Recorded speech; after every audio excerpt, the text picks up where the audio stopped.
Good morning. Apologies for the late start, Mr. Sabi. Good morning, Mr. Chairman. Good morning, members of the Tribunal. Start the second day of the hearing. Our first witness is Mr. Christian Tyler.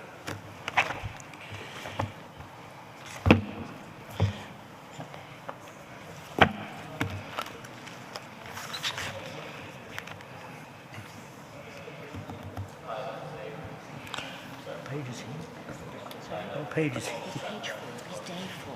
Day 4. You could say I don't know my papers. 256. I'll start again, sorry. Mr. Christian Tyler is a former staff writer for the Financial Times of London, the World Trade publication, and has reported on industry, politics, and international trade widely. He has travelled throughout China and conducted field and remote research concerning Xinjiang over a number of years, and his book, Wild West China, The Taming of Xinjiang, was published in 2004. Mr. Tyler's report focuses on the historical background of the Xinjiang region and its connection to present policy. His report is divided into 4 parts: the history of the occupation of East Turkestan, Xinjiang, ethnic policy before and during Communist Party rule, repression, the regime's public justification and undeclared motives, and repression as a cause and not consequence of ethnic violence. He seeks to show that the present program of mass internment and surveillance of the Turkic peoples of Xinjiang is only an extreme version of a policy of assimilation adopted for most of the last 70 years under the CCP. Mr. Tyler, we've obviously had your written report, for which we're very grateful, and the panel and counsel have had an opportunity to read through that.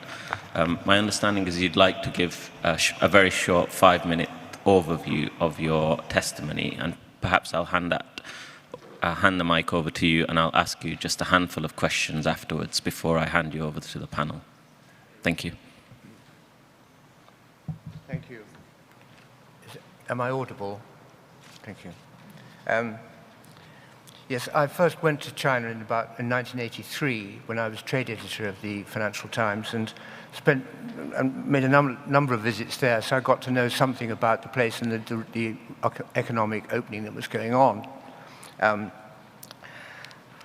went through the northwest on one occasion, through the north, but I never went as far west as Xinjiang. In 1995, I went on a trip, an expedition just for amusement, to cross part of the Taklamakan Desert with camels, and that involved a trip through the corridor of the Kunlun Mountains down to the Lop Desert. This is from Dunhuang, through the desert, down to the desert, and along the south road of the, which was then still in a very primitive state compared with what I hear it is now.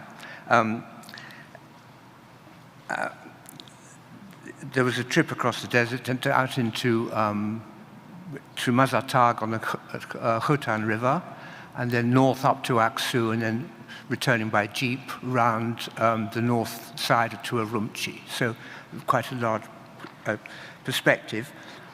On that occasion, I noticed what to me seemed obvious signs of bullying of the locals by the incoming Han Chinese.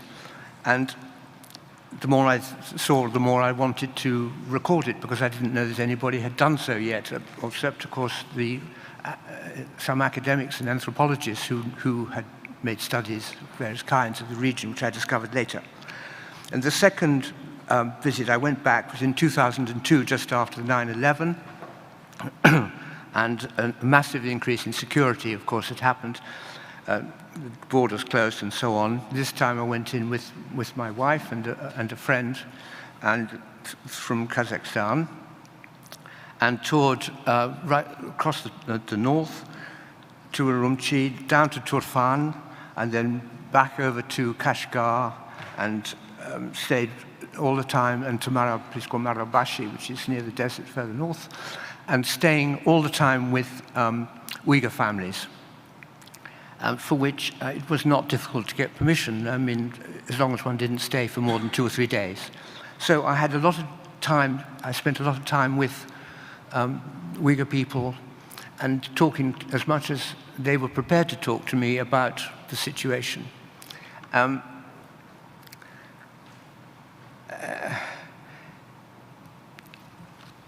I kept notes of all the conversations. The people I talked to were not aware that I had been. By then, I'd left the Financial Times in order to write the book, really. I'd been there 30 years, and I thought it was time to move on. I kept a record of the conversations and so on. The people I was talking to saw me as a tourist, which is what I told the authorities I was. And I didn't, of course, want them to know. They wouldn't have spoken at all if they'd known what I was up to. And so there was some deception involved in that, I suppose. But obviously, I was extremely careful not to mention any names of any people, then or since. The book I wrote was, as the counsel said, was a history going back, starting from the very ancient times, and John Murray kindly took it on. Nobody had heard of the Uyghurs. I thought nobody in the world knew about the Uyghurs except for me, but obviously there were some sources, very few, but I got everything I could find and went to Turkey and other places to do research and met the Uyghurs diaspora leaders and so on.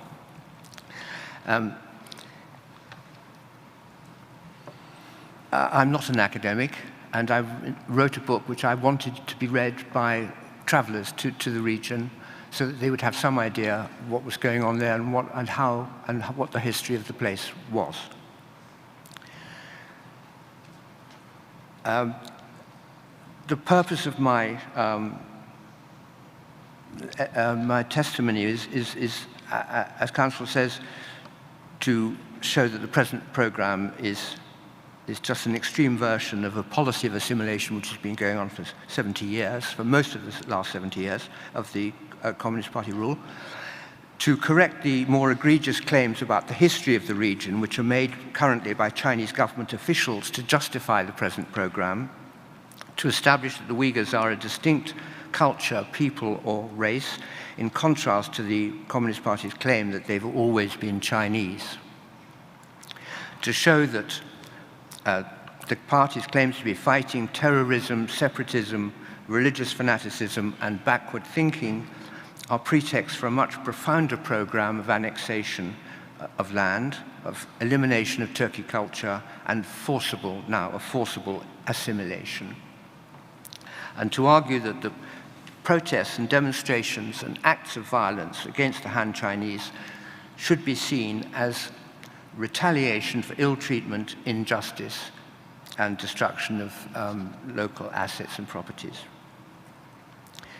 And as counsel says, there are 4 sections to my testimony: a history of the occupation of Eastern Turkestan by the Chinese and others, the ethnic policy of the Communist Party, of the Han Chinese before and since Communist Party rule, the regime's justification for the repression and its undeclared motives, and finally, an argument that the repression should be seen as much the cause of the ethnic violence and not the consequence of ethnic violence. Thank you. Great. Thank you, Mr. Tyler. I just have 3 questions for you before I hand over to the panel. My first question is, you've noted that the Shanghai Agreement of 1996 cut off routes of escape for Uyghur dissidents into neighboring countries. Would that, in your view, explain why Uyghur refugee flows are very minimal in the neighboring countries? Uyghur refugee what? Sorry? Uyghur refugee flows into neighboring countries minimal, i.e. the flow of people, Uyghurs from Xinjiang into neighboring countries. What would explain that? Explain the what? Sorry, I didn't hear the question. The sound system is a bit... So my question is, there are obviously Uyghurs who are fleeing alleged persecution in Xinjiang. what would explain the fact that there are very minimal flows into neighboring countries? Now? Yes. Oh, well, largely because of the agreements made with the governments of those countries, so that Chinese investment, trade, and so on with those countries is conditional upon them cracking down on any existing communities of refugees who fled various demonstrations and riots that's occurred in Xinjiang. Yes, and to make sure that no more are allowed in, so the borders are effectively closed to those people. They must be returned if they try and get across. Thank you. My second question is, you've identified that the goal of Xi Jinping's government as to see the Uyghurs and other Turkeys disappeared as a cultural and racial entities. My question is, does that necessarily entail the commission of crimes against Uyghurs? No, it doesn't, because I mean, when the English colonized Wales, I don't think they had to commit, well, I don't know, my history is not very good, would need to have committed crimes for the Welsh eventually to accept quite a lot of what they were getting from England while retaining their own identity and customs and language. So does that answer the question? It does. Might you have a view on why alleged crimes are occurring in Xinjiang if the goal is assimilation?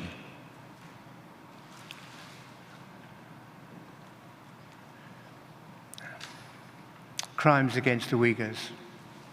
Yes.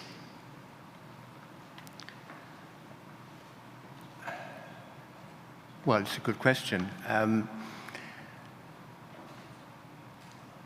They are seen as the Uyghurs are seen as a constant threat because of their religion. The way in which the Han Chinese have taken over the running of the place and taken charge of the assets and resources of the place has caused a lot of resentment. And therefore, there have been protests and complaints and local level and sometimes in larger numbers, and that has been an opportunity to teach them a lesson. The crimes that are currently going on are, I don't understand that at all, except, of course, that the aim now is to remove the identity of the Uyghurs and others completely. And so any sign of dissent or contrary practice from any of the Muslim ethnic minorities is going to be punishable, and is being punished. My final question is, you've indicated that the northern population in Xinjiang was more accepting of Han rule and assimilation than the southern population of Xinjiang. Would that be described by a successful assimilation policy in the north prior to it being implemented in the south? I think so, yes, because the opportunities for work were all in the north, which is a Manchu area, Manchu conquered area, and Urumqi is a Manchu town, and that's now the provincial capital. So it's gone away from Kashgar, which is the old Turkey capital. The opportunities are there, the education is there, the facilities are there, and a lot of people have migrated up. And the better educated Uyghurs have lived there and worked there. And relations between Han and Uyghur between, what should we say, the well-educated ones, can be reasonably good. It's further down and further south where the problems have mainly arise. But that's not to say that Urumqi hasn't seen, as we know, very large demonstrations and protests and incidents as well. If I might ask a final question arising from that, if there was a successful assimilation policy in the north, and crimes, alleged crimes in the north have reduced or are not as prominent in the north as in the south, would that suggest that something similar might happen in the south? I don't know. I don't know the answer to that. I think the question is a difficult one because successful assimilation can mean two different things. It can mean that it happens because people are willing to adopt the incoming culture, like the Saxons with the Normans or something like that, and eventually will accept the language and customs of the incoming culture. But it also, successful assimilation in Beijing's eyes would be a complete elimination of any dissent, disagreement, or cultural or religious difference. So it rather begs the question, what you mean by successful? And as I said before, there have been violent assimilations in history, and there have been peaceful ones. One could drop a list of both. Thank you, Mr. Tyler. I imagine the panel have some questions for you. Thank you. Mr. Tyler, you write in your submission that there's a distinction to be made between earlier occupation by the Chinese in the region, and this is without wishing to conflate what we've just heard about differences between the North and the South, but there's a distinction between early occupations by the Chinese of the region and more recent occupation. And I wonder if you could draw on your own knowledge of the history of the region to explain to the tribunal what those differences are. And then secondly, to explain why you characterize the present day situation as one of settler colonialism and what the features of that form of occupation are. Well, the essential difference, I suppose, is that until the communist liberation, 1949, the area had been largely left to itself. It wasn't conquered until fully conquered. The Han dynasty in around the sort of 2nd century BC up to the 1st century AD was briefly there. The Tang dynasty had fought for power with the Uyghurs and the Tibetans in the 7th century, competed, but then eventually they retired quite quickly. So the real occupation started in the 1730s and was consummated in the 1757. But the Manchu policy, being themselves barbarians, was to treat other barbarians as though they were distinct people, and they allowed the Uyghurs to, or weren't called that in those days, the Turkis were allowed to be, were left alone. The garrisons were set up with farms attached and so on, a pattern, by the way, which still persists. But garrisons were set up, but the communities were kept apart. And no Chinese were allowed to settle, Han Chinese were allowed to settle in the region until, I think, 1830. Then traders and people came, and mostly traders and business people. And there were quite a large number of Han in those days, but they were not, there was no attempt to bring the Turkis into line with the Han. Until after the brief 7-year rule of a warlord called Yaqub Beg from Uzbekistan, who took over in the get the date right, 1870s, 1860s, when the whole of East Turkestan became briefly independent, or under rule from him. There was a great big Chinese reconquest.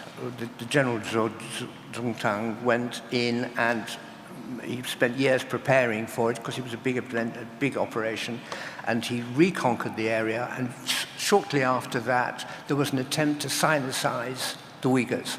And many of the things which are being done now wholesale were then being done, attempted piecemeal. That is to say, special schools, special education, not allowed, having to bow down to the incomer, to the Han, having to defer and this and that. All elements of the present program, but in a much milder form. It failed. It lasted for a few years, and then most of the locals just dodged it or sent substitutes to the schools, or they played truant with it. So that was a failure. And then after that period, of course, the government, not in Beijing then, but the government had the dynasty was declining, was suffering from massive troubles elsewhere, and they lost their grip. And then the place fell into the hands of Chinese warlords or other warlords, and became some private fiefdoms. So it wasn't until the nationalists didn't try to do anything when they had nominal control of the place, and indeed there were 2 independent republics set up during their time.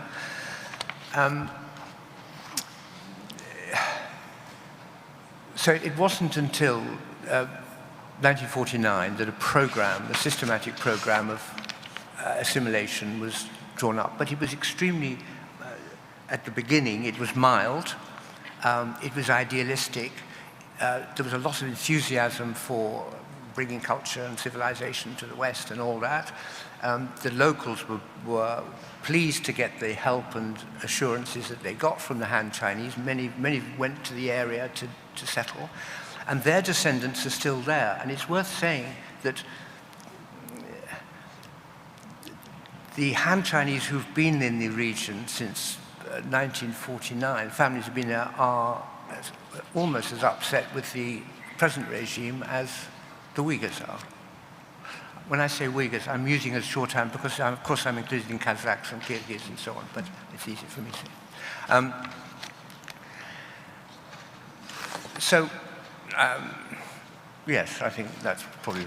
Okay, and to my second question, if you would just elaborate briefly on what the features are of the present day of what is being characterized by a number of people as settler colonialism. So what is the distinction in the present day?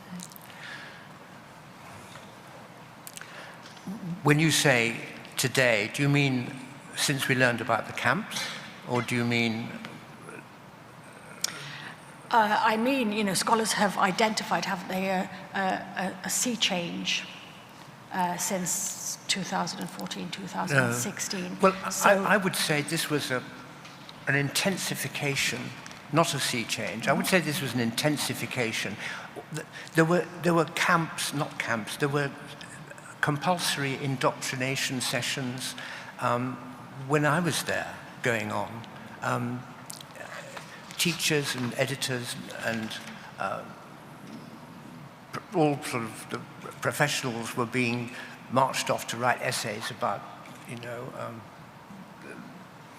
learn Chinese history and write essays about it and praise, paeans of praise for the authorities. The language was already under attack. It was being removed from it was progressively encroachment on use of the language of Uyghur in education, so that everyone had to learn in Chinese. That went all the way down to eventually to primary school children. The history books were burned and removed. I'm talking about the beginning of this century. The history books that were being burned, and people who wrote, even a cookery book, which had, I think, a few lines of the Quran in the front, something about sweet tastes and sweet smells, was burned. So the language was under attack, the literature was under attack, and the thoughts in people's heads were already under attack. Thank you. What arises from that, then, is whether what is underway here is an attempt to adjust populations or an attempt to eradicate Uyghur identity. And I wonder if you could reflect on that for the tribunal. I can't say which it is. I think I can only say what it looks like. And it looks like the eradication of identity combined with overwhelming, an attempt to achieve overwhelming population, hand domination of the population. The fact that the birth rate, we heard, I think in the June hearings, the figures of birth rates of Uyghurs have plummeted to practically zero in some areas. And so clearly, there's a third element, which is the physical elimination of, if you like, seems to be a wish to remove them physically as well without actually killing them, that is to say, stop them being born. Thank you. What, in your assessment then, are the economic drivers of what's happening in the region? The region is very strategically placed because it's on the borders with the Asian and European markets are all reached. We have to go through Xinjiang to get there. So the rail connection is important. The road connections are important. The Belt and Road Initiative, which is now, I read, flailing a bit, but that depends on there being peaceful transfer of goods and people across through that region. Any trouble in that region is bad for the economic aims of China, and they are already, even when I was there last, it was quite apparent they were all over Central Asia, and people there in Central Asia were beginning to worry about the number of Chinese physically present in their cities. They were afraid of being taken over. But anyway, so that's their situation is an important part of the economic program.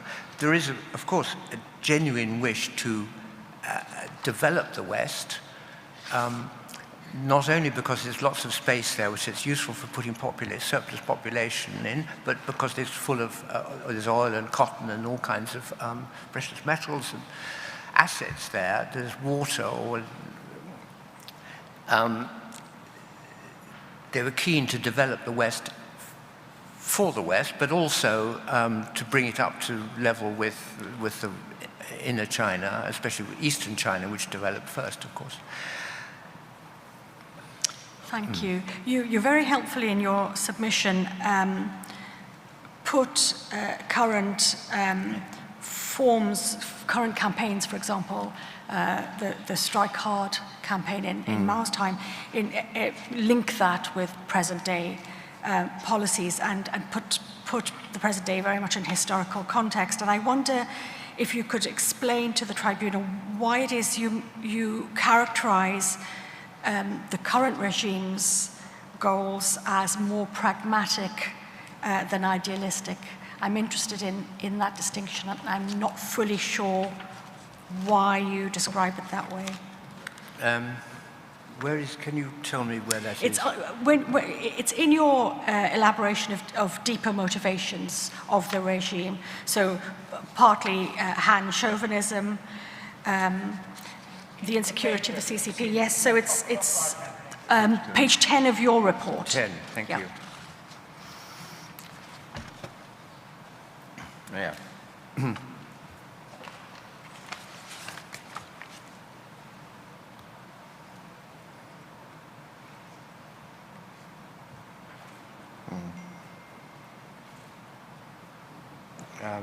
Oh, yes.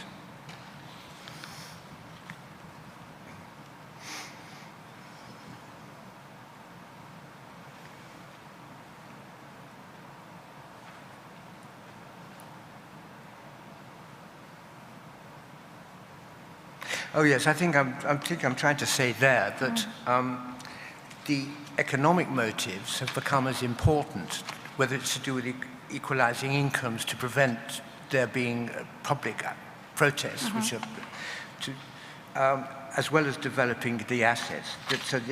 That the idealistic aim, which I will talk about, of the sort of Marxist-Leninist vision of a world without races and without religions, might have been the idea initially, but it's now much more about hard economics. Thank you, Yeah. very interesting. Yeah. On page 13 of your submission, you describe a growing climate of fear, and the tribunal has heard a fair amount about the role of fear and the erosion of social solidarity and of trust. I wonder if you could say a little bit about that from your perspective, and also perhaps link it with your earlier observations about economic development in the north and the south, and particularly the proletarianization of labor.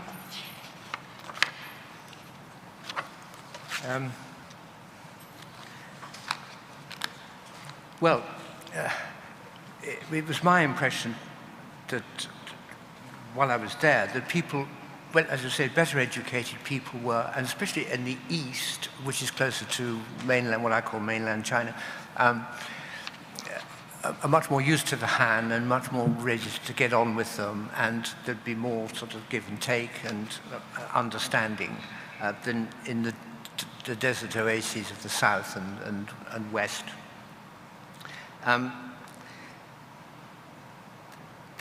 But the fear that I talk about, or whatever you have to call it, the insecurity and the mistrust that I saw and was expressed to me by those people, is also, that applies to all ranks. And even people with university educations who had studied Chinese assiduously and were fluent and so on, were afraid that they were going to lose their jobs. And as somebody said to me, I can't remember where it was just a matter of holding on to your job. You'd do anything just to keep your job, because you knew that there was somebody, there was a Han Chinese waiting who would get it if they wanted it. So although as I say, relations between the two were better in the cities, and especially amongst the educated people, the insecurity of the Uyghurs was also very great there, even then, and the fear of talking or making any comments that could be reported, get back to the authorities. And also, it's worth saying that I think in that second visit, I think we came across only one Han Chinese who spoke Uyghur, and he was working with a forester. I think it was in Maralbashi anyway, but he had learned Uyghur, which was remarkable, and he was traveling around. He was in the jeep. We went out to visit the Arkan River, but he was the only one I saw, only Han I saw, who could speak Uyghur and was with Uyghurs on a daily basis. And that gave you some idea of how severe the separation was. There were bank workers in Gulja, Yining, were being told to learn English. Were being told to learn Uyghur. I saw a notice, I think, up somewhere saying, encouraging them to learn Uyghur. So that was a sign of, but the numbers who actually do it, I think, is very, very small. Thank you very much. In closing then, it's said by some that there's an effort to eliminate Uyghur identity. To your knowledge, has the PRC ever expressly acknowledged that as its goal? And on the contrary, has the PRC ever said or given indications that it wishes to maintain Uyghur identity? Yes. I'm not aware of, it certainly has said in the past that it wants to maintain the cultural profile, identity, whatever, of minority peoples. And in those periods, I mean, certainly at the start, although they, of course, they executed a lot of the richer, the property owners and so on.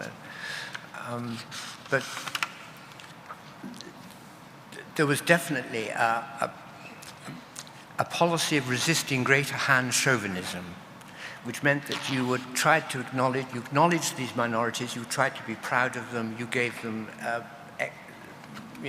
they got some benefits like being allowed to have one more child than everybody else.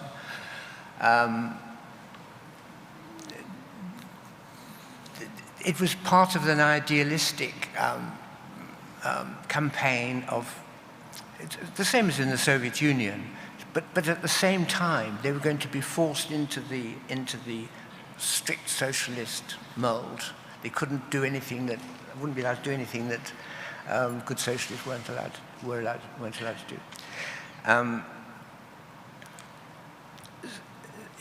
So I've called the policy ambivalent, ambiguous and ambivalent, because it varied so much over time, from a sort of idealistic, as I say,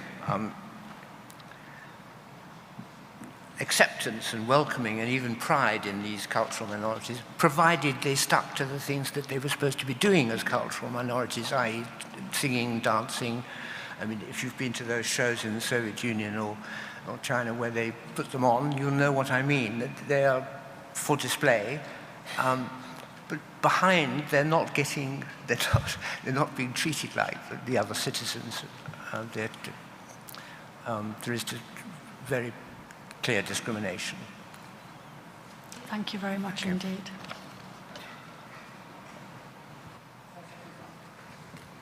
Thank you very much. That was very informative. You earlier sort of were slightly hesitant about the BRI working. I just wonder whether you could expand on that. You said it was perhaps not doing as well. The Belt and Road? Yes, sorry, the Belt and Road Initiative. Well, I've just been, from what I read, the problem is that they're putting out, they've been lending lots of money to developing countries and to the wider program of economic penetration all over the world, and they've got their debts are accumulating, and money's not being paid back. So the program apparently is being wound down. The investment program to support the trade is being wound down to some extent. Could I just follow that on? China seems to be spending a lot of money abroad and obviously within the country. I just wonder, where's it getting it from? I mean, where are they making that money to be able to produce so much, so much influence abroad? Yes, I'm not an expert on the economy. I'm out of touch with, I have to say, with that side. But of course, they have a massive surplus from the trade with the US. They have an enormous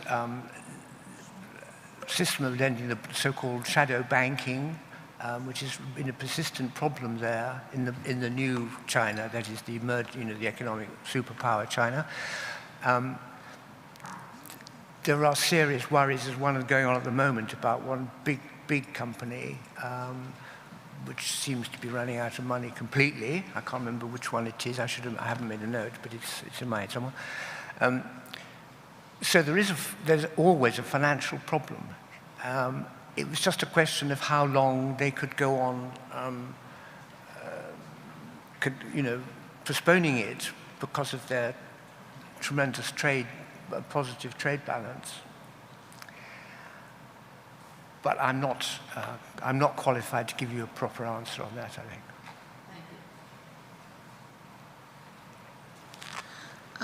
I'd like to ask you a question about the way in which the Uyghur and other Turkic peoples are presented to the rest of the Chinese population. You refer on your page 6 that they're denigrated as backward, unpatriotic and dangerous. And on page 10, you say that the current regime is reverting to the theme that they're naturally backward, superstitious, violent, and unpatriotic. Do you have particular sources which indicate that this is the material that is being fed to Han Chinese people?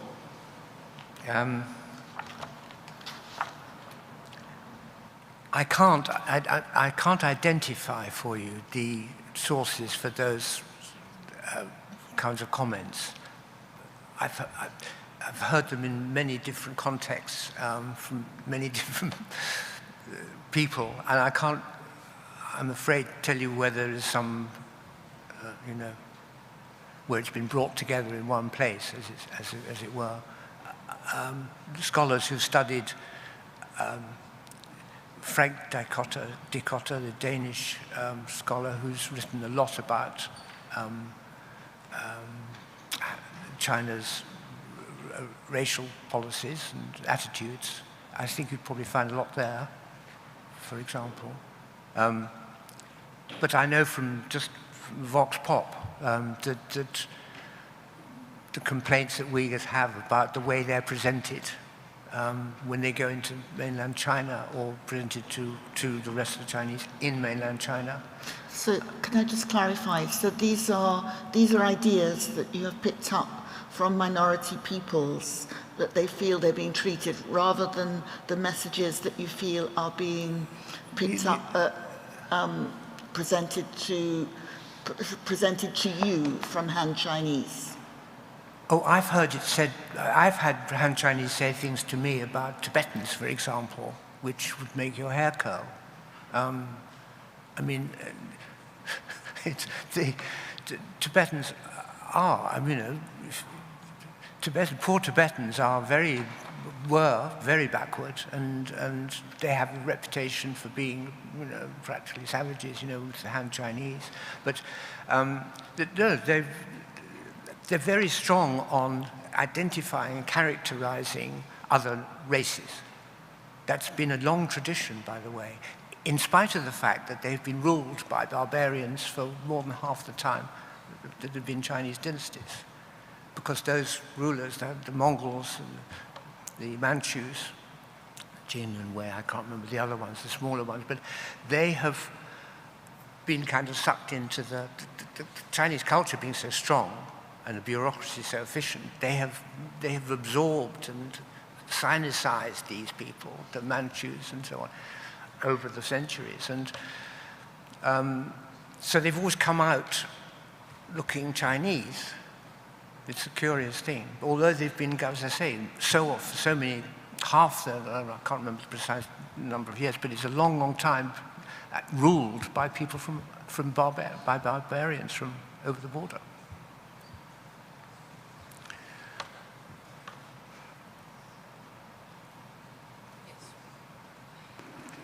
Thank you for your testimony. On page 9 at the top, you write about sexual offences against Turkey women as a trigger for protests. First of all, can I clarify with you, is that Han sexual offences against Turkey women? Yes, it would be, yes. So, and this is up until the year 2002. So you read or probably heard about what is happening in Xinjiang recently, lately. We in the tribunal have also heard about the fact that more men are detained than women in detention centres. In one report, up to 91%. So this means there's a lot of Turkic women who are without their menfolk in their homes, fathers, brothers, husbands, or whatever. We don't know about the data of sexual offences. I mean, in my view, that would include rape, perhaps harassment, and perhaps even forced marriage. Can you speculate as to whether the conditions here could lead to the rise of sexual offences against women? And could you also give us your views on the overall consequences of the one-child policy in China, which has led to the preference of boys over girls, to the point that, as in India, there are about perhaps 100 men to 90 women in every 100 people. So there is a massive need for women. So could you speculate, or based on your wealth of experience, talk about the fact that there are more Han people coming to this region, there are more women who are Turkic women who are on their own, and what that could lead to?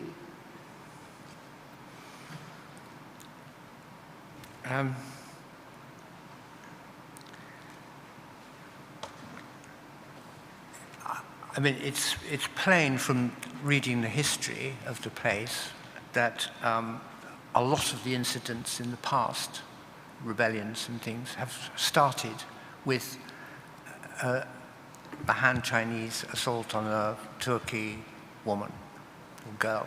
And I have read many cases of that in modern times as well.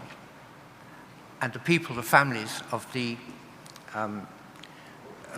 assaulted woman often were taken away and jailed rather than the assailant. And that sort of thing has been going on. There are many little stories all over the place of that sort, and I've read quite a lot of those. As to what you say about the future is it's difficult for me to answer. Clearly, there's a lot of forced marriage going on. We heard in the earlier hearings about that. That's not new either, by the way. Forced marriages occurred under the General Zhuo Zutang's regime in 1870s.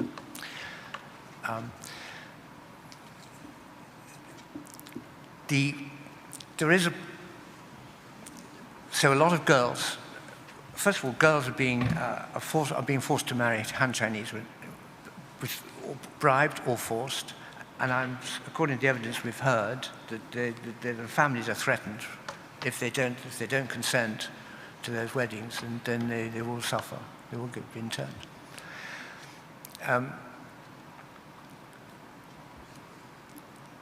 There are a lot of migrant workers, Han Chinese laborer, migrant workers, or were, I don't know what the situation is now, but there were a lot of migrant workers who come in and to do work and go out, or maybe just hang around looking for more work.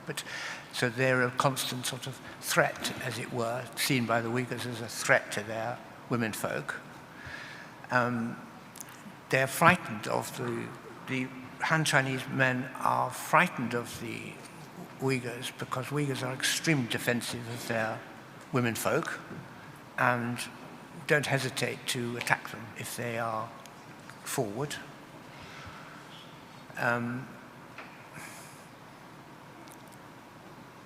I can see what you mean, that with a large number of the men locked up, that the women are particularly vulnerable, and I think the evidence, we've heard evidence that the numbers of so-called Han friends who are introduced to households when the man is absent to make sure that everybody is conforming, and of course there's opportunities there for women are threatened there too. I can't really say with any confidence what will happen, but clearly it's a very, the whole, should I say, the whole campaign the whole birth control campaign against Uyghur women is very demoralizing and for families, shaming for the men, and I can't see anything but trouble. What it would look like, I can't. Could I just ask a question about the Han friends? Are there more men than women? Are there more Han male friends? From what I've read, and because the system didn't exist when I was there, they're mostly men who are introduced into these families I think I'm right in saying, but that's something you could, your witnesses would. And what threats are issued if a woman says, I don't want to marry you? What kind of threats? Threats of detention, family being taken away? I think the family would be in trouble.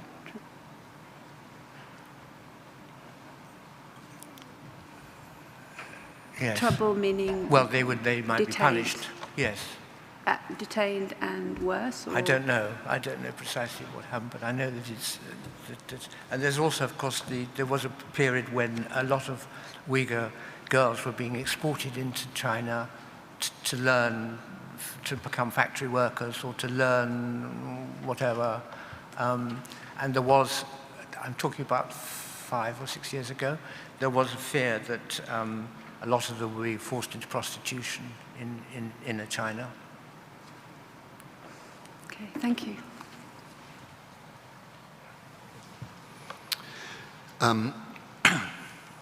You and indeed others, including Professor Roberts, have identified that there have been acts of violence perpetrated by Uyghurs. The authorities have characterized this, particularly since 20 years ago today, that this is a war on terrorism in some shape or form.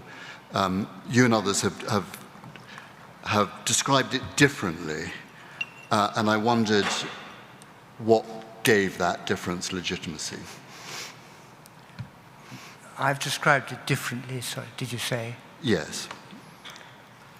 Can you refer me to what I said? Sure. Well, you've described it as being a reaction to... that point, yes, yes.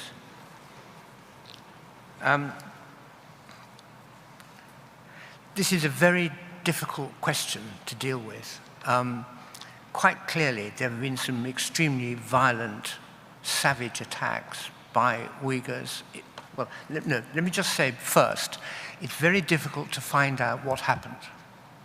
The official reports of these incidents are highly politicized, and that's been true ever since the first ones I know about, the Baran riots in 1990, I think. Two completely different versions of that riot are extant. The one that you hear locally and the one that appears in the official party documents. So the actual event, what actually happened on these occasions, is always unclear.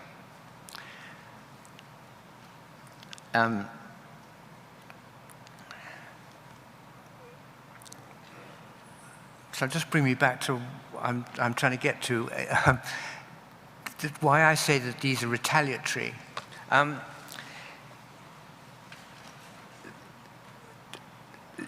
Let me just say that you take the word terrorism, for example. Now, terrorism, what we mean by terrorism is, I think we know what we mean.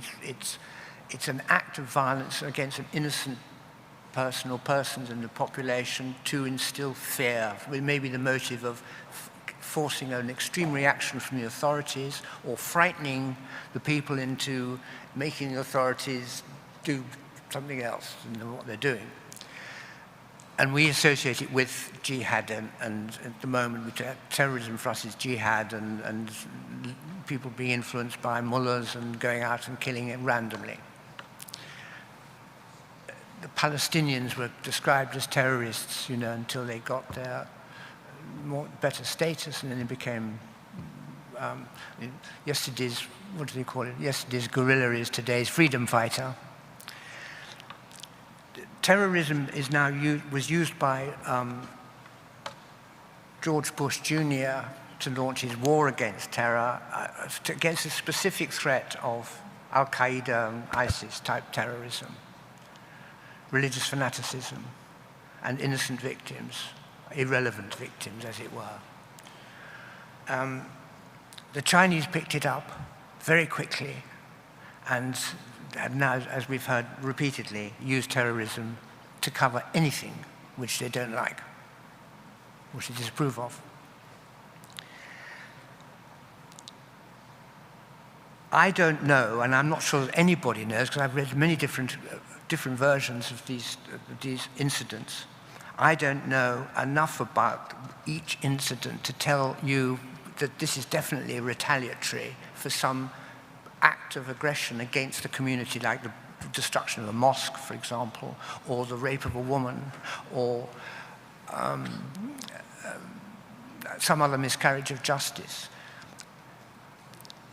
The Urumqi riot, the big Urumqi riot in 2009, if I've got that right, the big demonstration, which was started as a peaceful demonstration in Urumqi to show solidarity with Uyghurs who were killed in Southeast China.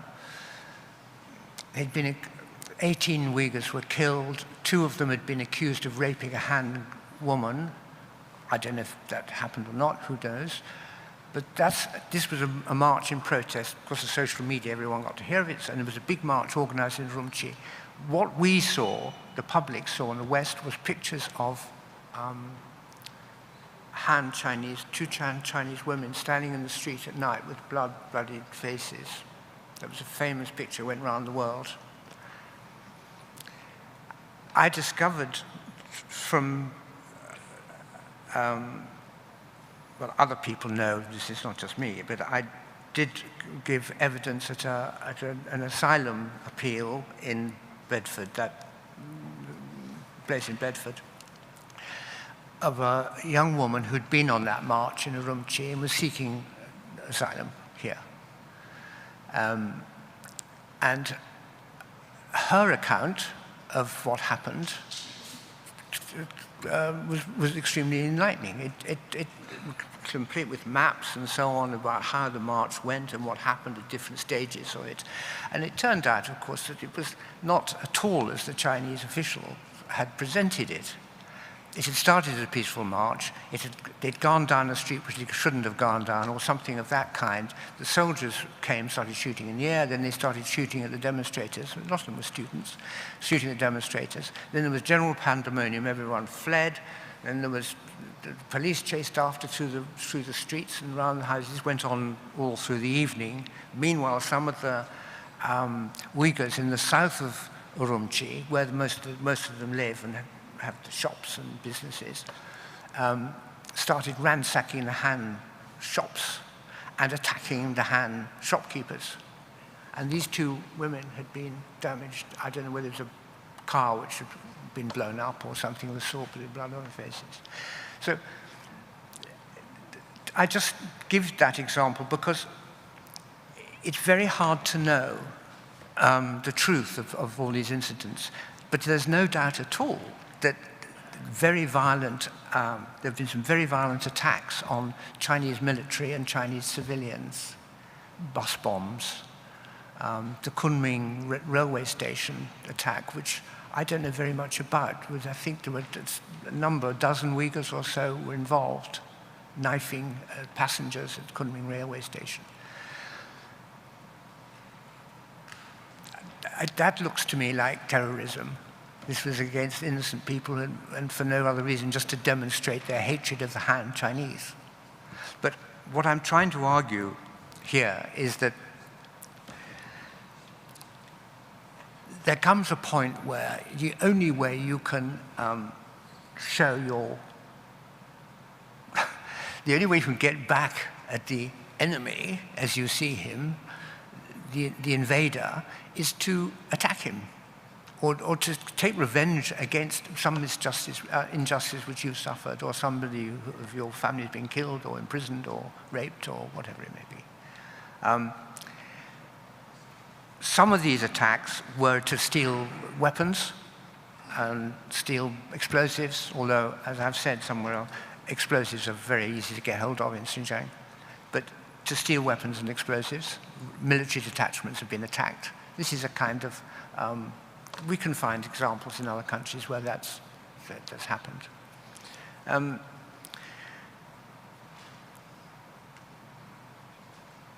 The only way I can characterize it is by saying, I think, is to say that if you put all these incidents together Oh, let me just mention one more, sorry, because I think this is a good point. I can't remember the date, it's in here somewhere. The family, the three people who drove into Tiananmen Square in the car and blew it up. I think it was a man and his wife and his mother-in-law. It was either his mother or her mother, I forget. Now, you ask yourself, what kind of a terrorist attack is that? Why did you take your mother-in-law with you? Why take your wife? So there's something about that. I would like to know the story of that. What those three people were doing, blowing themselves up in Tiananmen Square. They killed 18 passers-by, and 20, I've got the figures here somewhere, 20-odd other pedestrians were injured. So it was a serious attack. But it's a peculiar form of terrorism. And so to come back to what I wanted to say, I want to if you add all these incidents together and you look at all the different versions of them produced by different parties, you can't help feeling that at the bottom here is a retaliatory motive. It's a getting back at a perceived injustice or theft or, as I say, physical attack or imprisonment or more.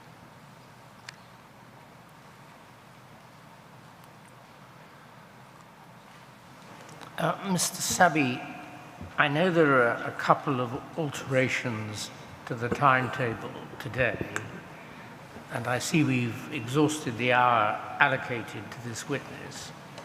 But I'd certainly have two questions I might like to ask, and I suspect from the looks around me there may be one or two others. Might we be indulged with a few more minutes, because the alterations may make a little time available? Yes, sir. We have another witness to introduce in between before the break.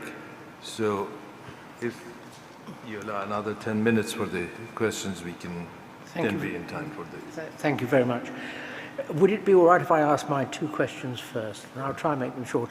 Mr. Tyler, I've got two questions I want to ask you. And please answer them shortly, because we've got 10 minutes and my colleagues want to have a contribution as well. Thank you very much for all you've told us. The first question is probably one that I shouldn't answer until Professor Lynch or Professor Kumar have said that it's an appropriate question to ask. Somewhere in the papers it said that there is no historical genetic connection between the Uyghurs and the Han Chinese. Pause. Can I ask that question? Apparently, those with great medical experience say, is that the position, that there is no genetic connection? So far as you know. As far as I know, the Uyghurs are descended from, they've got a Turkish input from the Turkish tribes that came down from the north. A lot of them have married, there's crossed with Indians and people from Badakhshan, or those areas, Gandhar, whatever it was called in those days. So you've got Indo-European... I'm going to pause you only because I want my colleagues to have time. I think the answer is we're sort of on the right track there. Yeah. The follow-on question then is the willingness or enthusiasm to have Han men marry Uyghur women. Does that demonstrate that there's no particular concern or desire for genetic purity in the desire to have sinicization of people such as the Uyghurs? I don't think it's about genetic purity. Thank you. Second question. I don't know if you were attending to yesterday's hearings, but I asked Mr. Idris a question about something that I think you cover in a different way, where you refer to the agreement, the Shanghai Agreement of 1996 and the border zones. He gave us a lot of evidence about that. And I asked him the question arising from his evidence about that and his evidence about the Belt and Road Initiative. we agreed to use the word persecution as a general, not technical term, just for the purposes of the question. And I asked him, was the persecution because they were Uyghurs, or was the persecution because they were in the way of the Belt and Road Initiative? I think his answer was ambiguous, but I'd like your comment. Is the persecution, use the word in a general term if you wouldn't mind, because they're Uyghurs or because they're in the way of the Belt and Road Initiative?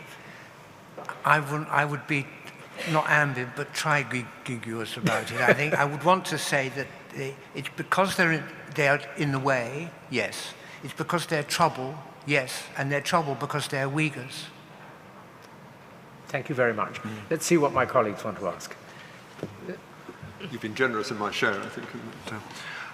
You write in the paper about the Chinese conception of human rights as being different from that of the West.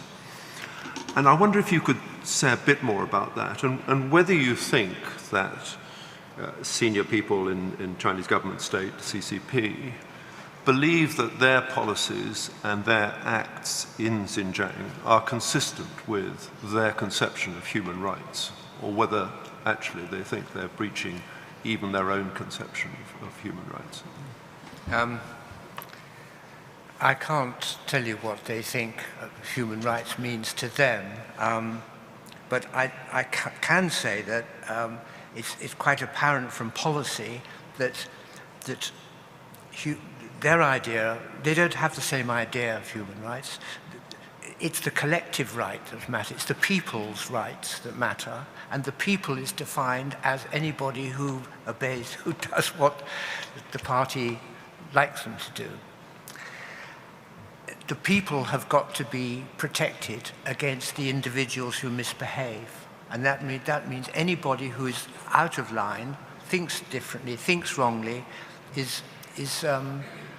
doesn't deserve, they don't have human rights in the way that we would say they have human rights, like the right to have a lawyer at their defense, or to have a trial with a jury, or all of those things that we insist on.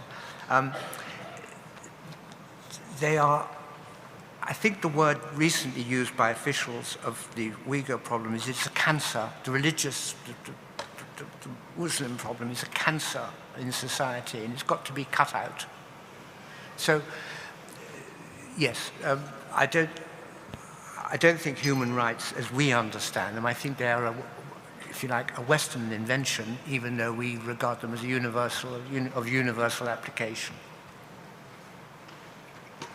Although, of course, they go, as was mentioned earlier, to considerable lengths to say that it's the fighting of the three evils that is what is being promoted here.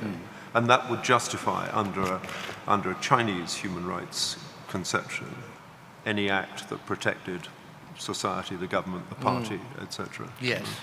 Yes, I think that's right. I don't know to what extent the members of the Politburo, how they line up. Obviously, there are people who are on the liberal end, maybe, and there are people at the hard line, which is currently in charge. But in the past, there have been people Chinese who have spoken as if minorities are not just colourful, subdivisions of the Chinese people, but actually have a status of their own. Whether they call it human rights, I don't know, but they would see them as deserving more than just entertainment value. Then on a different subject, you wrote the book, as counsel mentioned earlier, and have written extensively about China and this part of China, and give a very different view of history, as you say, from the official version of history. I just wonder what the reaction, in particular to your book, has been in China, and whether people have sought to challenge, well, obviously they disagree with your view of the history of China, but have they sought to challenge or disprove it? I've never had any approach from anybody about that book, although when I gave lectures on it after publication, there was somebody in the audience at each occasion who was clearly from the embassy, Chinese embassy, and but he wouldn't talk to me. I did ask him to help with the slide projector on one occasion. He looked a bit disconcerted, but no, I've never been. But some Chinese students have said to me, that they just can't believe what I've been trying to say in that book. They just don't believe it. And that's, I think, they think that I believe them when they say that, because they don't know anything about Xinjiang, and what they know is, yes, I've made the point, yeah.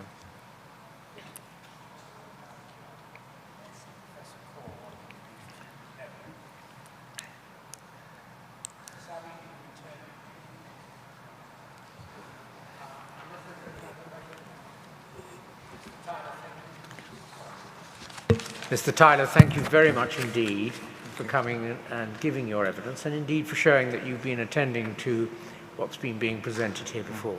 We are much obliged to you. Thank you. Thank you, Mr. Tyler. Mr. Chairman, our next witness is Ms. Nana Trump. This is not on the schedule, but the purpose of this intervention is to allow the panel to discuss with Ms. Trump the organogram.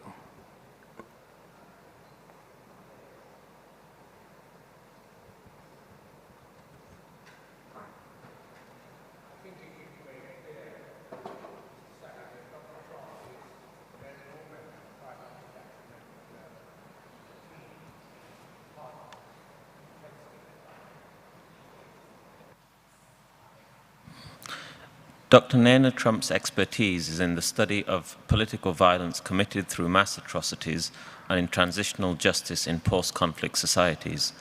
Dr. Trump studied political science at the University of Zagreb and Russian studies at the University of Groningen in the Netherlands. She has been a lecturer in the Department of European Studies at the University of Amsterdam since 1992. Between 1998 and 2002, she participated in the investigation into events in Srebrenica that was conducted by the Dutch Institute for War Documentation and commissioned by the Dutch government. From 2000 to 2012, she worked as a researcher on the leadership research team in the Office of the Prosecutor at the International Criminal Tribunal for the former Yugoslavia, where she was also the principal researcher on history and politics in the trial of Slobodan Milosevic. Dr. Trump is an external advisor to the Uyghur Tribunal and is known, as mentioned by the chair, to the panel, members, counsel, and witnesses before the tribunal. Dr. Trump will talk about two documents before the tribunal. The first is a document referred to by Dr. Tobin, which is a de facto organogram of the structure of the Chinese Communist Party and the People's Republic of China. And the second document is one referred to yesterday by Ms. Batke, which is a de facto organogram on the same. Dr. Trump will do a very short presentation of the nature of the organogram and summarize what these are so that they may be put before the tribunal and considered as evidence. We're extremely grateful to Dr. Trump in appearing today at extremely short notice, and we'll be very grateful for anything you can do to enlighten us on the organograms. Thank you. Thank you very much. Thank you for the invitation. I would kindly ask Usher to present the Ure organogram. Before we start explaining what you actually see in front of you, I would like to refer to the history of this concept. This concept of trying to understand the functioning of China as a state in relation to large-scale violence in Xinjiang province was actually a reflection of the work that I was doing as a member of leadership research team at the United Nations Tribunal for former Yugoslavia. And the background is as follows. Observing results of state-induced violence actually opens a very important question. And the question is, what is the relationship between states, state institutions, and individuals working and representing institutions in commission of these crimes? So it goes actually to show intention of the state institutions and as a state. And in order to understand functioning of every official on the ground, one has to establish first what is the jure structure of a state and how a state functions. And the jure structure basically is nothing else than systematizations and collection of laws. First of all, constitution of the state, but then on law on the government, law on defense, and so forth, etc. So what you see in front of you now is the concept of functioning of China as a state based on a very abstract concept, how any state in the world ought to function. So this is how the prescriptive idea of the state is. So what we found interesting, and again it reflects the work I was doing at the leadership research team. We are talking here about a specific type of state. This is communist state. And as you heard from witnesses yesterday, this concept of the state is called party state. And if you look into the different colors, green color, blue color, and red color, you will see that we were following the pattern of so-called pillars of power. First one is state itself. And why it is so different? Well, it obviously represents legislative power, but also a very important concentration of power, which is president of the state. Second power is government, it's executive power, and one has to understand that if you try to make a little hierarchy, what is more important, state or government, obviously it's state. But then, and how would you know it? Well, everyone in this room probably know who is president of China, but hardly anyone of you would know who is prime minister of China. And that shows how exposed those people in power are. So this concentration of power through president of the state is obvious through all these links that you are seeing. And if you follow these pink lines, they go actually from top down, and to see how state institutions actually relate and how they are connected on a lower level in a very centralized structure. And hopefully you will see that there is a continuous connection from all decisions made at the state level, and then they go down to local levels, in this case to autonomous province. So government is nothing else than enabler. These are institutions that have civil servants who usually have double positions as well as the party members, and government is executor or ministries enact all decisions made on the top level. Separate and quite elaborate pillar of power is obviously the party.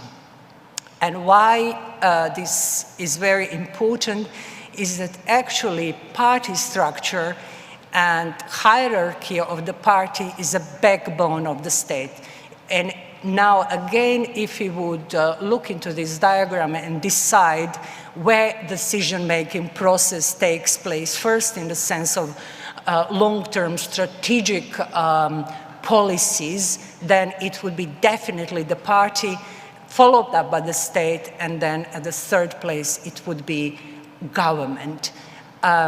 So to make connection, to see, so when we as researchers on behalf of Uyghur Tribunal did this research, and this research was commissioned by me and was executed by two excellent junior researchers, one of them Anouk Weir, who speaks Mandarin as well, so it was courtesy to her that we could fill up all these boxes with links to the actual documents, which some of them we translated ourselves, actually Anouk translated, and another researcher whose name I'm not at liberty to disclose.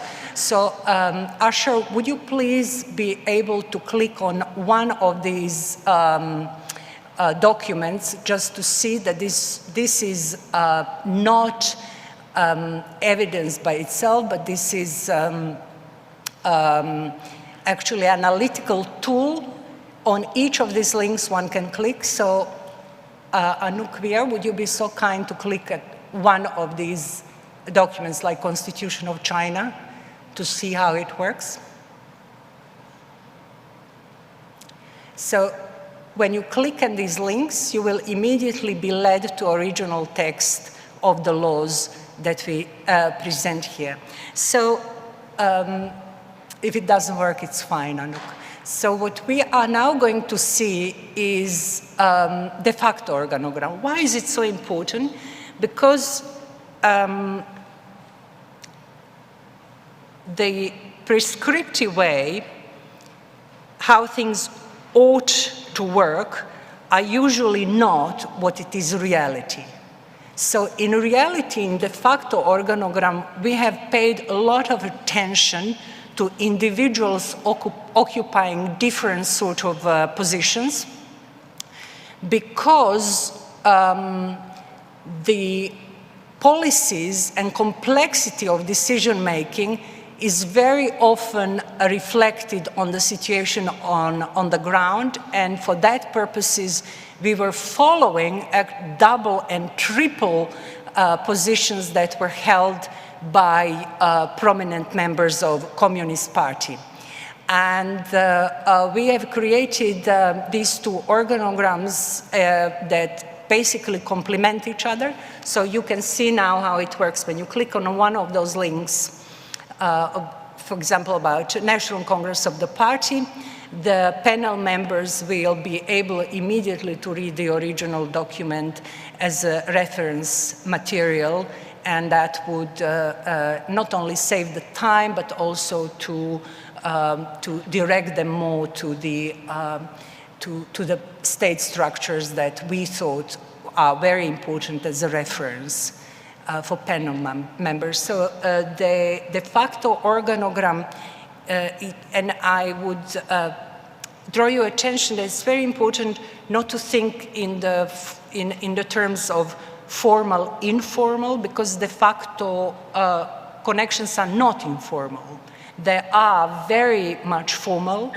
They are based on combination of different positions held, but they have something ad hoc-ish in them because we never know which sort of next individual, which sort of combination of positions he or she will hold. So it is very, very important to stay anchored in the reality of ongoing Chinese politics to understand what is really happening. And why did we concentrate on decision-making processes? Well, from very obvious reason, because there is a very strong indication in the Western democracies as well as in authoritarian regimes that those who make decisions are also those who unmake decisions as well. So if in the case of China, Chinese party and state establishment, there is evidence coming to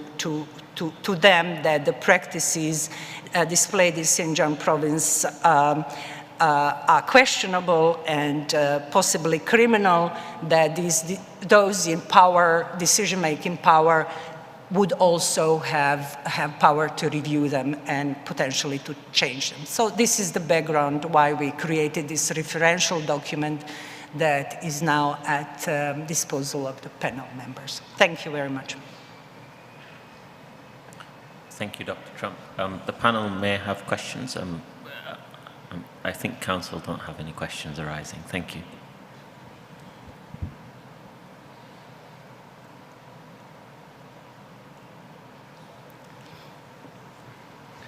Thank you, Dr. Trump. Given the opacity of the de facto power structures, For the purpose of our work, in your view, how legitimate is it to make inferences about those power structures? I am not sure I could advise on this, but I would strongly recommend that every or any of inferences or maybe decision made about these positions and of the individuals should be confirmed by witnesses with knowledge of what is really happening and at which moment in present or in history.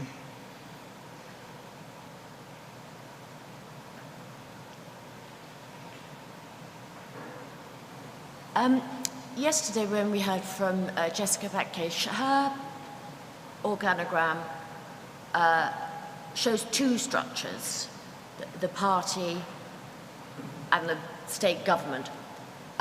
So it would be helpful to just hear a little bit more from you why this one separates state and government, whereas she sort of stays to the two pillars as opposed to the three.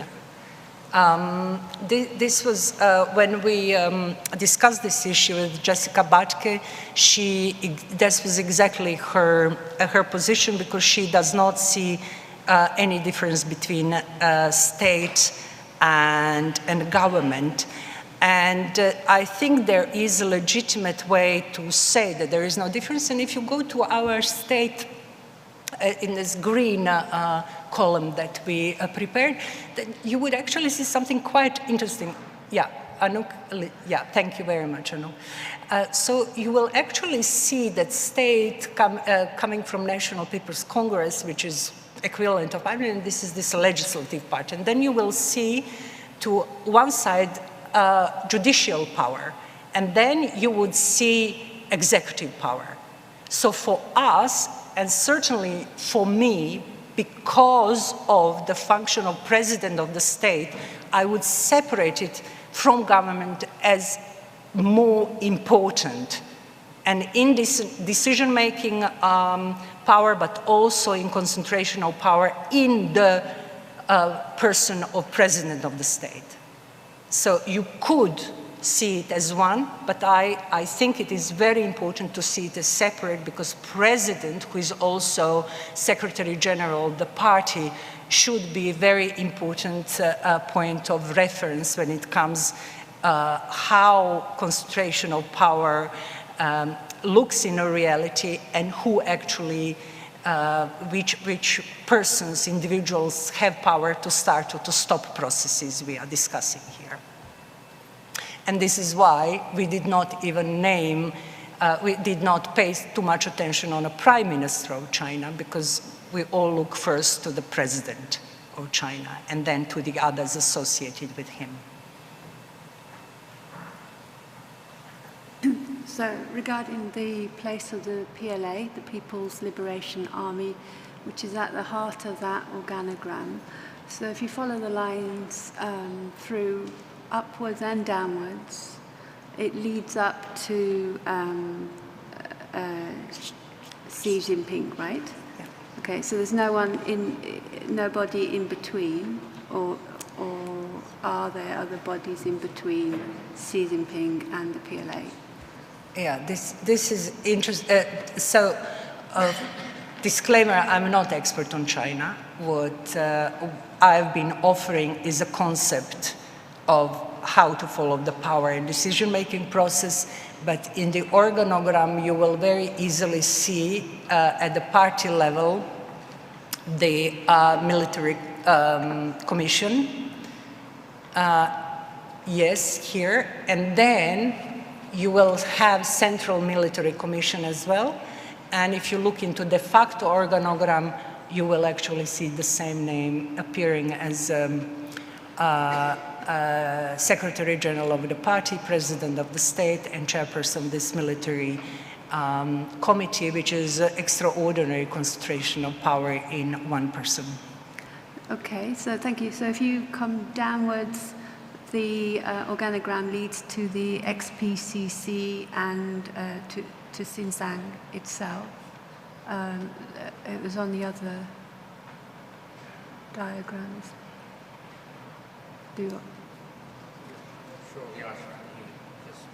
Oh, so if you go back to the former organogram, the other page, and you come down from the PLA, you come towards the XPCC, and also towards the XUAR and various other bodies.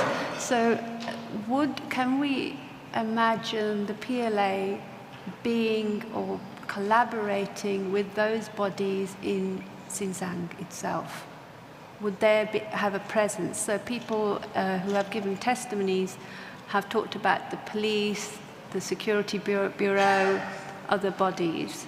Would there be people from the PLA or representatives from the PLA in those particular spaces? I don't think I am the best person to deal with these questions. This is too detailed for my knowledge, but general answer to any of these questions that go from top down are that any important decisions should go and be supported through the party hierarchy and structure top down. So if we keep in mind that none of these executive bodies operate without parallel party structure, then answer probably is yes, but yet again, I'm not expert on China. I cannot vouch for this. Thank you.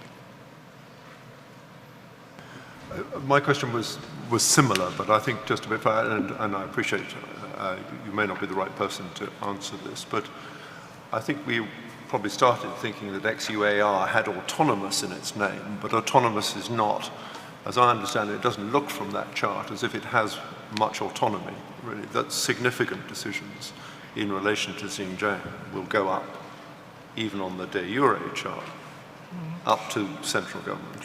I think this is again something that we should maybe as a reference explore more, and this is that this whole system of complexity and federalization of China is copied from Soviet system, and autonomous provinces are a different category than republic. And why they exist, they are not because they are given some sort of special autonomy, physical autonomy, as your question might apply, but because this territory belongs to minorities and not peoples. So in Soviet constitution, there is a huge normative difference between a nation have a right to self-determination with a right to secession, if all others agree, so in practical never, but yes, they have this right. Autonomous provinces give a territory to autonomous provinces who, according to Soviet principle, do not have a right to secede. So autonomous province might have this autonomous in the name, but basically if you look in the categories of importance in, that comes from Soviet constitution, first constitution, and is copied and in China and in former Yugoslavia, so we learn about this as children at school, primary school, what is the difference between republic and autonomous province, and it's quite different than apparently Western understanding of autonomous province could be.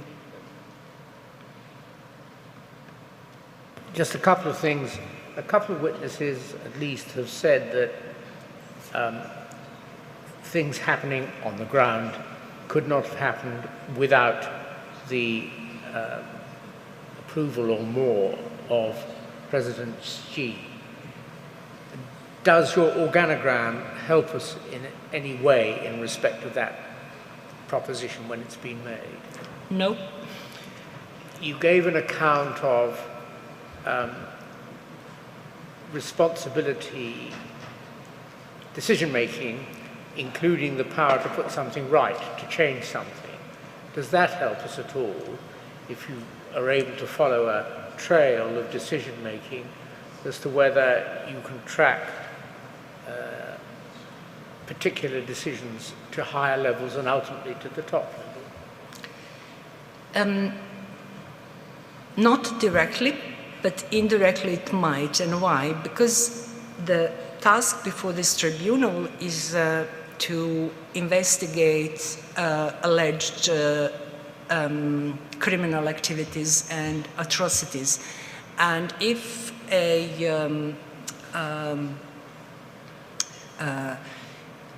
if one of these acts would be qualified as criminal, that one has to go to criminal intent.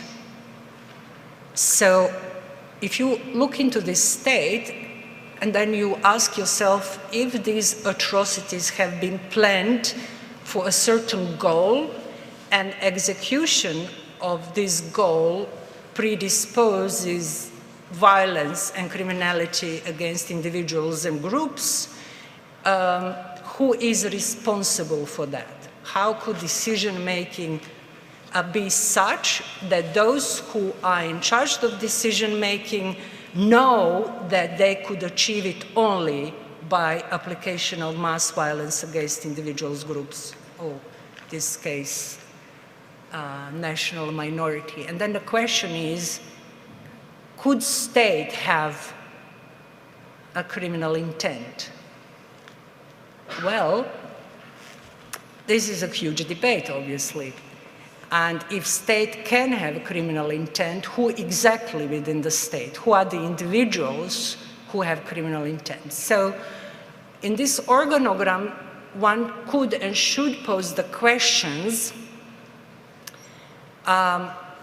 if everything is centralized and goes top-down, does and do party individuals and those in charge of state structure, like president or government,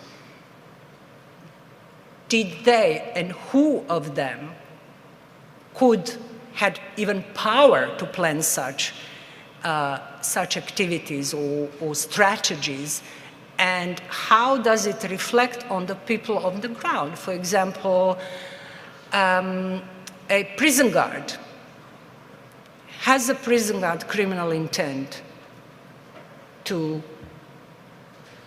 do harm to the whole group? So this organogram actually gives lots of possibilities to reflect on this very important question. Can states be criminal?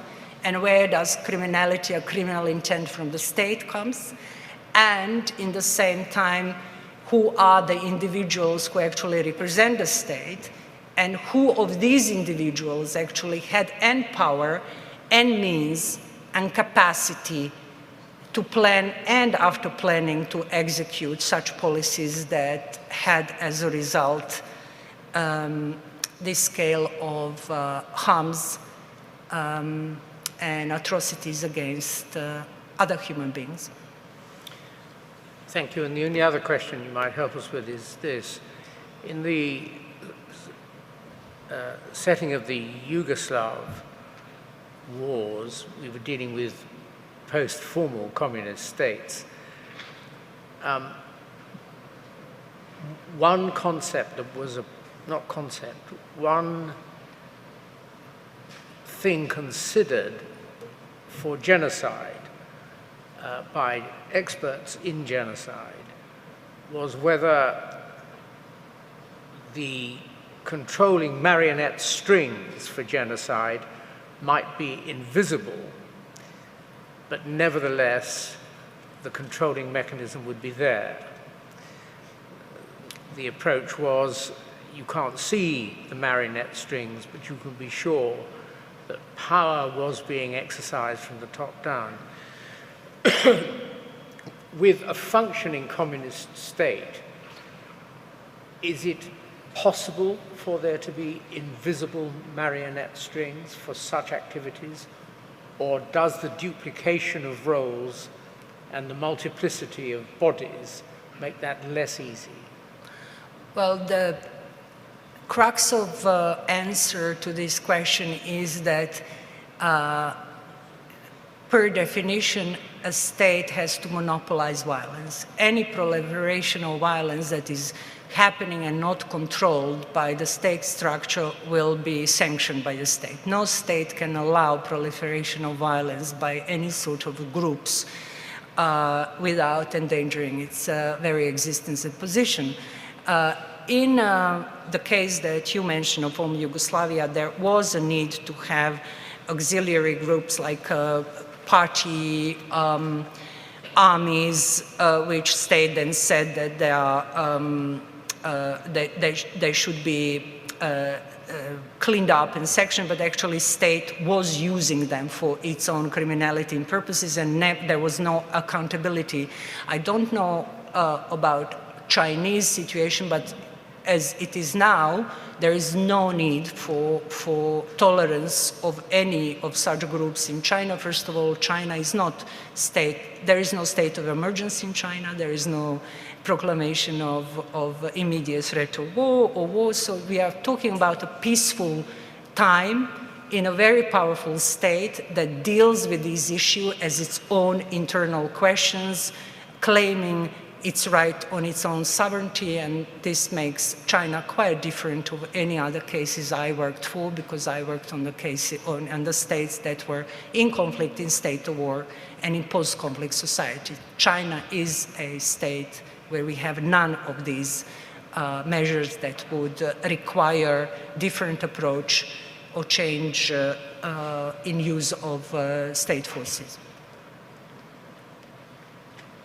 We've had a number of comparisons made from witnesses about what's going on or alleged to be going on in Xinjiang and the 1930s and 1940s with regards to the Nazis, the National Socialist Party. So have you studied that state structure, and how does that compare with what we have here, if you have? I cannot give you an answer to this. Okay.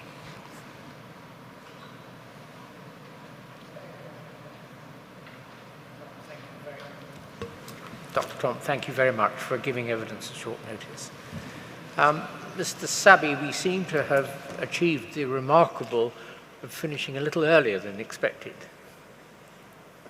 How long would you give us for coffee? I'm afraid we are 5 minutes overrun time. Look at your point. Shall we start at 11 o'clock for the next sessions? In 10 minutes' time? Make it 15, please. 11:05. Thank you, ladies and gentlemen.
Can we start, please?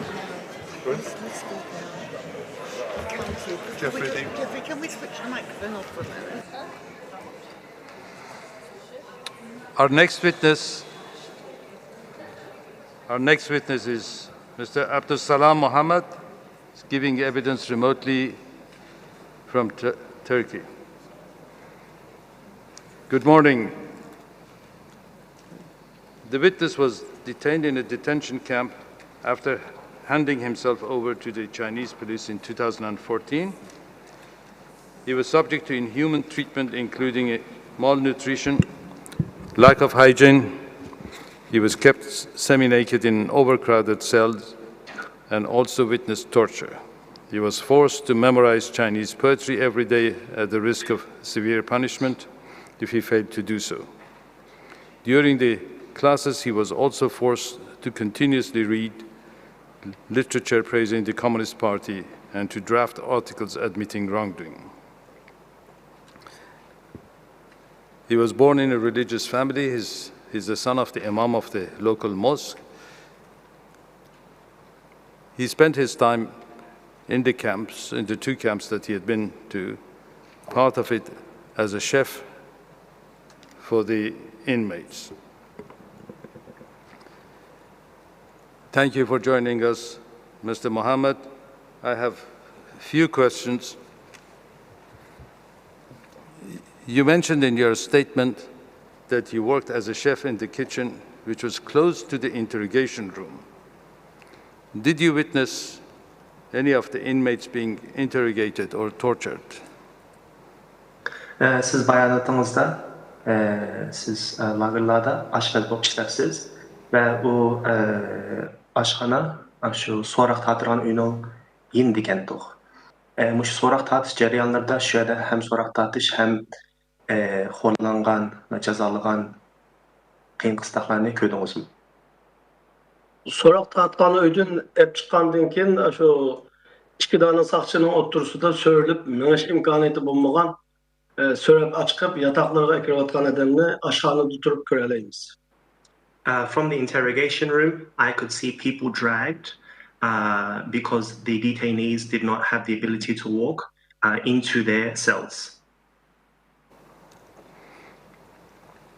Did you notice how they looked like after being tortured? Were they in a healthy position or badly beaten? Can you explain a bit more on that? Ularning qiyin qistaq xarlangan shu bo'lib bo'lgandan keyin ularning shakli qandaqdi? Sağlam edi, qanday ko'rinadi? Ularninki yüz gözleri şu işip ketken, kökürüp ketken, kızıl, adma paçakla tapan urgandan keyin mağanmay, yer desteş imkaniyeti yok, sörep açıp yatakka tamirga ekip taşlatkanlığını gördüm ben içeride. Their faces were swelled up, eyes, faces bruised, also marks of red. And because the soles of their feet were beaten, they did not have the ability to walk and they were dragged in this manner into their cells. And did you hear one of the inmates saying, "I wish I was the one who died"? Siz şu tutqunlarning arasida birisini keşke men ölgen bolsam degan sözünü anladыңызmı? Anlagan. Yatakta şirkirgenden keyin o yigen tayaqtın onu 3 gün sorakta çıkıp ketdi. Her gün sikirge vaxtida yüzlere her taraf uçuk, okşamagan şekilde uçuk. Tutqunlara desteş imkaniyeti yok. Bu ecel toşmayken bu tayak qancha ig'ir bo'lgan bilan o ecel kelmesi ölgül olmayken degende anlagan meni. Yes, I did hear that.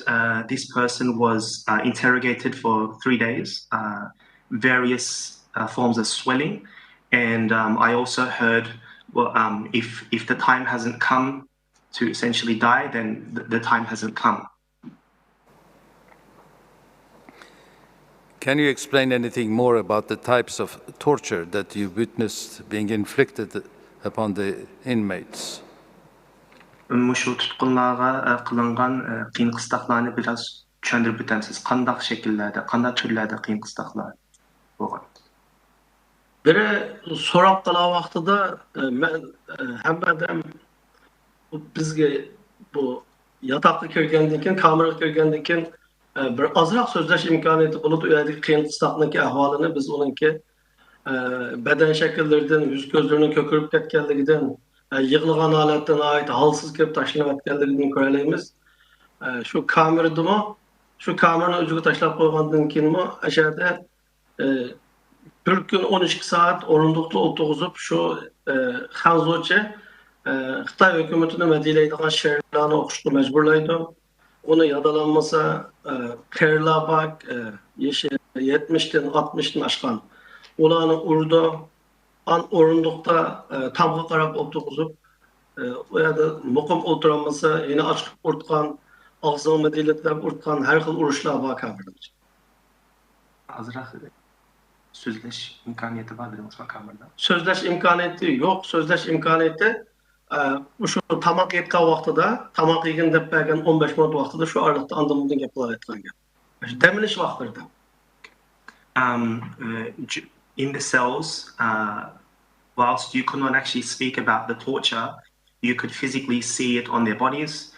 In the cells, you are made to so in the cells, they are made to sit on a chair for 12 hours straight, and they are made to recite CCP poetry and sayings that praise the Chinese Communist Party.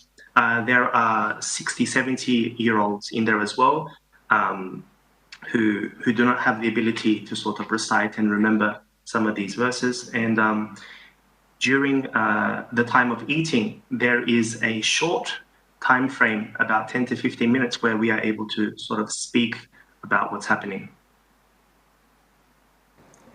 Bu halaga açıkta vaqtida her 48 saat bir qetim halaga açıqdı. Ondan keyin yerda cho'ng kichik tahoratlarni chiqartgan ishlar shu uyning ichida hala yo'q, chelakning ichiga o'tirib yotqanni yo'gab tursa ikki odam. Ashuna ichida o'tirib, ashuna ichida tamoq yeb, ashunda holatlarimiz bor. Yoqqan kechiliklar putlarimizda keshallangan, kechimu kunduz holatda. 48 saatda bir normal holat. Evet. 24 saatda bir açıqda jazolash uchun 48 saatda bir qilsa, ashuna ichida shu chelakka o'tiradigan gap uyning ichida. Every 48 hours or so, we are allowed to go to a lavatory. But normally, if we are to go, we go in the cell. There is a bucket inside of the cell. And yes. Thank you. Mr. Mohammed, you say that in May 2015, they declared that you are innocent after being kept months and months in the camp. But they did not effectively release you. They sent you to another camp. Can you explain why? Sizni 2015-yili 5-oyda sizni mahsum, ya'ni gunohsiz deb aytibdi. Lekin yana siz boshqa lagerga yutkilibsiz. Buning sababi nima? Xitoy hukumati shu tutib turish o'rni degan nom ostidagi o'ringa har bir Sharqiy Turkistonlik, har bir insonni so'lab, bu yerda harg'ulachi qiyin qistabga olgandan keyin uning Xitoy hukumatiga qarshi yoki qonunga qarshi hech qanday ishi bo'lmaganligini isbotlab 5-6 ay uni ichida qiynab, undan keyin ota-onasini sirtda so'roq etib, yizilarda, kentlarga aparish orqali hech qanday ish topolmagandan keyin gunohsiz deb, gunohsiz bo'lganliging uchun seni tarbiyalaymiz deb, undan keyin tarbiyalash nomimizda ostidagi jazo lageriga o'tkazdi. Jazo lageriga faqat shu gunohsizlar. Ya'ni tarbiyalash markaziga. Tarbiyalash markaziga bo'ldi. So after I was declared innocent, normally for you to be innocent, to prove your innocence, you are interrogated. Also, your parents and close ones are interrogated, and therefore, after that, you are declared innocent. But after that, I was taken to one of these so-called re-education centers to be educated. Thank you, Mr. Mohammed. Now, the tribunal members have questions for you. sizga ba'zi advokatlar beri sizga savol so'raydi. Thank you very much. Good morning, Mr. Mohammed.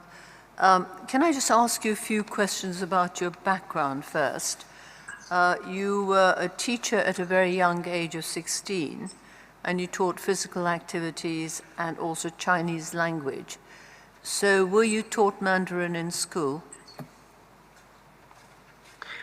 Siz biraz geçmişinizden bizge tushuntiramsiz. Siz 16 yaşında muallim bo'libsiz, beden eğitimi o'rgatibsiz.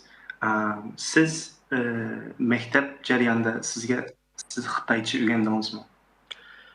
Men Sharqiy Turkistondagi Yakan nahiyasida tug'ildim. Boshlang'ich maktabni va o'rta maktabni nihoyatda yaxshi a'lo natija bilan bitkazdim. Ondan keyin o'rta to'liqsizni bitirgan vaqtimizda shu o'qituvchi tanlash uning ichidan bir ish bo'ldi. Shundan keyin eng a'lochi o'quvchilarning ichidan meni o'qituvchilikqa tanladi. Men boshlang'ich maktabniki 6 oy maktabniki tan tarbiya o'qituvchisi 16 yosh vaqtimda va hanzu tili o'qituvchisi bo'ldim. Shu vaqtda maktabda yaxshi o'qiganman. Ondan keyin bir yil sinf banjoni oldim. Ondan keyin ba'zi sabablar tufaylidan iqtisod biroz bir izlanayda oshpazlik o'rganishga o ishni tashlab chiqib men oshpazlik o'rgandim sinfda. In East Turkestan's Yarkent is where I'm from, and I studied primary school and middle school there, and I was one of the best students. And from that, I was chosen to be a teacher, teaching physical education, as well as being a Mandarin teacher. After a while, because of money problems, not having enough money, I trained to be a chef. Thank you. So I assume you were taught Mandarin in school? Demek ki siz Xitoycha eğitim, Xitoy ma'rifida o'qidingiz. Xitoy ma'rifida o'qidim, nihoyat yaxshi o'qidim, hanzu tilini men yaxshi bilibdim. Maktabda hanzu tili o'rgatdim bolalarga. Yes, I studied Mandarin and I taught Mandarin to the kids, and I studied very, very well. Thank you. Could you tell us why the head of the religious affairs reported you to the police? Was it because of your grandfather and your father who was the imam at the mosque? Sizce şu dini işlerden nimişqa sizni chaqdi hükümetga? Men bu maktabdan chiqib ketgandan keyin o'qituvchi oshpazlikni o'rgandim. Oshpazlik men asoslig'i kichigimdilla bir dindor oilada tug'ilganligim uchun 5 vaqt namozlarimni yaxshi o'qib, shu o'qigandan keyin shu odatda 5 vaqt namozni izchil o'qiyotgan bolalarga nisbatan shu kanatdan va kanatga qo'ygan yezining kadrligiga nisbatan uningki bu ko'z tashlab, uni siyosiy qonun ishg'ollarga uni ma'lum qilib qo'ygandan keyin ular izchil uyga kelib suhbat olib berishga boshladi. Ota-onam qo'rqdi. Ularning qilgan qilig'i faqatla u yerda namozni 5 vaqt namozini o'qib, uyda qalayotgan ishlarga mashg'ul bo'lmasdan o'zimning kasbimga mashg'ul bo'lganligim ularningki gumonini qo'zg'ashga yetgan bir ish endi shu vaqtlarda bizning vatanda. During that time, because I come from a religious family and practicing the 5 daily prayers, we would be visited by certain officials within our township and village, and in a sense we were sort of labeled and seen to be sort of religious and sort of dangerous. Thank you. You then moved to Hotan. Were you pressurized by the police there? And if so, did you get the impression that your home police had told Hotan that you moved there? Sorry, the last bit, So first of all, were you pressurized in Hotan? Okay. Siz Hotan'ga yutkilibsiz. Siz Hotan'da saqchilar tarafidan besim kuchadingizmi? Men Xotanga kelgandan keyin faqat oshpazlik kasbi bilan mashg'ul bo'ldim. Xotanda Sakçılarınki o aralıkta şu besimge uçamadım. Normal üzerine ticaretim bilen oltudum. Ahırısta şu 2014 yılı Xitay'daki Uygurlarını umumyüzlük kallık bastırış hareketi başlanğandan keyin o şu vaqtdan başlap parakendlik silip aşxana içip otattım. Aşxanamga kelip qadam-qadamda so'roq qilib aşxanlarni matalab shundan başlangan işler. Initially, no. When I moved to Hotan, I was busy just being a chef, going about my own business. However, after in 2014, China's bloody campaign against the Uyghurs, we got pressure, our restaurants being raided, being questioned at that time. Her aylarda kelip öğleni matalab hem yani ceven yotkan köpünü matalaş normal iş ilerdi. Öyle aktarır çıktı. Tamam. So every month, our houses would be raided. So our sleeping quarters and everything, they'd go through our furniture and raid our home every month. Thank you very much for that. You then became seriously ill, and you said you had to, you couldn't be treated in Hotan, and you got a travel permit and a doctor's note and a green card. That was in September. Why did it take 2 months for the police to issue a warrant, arrest warrant on you?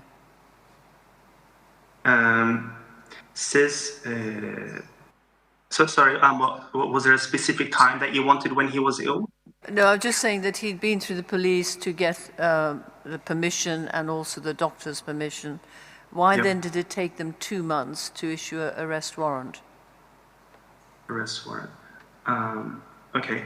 Before he gave himself up, he got the arrest warrant, he was told. Okay, but with the seriously ill part, I'm not... Yeah. He said he had to move to Hotan because he was seriously ill. Okay. I'll translate that bit because I'm trying to connect the parts. Yeah, I'm sorry, I should ask you one at a time. Carry on. Yeah. Siz Xotenga yutilish uchun mushu jiddiy bir şekilde ağrıp kalganınızı sebep gösterisiz. Şu Ürümçi'ye, Xoten'de aşkallarımızı matalap, etrafımızdaki kişilerimizde, yine ziyarelerimizde, ticaretçilerimizde 2014 yılı 5. aydan başlap qattiq tutqun qilishni başladı. Bizga o vahimeler başına önüm matalap, gumonliq qarganlik uchun ben ameliyatım o ahvolim yaxshi emasdi. Shuni bilan oshxonani taqib etib turib davolash uchun Ürümchiga bordim. Okay. Davoladim. Because of China's bloody campaign in 2014, whether it be locking up our elites, our religious figures, and also my health was not great at that stage, so I decided to go to Urumqi. Okay, thank you. Right, and then the arrest warrant was issued 2 months later. Was this because there was a new system that was coming in, getting the Uyghurs in? Şikayet jarayan ketipti, sizning tutish buyruqi chiqish uchun nima uchun shikoyat etdi? Yangi bir sistem nima qilyapti o'sha vaqtga? Meni tutish buyrug'i chiqarmagan vatanda vaqtimda. Ben fakat Ürümchiga chiqatdim, qo'rqdim. Hem davolandim, hem ingliz tili o'rganib kurslarga berib. Ishimni davom qildim. Xotenga borg'im yo'q, Xotenga borsam tahdid uchrayotganligimni bilmay, yaqin yo'qligimizni tutib turgandan keyin, ammo o keyin mana tutish buyrug'i degan ish chiqdi. Ammo burun tutish buyrug'i yo'qdi va 2 oy o'tgandan keyin ana qaror chiqibdi. Okay, yes, initially I was not, there was no warrant for my arrest. I went to Urumqi for my health.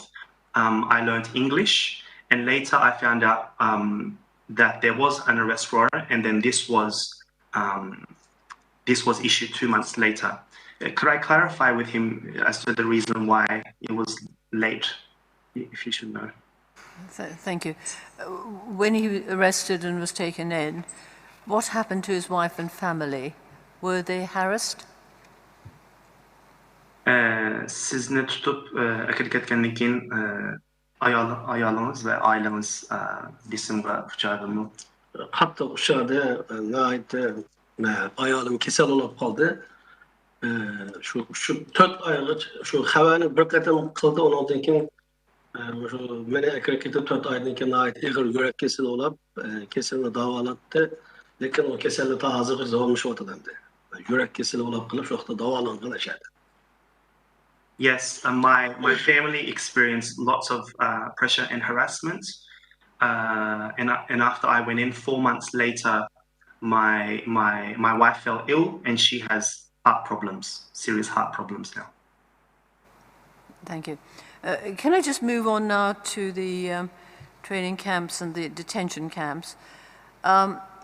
When they discovered you could cook, what were you able to cook? Did you have vegetables and meat and things, or was it just steam buns again? Sizni aşpaz ekanligingizni bayqagandan keyin aşpazlik qilibsiz. Yani nimalarni aytdingiz, tamoq aytdingiz? Masalan, saypay, ko'ktat barmidi, go'sht barmidi yoki bo'lmasa shu mo'ma pishiriblarmi chiqib berardingiz? Bu kadrlarga tamoq atkili salatdi, ularninki hamma narsasi bordi. Ammo bu mahbuslarga etadigan tamoq şu bizde Oqsay deydik, Baysay, şu saylan bordi. Şu sayni to'g'rab, tuz tashlab, shuni bilan bir vaqt şu gurjni tashlab, suyuq gurj ish etib beramiz. Ba'zi vaqtlarda tayyor go'manni tashlab, suyuq bir osh etib berishga bo'ladi. Ashuni bir kun uni, bir kun buni etib beramiz. Ani 2 vaqt mo'm yeydi. For the officials or the cadres, we would have everything prepared. For the detainees, they received what I would describe as white vegetables and a rice soupy food, and at times pre-prepared noodles or ready-to-go noodles were served to the detainees. Thank you. Can I just go on to the training camp? What were the facilities like there? Did you have a room? How many people in the room? Did you have beds, blankets?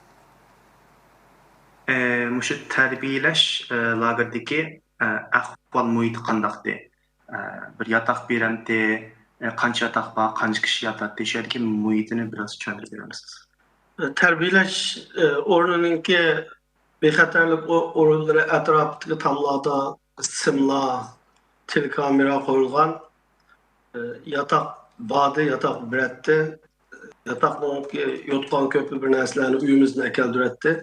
Bir uyda 3 karvat 2 qatdan 6 donadan bir uyda yotadi. Uyda bir kamera bor, kamerada kuzatib turadi.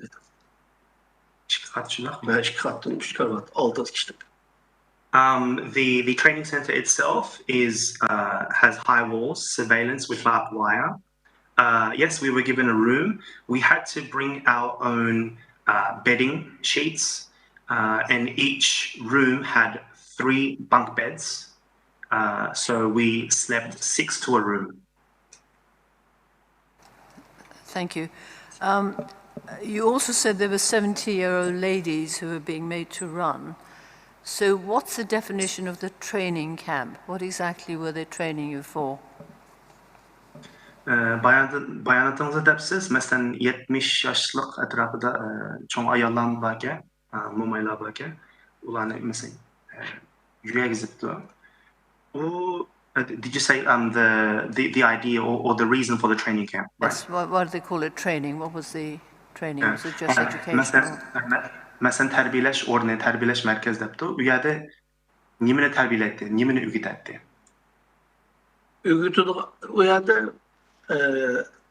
asaslık ügütümüz degan narsa şu haftada 7 kun ichida 7 xil idoradan kelib birdan şu gap qila oladigan, yaxshi so'z aytgan odamni o'rgatish bilan ularning asosliq so'z aytgani Xitoy hukumatiningki qonun siyosatlarini madhiylash va mustaqillik iddiasini bu ozg'unlik, xatolik deb qilish, undan keyin musulmonlarningki diniy e'tiqodini çekleş, hem ibadetke dini asabiylik, kanunsuz dini faaliyet digerlerini yadaldırıştan ibaret üç kılattı. Ettigene saat 8'de ders geçirsek, saat 5 kişi ders, düştü bir saat arameliş. Onun için bir saat yine arameliş kısı, onun için saat 10 gece yine ders verilmeyecek. Gecesi akşam saat 10 gece.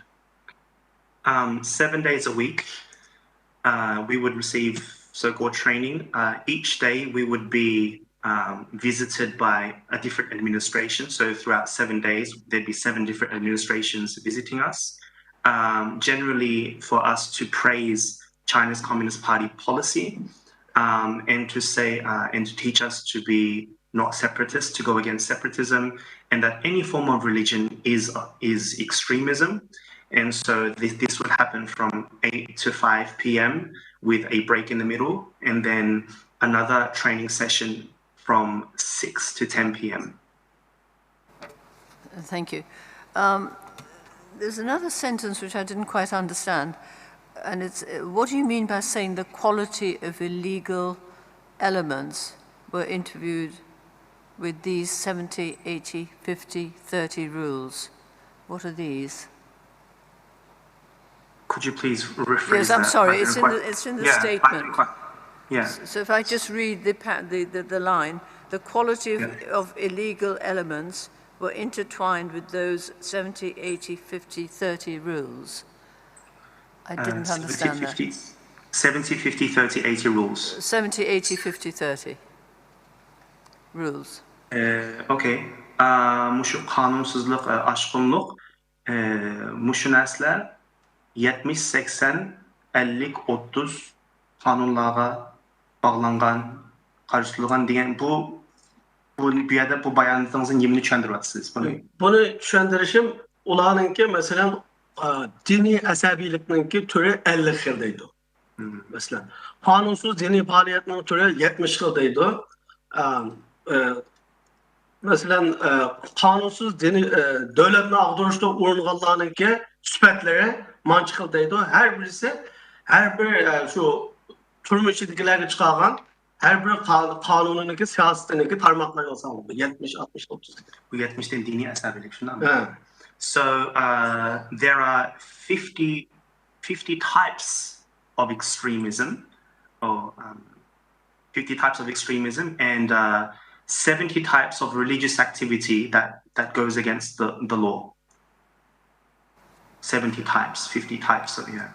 Yes, okay, thank you, that explains that.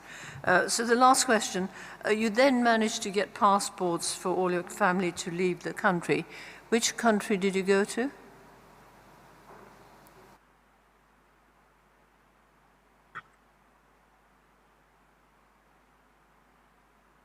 Did you hear that? I'm sorry, could you please repeat that? Yes. You cut off. Yeah, it disappeared here as well. So he managed to get passports for his family and himself to leave the country. So where did he go? You mean how he got the passports? He got them, and he left the country. But I just asked, where did he go? But first of all, I think we ought to check that he's happy to answer that question. I'm sorry? We better check that he's happy to answer that. Is he happy to answer that question? Which country did he go to? Not if he's not happy. Okay. Siz muşu pasport app bo'lgandan keyin o'zingizga va oilangizga boshida nega bordingiz? To'xtab turing, buni siz muşu savol javob berishga rozimi deb so'rayapti. Razi. Razi. Okay. Yes, he is okay to answer this question. I'm sorry? Yes, he said happy. he is Okay. Okay, so thank you. Okay, cevap versiniz burada. Ben pasportumda 2013 yılı seyahat pasportu aldım. 2013 yılı seyahat pasportu alıp yine seyahatin kelgendiğin el oldu ona. Onu el aldım. Onun için evlatlarımla pasport aldım. Bu yanılmasa pasport belge vaxtıda. 2016'da. Benim pasportumda şu qatada aldım. Şunu olan evvel Dubai'ye çıktım ben. Üzem yalnız. Onun için Mısır'a çıkıp Türkiye'ye geldim. Ayalım. Ben ondan keyin 15 gün keyin balalarımla evvel Dubai'ye gelip Türkiye'ye gelenmeydi oldu. Ondan keyin Türkiye'ye geldi. So initially I was given demek ki 16'da normal passport yüklü olsun. Okay. So initially in 2013 I was given a tourist passport which they had taken away from me. But in 2016 I received a passport, and by myself I traveled to Dubai, then to Egypt, and then to Turkey. Later on, my wife and my kids joined me. They couldn't fly straight to Turkey, so they first went to Dubai and then to Turkey. Thank you. And then very last question. After all these problems, have you any remaining health problems, either physical or mental? And is the family otherwise well? Mushu zulümlerden keyin hazırgıça şu zulümden, kıyınlıklardan sağlam cihetten, psikik cihetten, vücudi cihetten hazırgıça tesirleri var mı? Ve siz ya da ailemiz? Ailemninki ayağımdan aldı şunun tesirde nait ege yürek kesilip tehdit kılıp korktuğunu uyda. Yok çıkmaydı o çıkırça an okuyup gidip yürek kesilip olağılık inşallah meninki. Men aşu turmudu tuhaf gidip 10 gündün artık yetip gittim. Şu öpkem muzlap yetip gittim. Yasıkta yem yok. Azırgıca eğer davalını dağıtıma 5 yılın oldu davalını dağıtıma lekin onşulanmadım o kesilimde. Şu öpkemde nait eğer hasar şu zahmi koyup gitip gittim. So since then, my wife still has those heart problems, very serious heart problems, and because during my stay or during the time I was detained, I had to sleep on the cold floor, and from that my lungs were seriously injured, suffered a lot, and I had been suffering with this. So I have been receiving treatment for my lungs for the past 5 years, but I'm not okay. I'm still going through the treatments. Mr. Mohammed, thank you very much indeed. I think others might want to ask you more questions. Thank you. Thank you. Hello. Could I ask for some more clarification about the nature of the detention centres, which you also refer to as camps? How big was the detention centre that you were in? Muşu ceza lagerlerini yana biraz tushuntirib beramiz. Masalan, siz turgan ceza lageri qanchalik cho'nliqda? Men turgan ceza lageri pek çok. Aynı vaqtida beton qurilish qilib o darsxona yataqlarni saptikan men bir povuch mendan burun 3 qara tarbiyalab dedim. Men bag'andagi nayt pek çoğunlukta şu tömüydün öyleni selip da hazır teyya öyleni. Sattı ama onun işte pek çok etrafı simtoğuyla kaplanılan kameralı bağ halette işi pek çok onun kendi. It is very demek o kuruluşsuz köyge ben bağ. So during I saw it being constructed. It's a very big complex, very big. High walls, surveillance with barbed wire, filled with classrooms and cells. And so when you were cooking there, how many people were you cooking for? Siz şu yerda aşpazlık qilgan chog'da siz necha insonga tamoq qildingiz? Men 70 gün ya da terbiyeli doktor bizge bir gün guanamı taqtib ben chiqaribdi. Chiqarayotgandan keyin meni aşpazlık qilib berdi de men sirtga chiqsam yeni tutulishimdan qo'rqaman. Ma'qul men aşpazlık qilib berdim, aşpazlık qilib berdim. Men aşpazlık qilayotgan vaqtida bir o'rinda şu 150-160 adam vardı. 150-160 atrofida. Demek dastlabda aşpazlık qilmadingiz, faqat 100. Men tarbiyalab chiqqandan keyin u yerda meni aşpazlık qilib berdim debdi, ma'qul aşpazlık. So initially I was there for 70 days. And then upon my release, they told me to be a chef, and I thought to myself, well, if I go on the outside, I might be caught again, I might be detained again. So I agreed, and I ended up cooking for around 150 to 160 inmates. And were all the inmates of the detention centers Uyghurs? Bütün lagerdaki tutkunlar hemisi Uygur mitti. Hemmesi Uygur'du. Ben yine şu Tamak'ta iki yerde ettim, Bro'nun bir yerde ettim, yine onun kendi yine başka yerde ettim, Yötkü'de. Hemmesi Uygurlar. I was actually made to cook in 2 different places. I was transferred, and in both those places, the detainees were all Uyghurs. Right. And coming now to your experience in the re-education camps, what proportion of people had first been incarcerated in detention centers? Approximately. Sizce tahminen şu terbiyeleş ornuna kelsak, şu terbiyeleş ornundaki neyimiz yüzde netçi insan sizce başta cezalardan çıkıp terbiyeleşke yütkülüken. Sizce tahminen? Dastlabki vaqtlarda şu terbiyeleşke bağlı adam şu %20 etrafında adamlar terbiyeleşke asaslığı %80 adamlar çokum ektidir. Yani terbiyeleşke çıktım diyen insanlar ben rahatlıkla çıktım diyen aletli keleden de yani turmaladı 20 yıllık 15 yıllık telefonda bir aylık Kur'an okuyatkan bir adamlar isimini koygandı için 7 yıl ülkesi de o terbiyeleşke bir imkanı iyi olamaydı. Yani, fakat günahsız diyen 20% insanlar bazı 80%'ne günah tepip ülkesi cinayet üstü de mahkemede turmalı kalırdı. So, %20 cezadan terbiyeleşke yapıldı. Soluğan adamı da, onun başkalarına, onun başkaları da ama sırtın erkek adamlarla toşkuzudan mesela asasladı. Fakat günahsız da terbiyeli ekirmegen adamlarla toşkuzudan asasladı. Okay. Around 20% are from the detention centers that go to the training centers, and the rest 80% pişirdin. Şunak mı hiç bilmiyorum.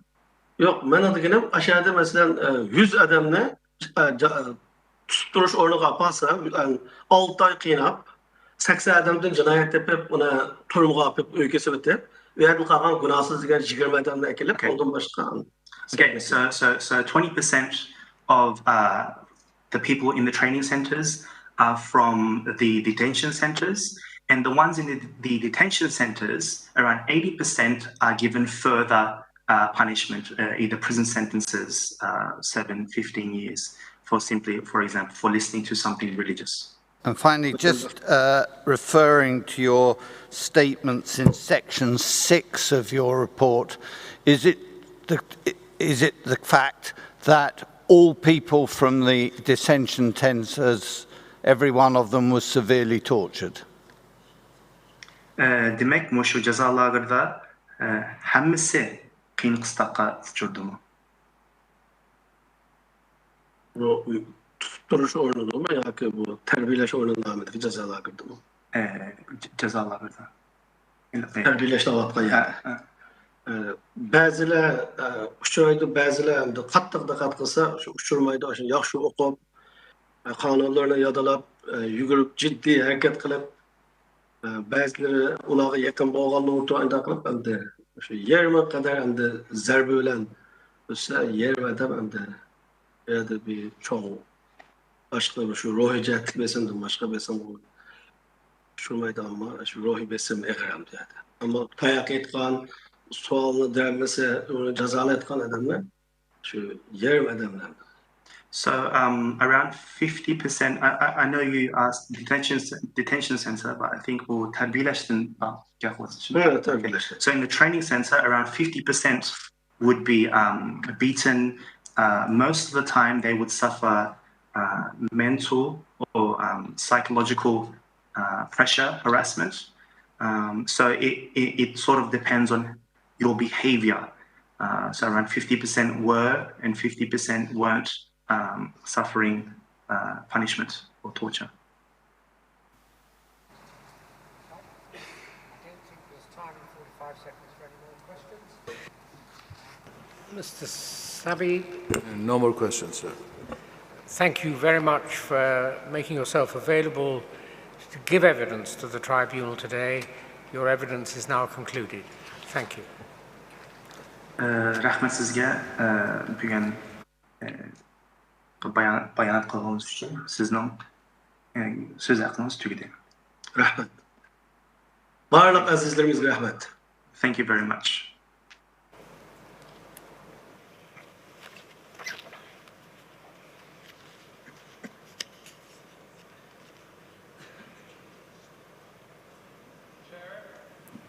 The next witness is a nurse who until 2000 worked at a hospital in Hotan City. She worked in the maternity department focusing on conducting abortions. About 100 women came to the hospital for abortions every day. There were 2 departments in the hospital in which our witness worked. She worked in that department for women pregnant 4 months and above in their pregnancy. She states in her statement that it was clear that these women were forced to undertake the abortions. And although she knew that these abortions were unethical, she wouldn't dare, and in fact nobody would dare, raise concerns with the hospital administration. She later left this job to open a pharmacy where she helped women, Uyghur women, remove their intrauterine devices, their IUDs. And she did this between 2002 and 2007, where she helped approximately 70 women a month remove their IUDs. So thank you for joining us, and I have a few questions for the witness before then passing you to the members. Rahmat, sizga bir necha savolim bor. So my first question is, in the hospital in which you worked, undertaking these abortions on women pregnant 4 months and above in their pregnancy, you state that it was clear that these women were being forced to undertake those abortions. Firstly, siz ishlayotgan doktorxonada shu 4 oydan yuqori homila qolgan ayollarning bola tushirishni ko'ribsiz. Sizning farzingizcha bular zo'rlab turib qilingan operatsiyalar.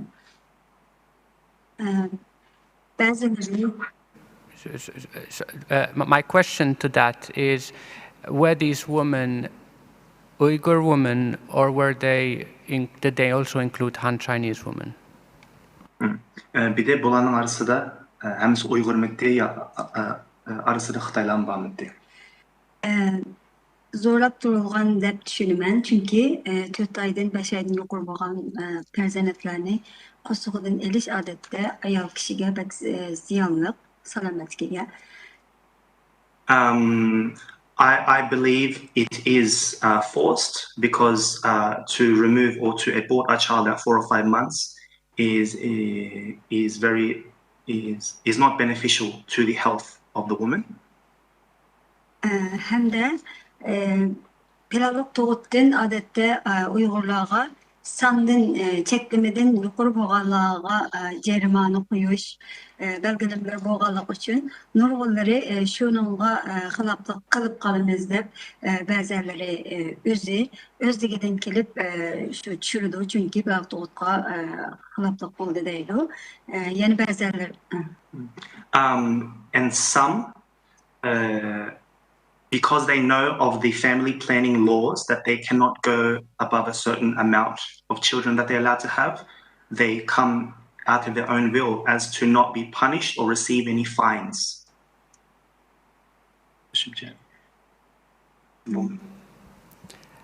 And could you specify therefore whether these women were Uyghur women or whether they also included Han Chinese women? Ayollarning arasida hemisi Uyghur mekti ya Xitaylan var mekti? Uygurlar köpti, Xitaylanlar az.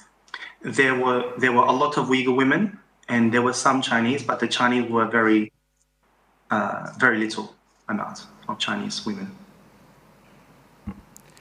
So, just to specify, even in the category of women with a pregnancy of 4 months and above, these also included Han Chinese women in that category. Mushu 4 aydan yuqori hamilelik qilgan ayollarning orasida Xitoylar bormidi?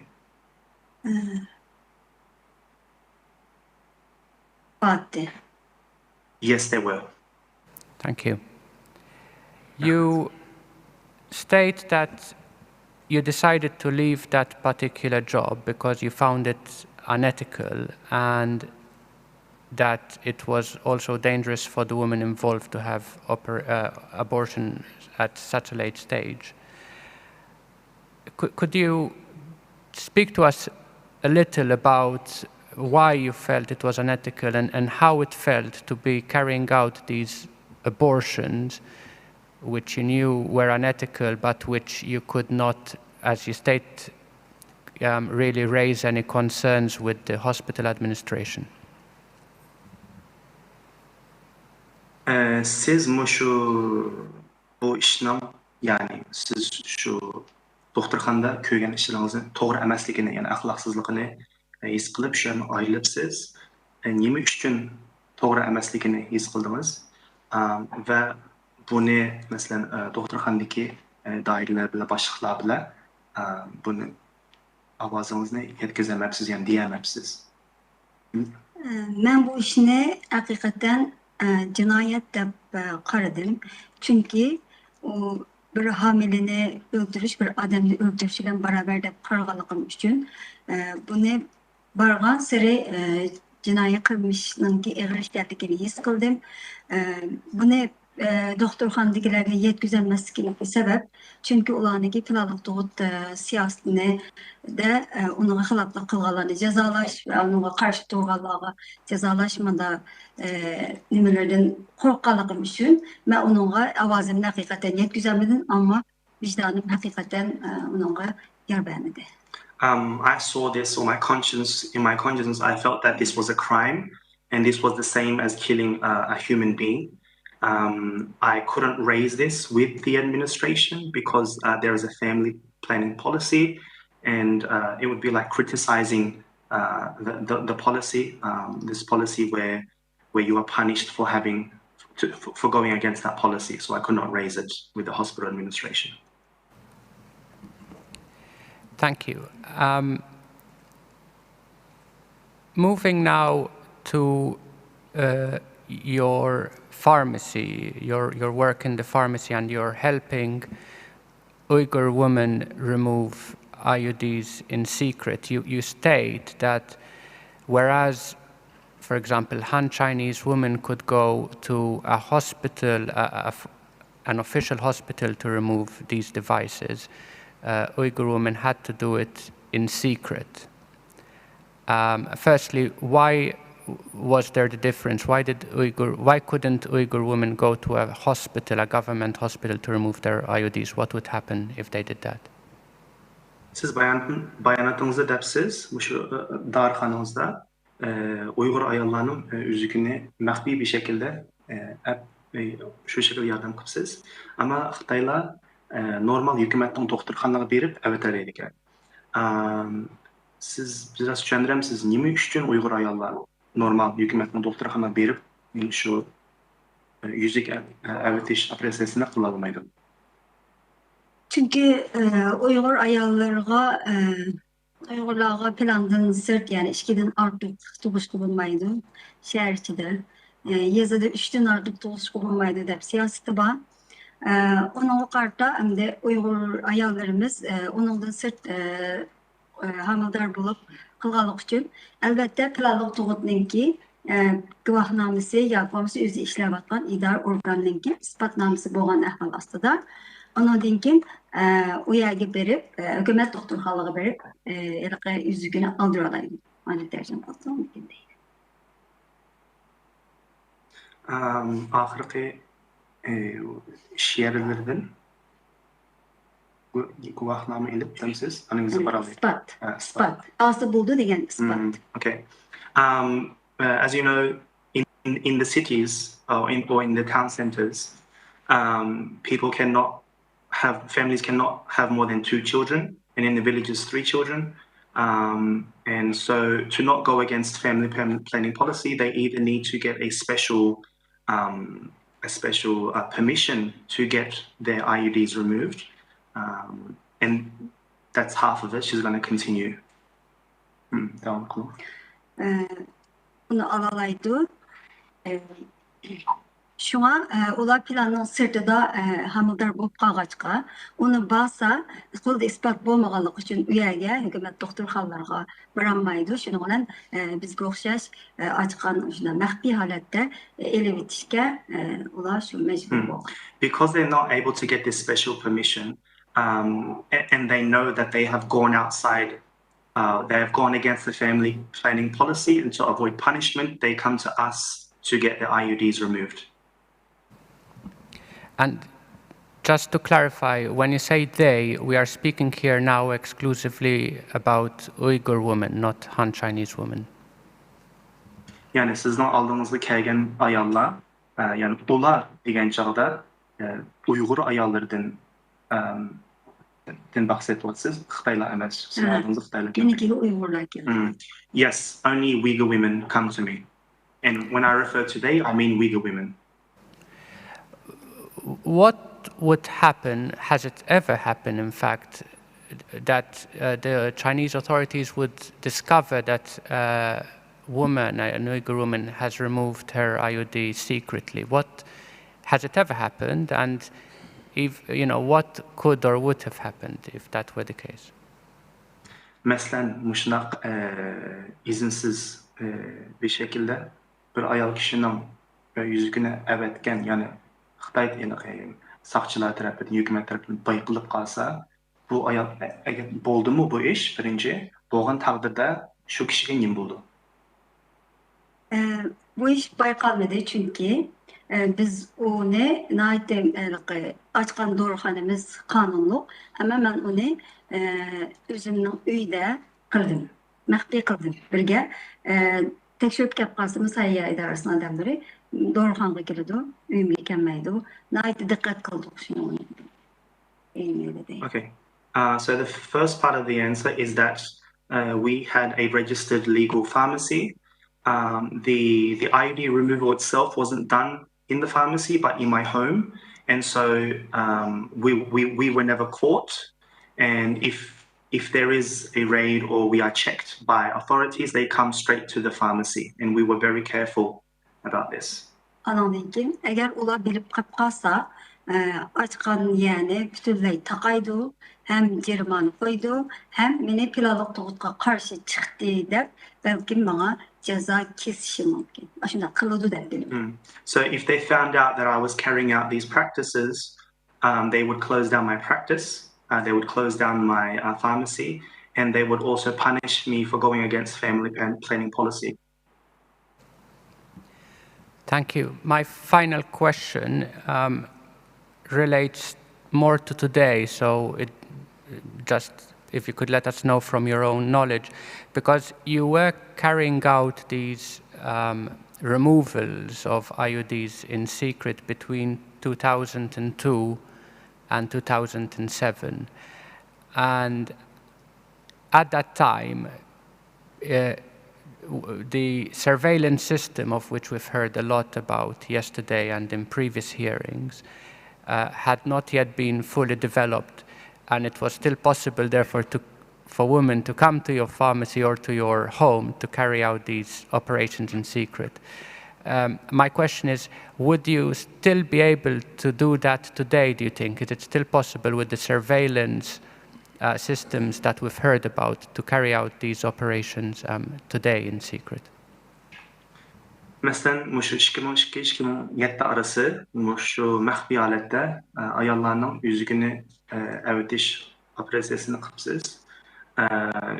Həmimiz bilimiz şu çağda Xitayның közdiş aparatı o kadar ilğar eməzdi. Ama bugünkü günlükdə, did you say would she be able to or would she?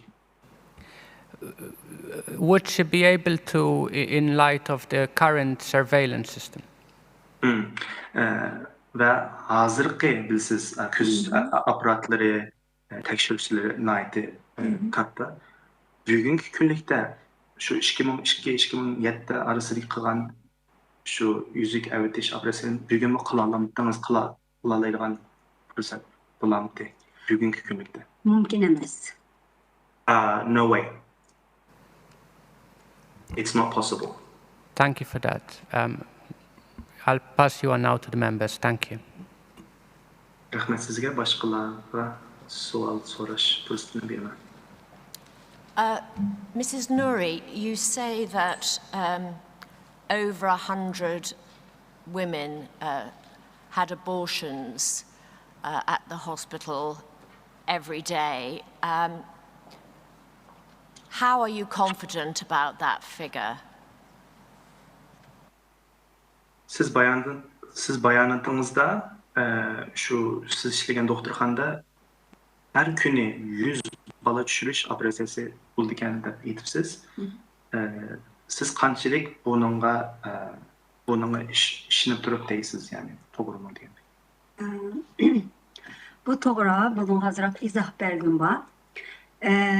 Bu tahminen 100'ge yakın ayol bemorni, yani buningda bug'dirish operatsiyasi, bola tushirish operatsiyasi ve kichik homillarni qirish operatsiyasi, yuzuk selish qatorliq, ya'ni pilalik tug'utga doir kasalliklarni o'z ichiga olgan holatdagi yuz kasalini. So I'd like to clarify that this refers not just to abortions but other operations referring to family planning or to desist in to stop the pregnancy. This includes inserting IUDs, of course with abortions and other operations which are linked to family planning. So I meant in this capacity. Could you tell us how late abortions took place? How late in a pregnancy they might have taken place? Şu bala düşürüş operasyonları qanchalik kechiktirib, mesela 4 aydan yuqori depsiz, mesela qanchalik kechiktirib qilalaydi? Ya mesela 7 ay hamilelik, 8 ay, 9 aygacha bala tushirgan vaqalar bo'ldimi demek. Ha, bo'ldi. Yani tushundiring, yani tercümede demek ki azat izahlanır. Could you please rephrase the question? Were there pregnancies taking place, were there abortions taking place at 6 or 7 months of pregnancy or even later than that? Bala düşürüş operasyonları mesela 6 ay bo'lganda, 7 ay bo'lganda yoki bo'lmasa 10dan keyin bala tushirildi. Tushirildi. Yes, they were aborted. What was the latest abortion that she knew about? Siz bilgen en kechiktirilgan, yani en vaqtchi bala tushirilish. 8 aylık. At 8 months.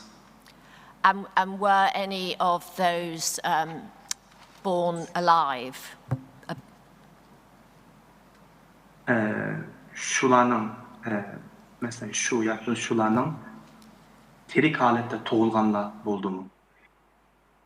Tushirilgan holatda. Tirik holatda tug'ilganlar bor, tug'ilib bo'lib uzun o'tmay o'lib ketdi. Yes, some were born alive, but not long after they die. Thank you. You say that from 2010, family planning in China got stricter. In what ways did it get stricter? Siz deysiz bu aile tug'ut siyosati 2010dan keyin 2010dan beri texmi chingayib ketdi. Qanday chingayib ketdi? Bu bağın sırrı meselende her günü öğleni tekşirgan oldu. adisi menin ballarımı iki günde bir balamını sırtqa çıkarıverdim çünkü tekşürüşke geldik üçün. Onundan başka yine eğer planlık doğduğunu tutup aldığın bu kalsa cerimani aldığın cerimanisinin ki pulunun sanını yukarılap getidiğin bu diye. Muşunda bir xil ondan ki yani yazılarda yani şu öyünü tüytüp etdiğin, öyünü yıkıp etdiğin ahvallarmı boldu. Muşta bir ahvallar boldu. Ama ahir kelgende türmüge sulaydigan bir ahvallarmı boldu. Muşunda. Öyünü tüytüp etdiğin. Öyünü yıkıp etdiğin. Okay, so there started to be everyday checks from authorities. Even I would tell my kids to leave the home every 2 days because I knew there was a check coming. Fines were increased, very hefty fines, and houses were demolished, and some were sent to prison. Thank you. You say that most women were referred for abortions by the Family Planning Office, where your sister also worked for many years. Could you tell us more about the Family Planning Office and where it received its directions from?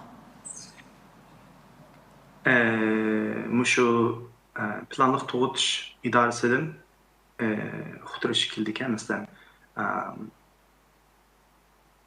hatta sizden kardeşiniz müşahede işlepti. Bu planlık toğutuş idaresi olan buyrukunu nereden aldı? O buyrukunu elbette Xitay hükümetinden aldı yani. They get their orders from the top. They get their orders from the Chinese government. Do you know which part of the Chinese government? Xitay hükümetinin qaysi tarafını, qaysi bölümden aldığını bilemsiz. Qayerden tam olarak? Yok. No. You say your sister was imprisoned because she resigned from the Family Planning Office. What was her job at the Family Planning Office? Kardeşimiz, yani kız kardeşimiz aile tuğut idaresinden istifa belgeçke solunuptu depsiz. O aile planlık tuğut da idaresi de nerede işleydi, makamı nimetlerini yemiş kıldı. Teşvikat işlerine mesuldu. She was involved in what's the word? Advertising, promoting. Aileге birip, planlık siyasını düşündürüldüğün, bazı vakitlarda hamildarlıktan saklanılan doğrularını biridiğin, şunda işlerini teşvik kılıdığın işler bilen şoğlanadı. So she would go from house to house and explain the family planning policy. She would also, yani şu darlan birem diye öptem. Derlerini biretti. O darlama yardımda var küçük yumalak meyfi sütun yani aşı yardımda kaptı. Aşı doğrularını berdikte şundan digini yardımda var açanlar.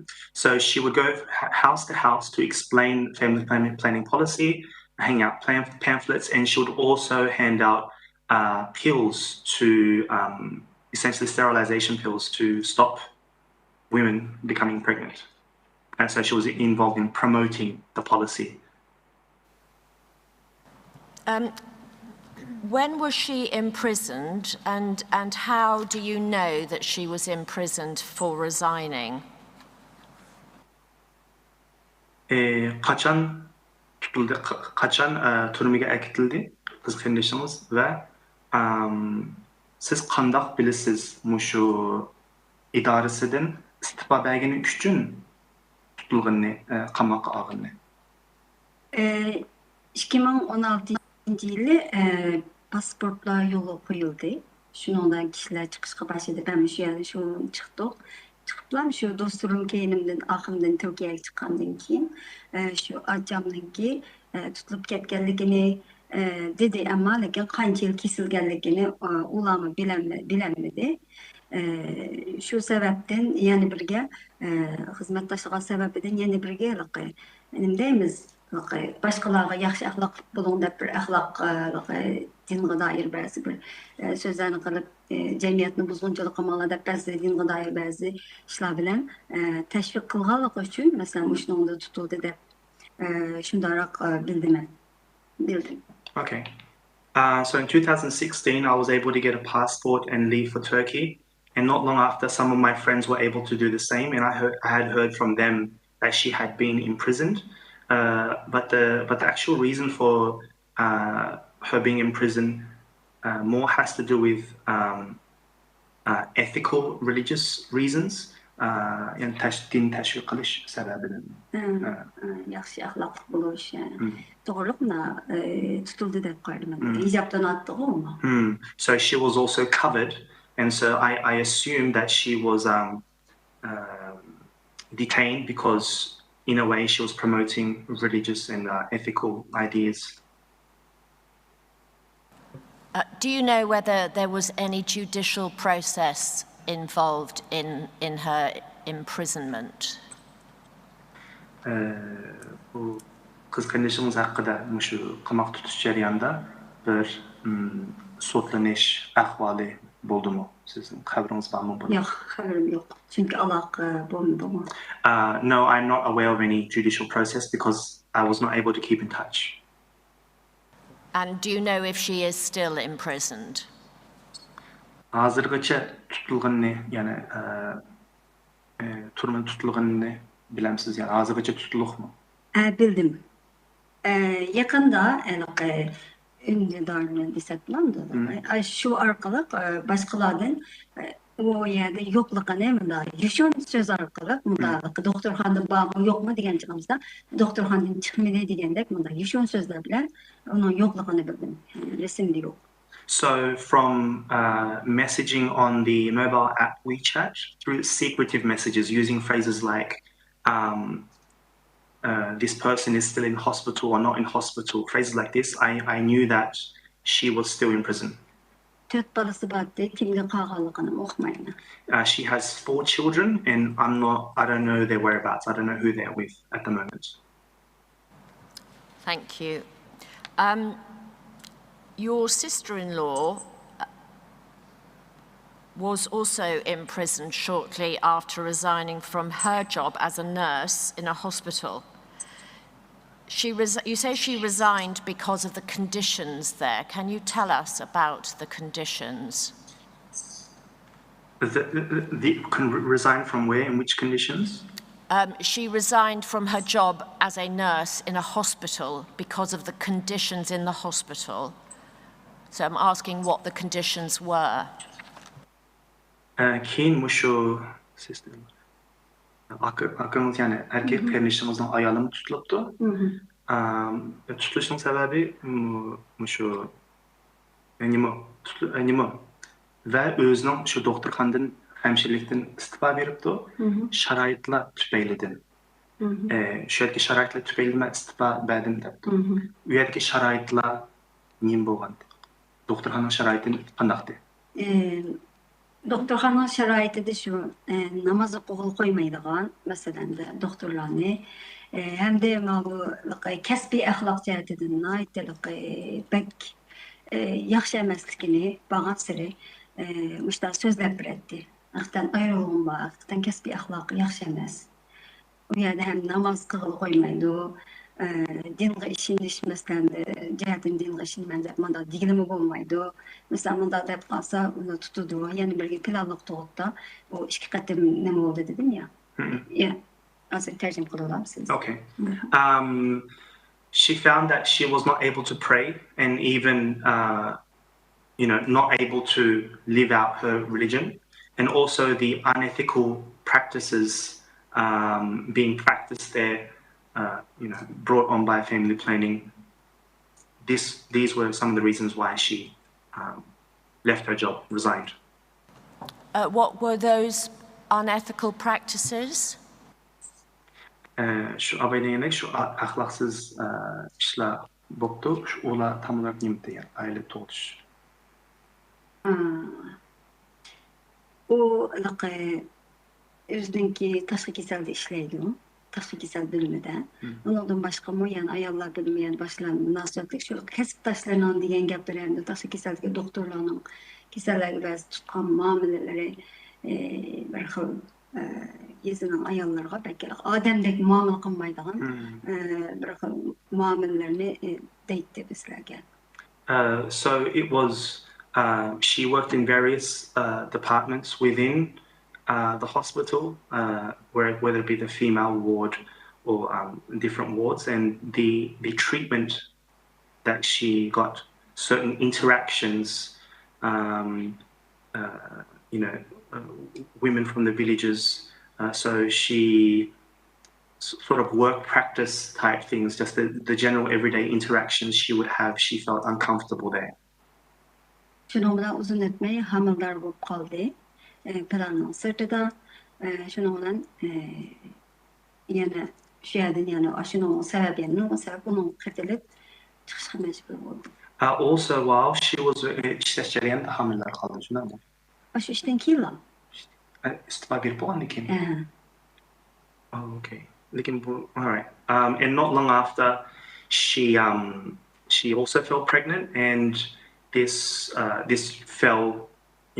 went against family planning policy. Ama lakin o hamildar bolgandan keyin akam muha nisbeten aytkanda akam işleglik. O 3 yaş vaqtida başkalarının dep koyuşı bilen 3 yaşlık balаны şu planın sırtından o bize xilaflık qilsa 100 000 lira yakın manda jerimanı koydu. Yani aklınızdan balası şuna. Akamın balası. So my brother's child, essentially, when he was 3 years old, people reported him, doxed him to the authorities, and my brother was fined approximately 100,000 lira. Yuan. He was fined approximately 100,000 Chinese yuan, RMB. How do you know that your sister-in-law was imprisoned, and was a reason given for her imprisonment? Siz qandaq mush aqınızdan ayalı turmada ba ekenligini bilsiz ve sebebi nima? Men yakında ünlülerden yani resim arkalık alakalaşkan bulduk. Onunla başkasıyla alakalaşmagan. Şu soruduk yalığı başkalardan yani onu 3 yıl kesti de anlayan başkalardan bulunma dostlarından. Ama lakin doktor handan çıktı mı desek yani çıkmadı dedi. Fakat muşulan cevap rişeldim. Şundan çıkmalıqını dedi. Before I knew, I had heard from others that she was sentenced to 3 years, and recently, using WeChat, again in secretive messaging, I asked, has she come out of the hospital? And I received a message saying, no, she hasn't come out of the hospital, symbolizing, that she was still imprisoned.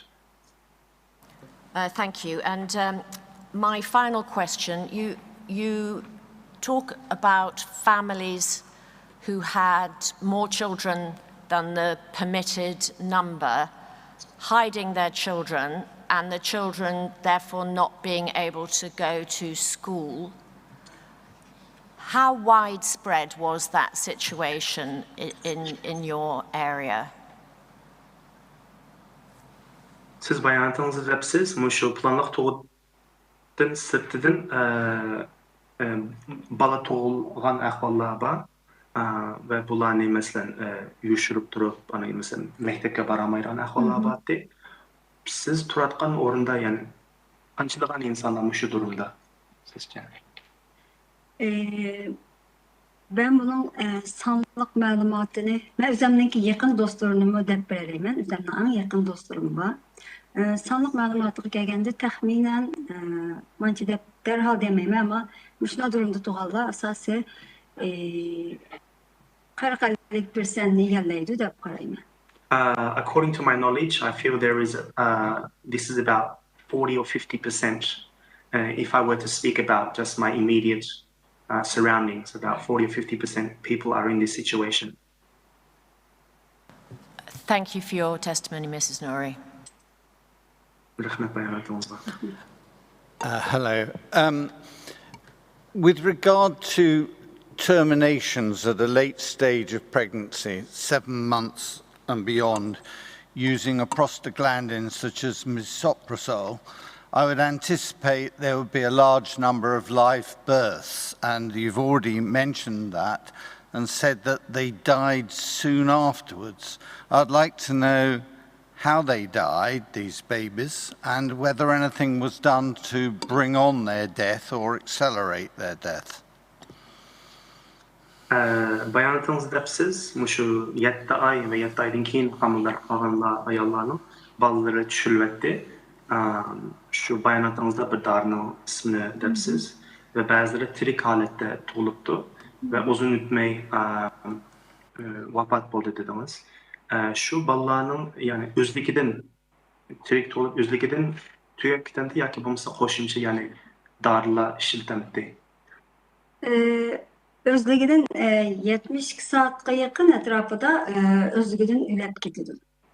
Onun aldı da laqı Livan'ın Cuşe'ye de bir okul var. O ne laqı baş suyunu saladığan okul. Hem de babanınki baş suyunu bulgap. Şu okulunu saladı. Onunkin abala aldı da bazıları ölüp düşüyordu. Bazıları tirik çıkan ahvalasıdan ölüp gidiyor. Yes, so the injection given initially has the baby come out, and within 72 hours, generally speaking, within 72 hours, that child,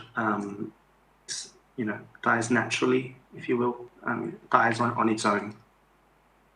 So 3 days later? Yeah. Around, yes, she mentioned 72 hours. And were any of these babies given injections? Bu balalara okul uruldu mu yani balının özüge? Kosak taraftan uruldu.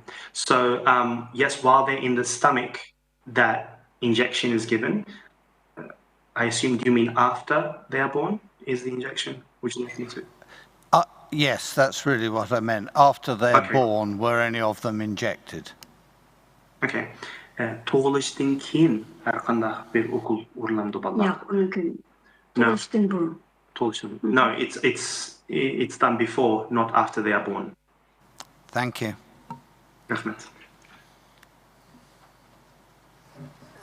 Thank you very much. Could I do a follow-up question? And that was the children, if the children were born now to mothers who had their IUDs removed illegally, would the parents be fined? Or would the child be taken into a boarding school now? Eğer valla you mean the women who have had their IUDs and they had it removed, right? Muşu yüzüküne evvelken ayallar hazır hamileler kalıp mesela bala tolup kalsa o ballarını as a fine, money fine, right? Yes. Şu atanlara ceriman koyulandı. Ya ki olmasa o ballarını hükümet tarafından eklendi mesela ballar terbiyeleştiğini. Men tuğan şarait astıgıca cerimanı koyuldu.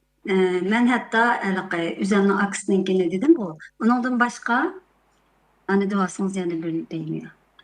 Yok siz ne yapalım? Ondan başka bir dostumunki ailesiga 1.700.000 yuan cerimanı koygan.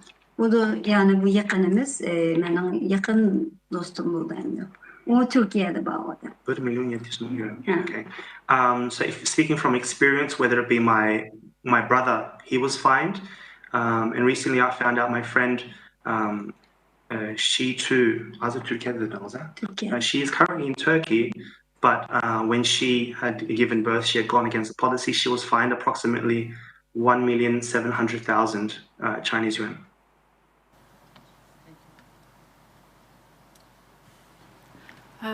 quick question. What are the risks to the mother if she's forced to have a late abortion? You mean health risks, right?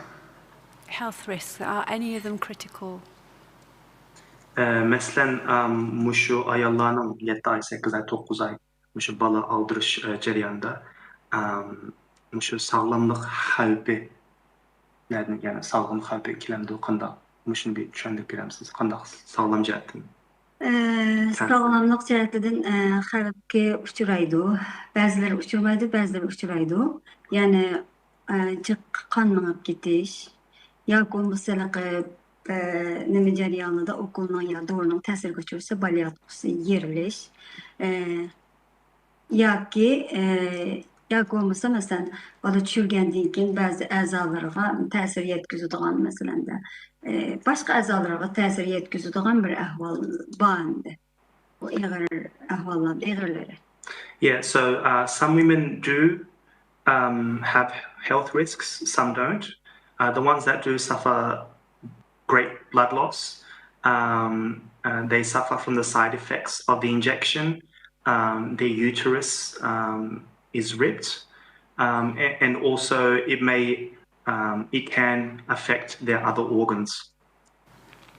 And just to quickly add another question, have you seen any of the mothers pass away in your experience due to a late abortion?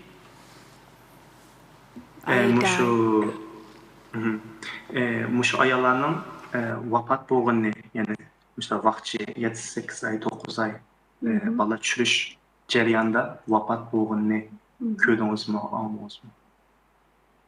Vafot bo'lganini ayarlarni shu bala tushirish jarayonida xotirlamadim, esimga kelmadi. I don't remember. Okay, thank you. Anything from counsel? No further questions at this end. Thank you. Before I say farewell to the witness, Mr. Interpreter, may I thank you very much on behalf of the tribunal for the work you've done this morning with 2 witnesses, which have been of great assistance to us. And to the witness, thank you very much for making yourself available to give evidence. Your evidence is now concluded. Thank you. Sizga ko'p rahmat bayonotingiz uchun. Rahmat. Birgalikda eng muhim gapdan doktorga oid bir narsa qatib qo'ysa bo'ladi. Am I able to add anything now? Let us hear what it might be. Start off, yes. What does she want to say? Siz bir başlab yiqim?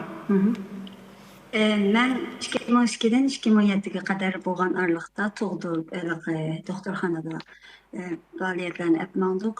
Hamda tug'dirish bilan shug'ullandim. Shu vaqtlarda 2 ayol bor. Ular lobdan kelgan ayollar. Ular bizning mening qishimga kelib tug'di. Tug'ishni planliq tug'ut tarafidan qochib kelganligini deydi.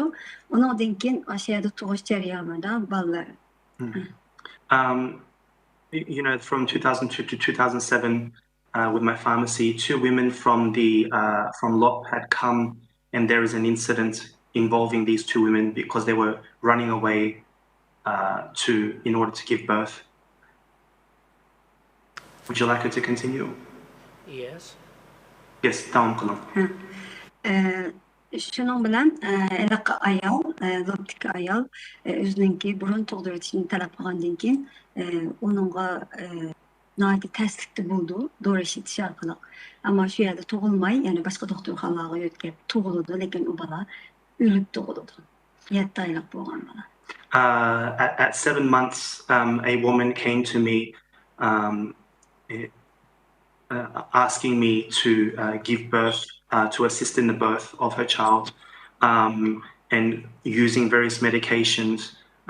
We tried to give birth, and later on we had to take her to another facility, but that child died during the birth.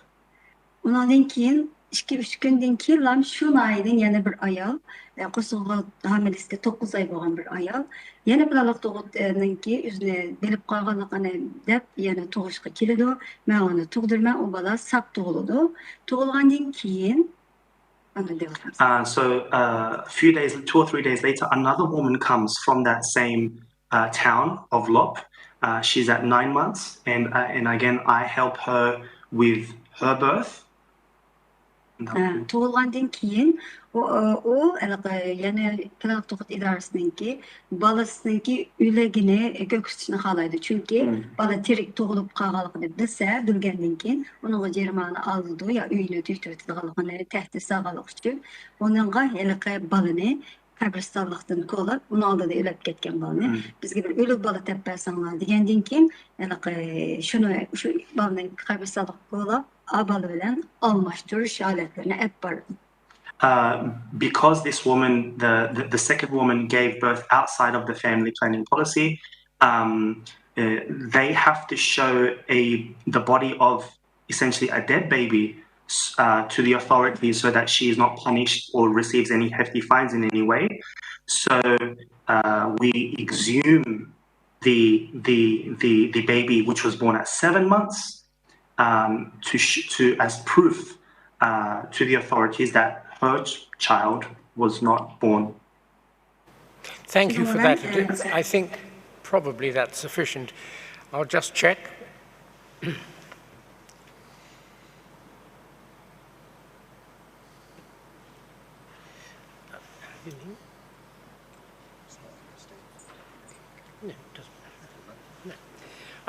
I think that's probably enough, but I'll check with counsel whether he wants to ask anything arising from that. Thank you, Chair. No further questions. Just thank the witness. Yes, you can continue for a little. Yana biraz devam kılalım. Şunun bilen o balını almaştırgandan keyin menden süt kesildiğin okulunu talep kıldı. Nimişqa dep sorgan çağımda, çünkü ularning qışığı bargan çağımda meniki muş emçikimni sütni sığıdı. Eğer o narsa çıkıp qap qalsa, sen bala emitipse, senin balan hayat ken dep, mana şunundan mening balamning hayat ekanligi bilinib qaldı. Onun üçün mağım şuna qılındaydı. Şunundan aşılarını tepirişken de mecbur buluverdi.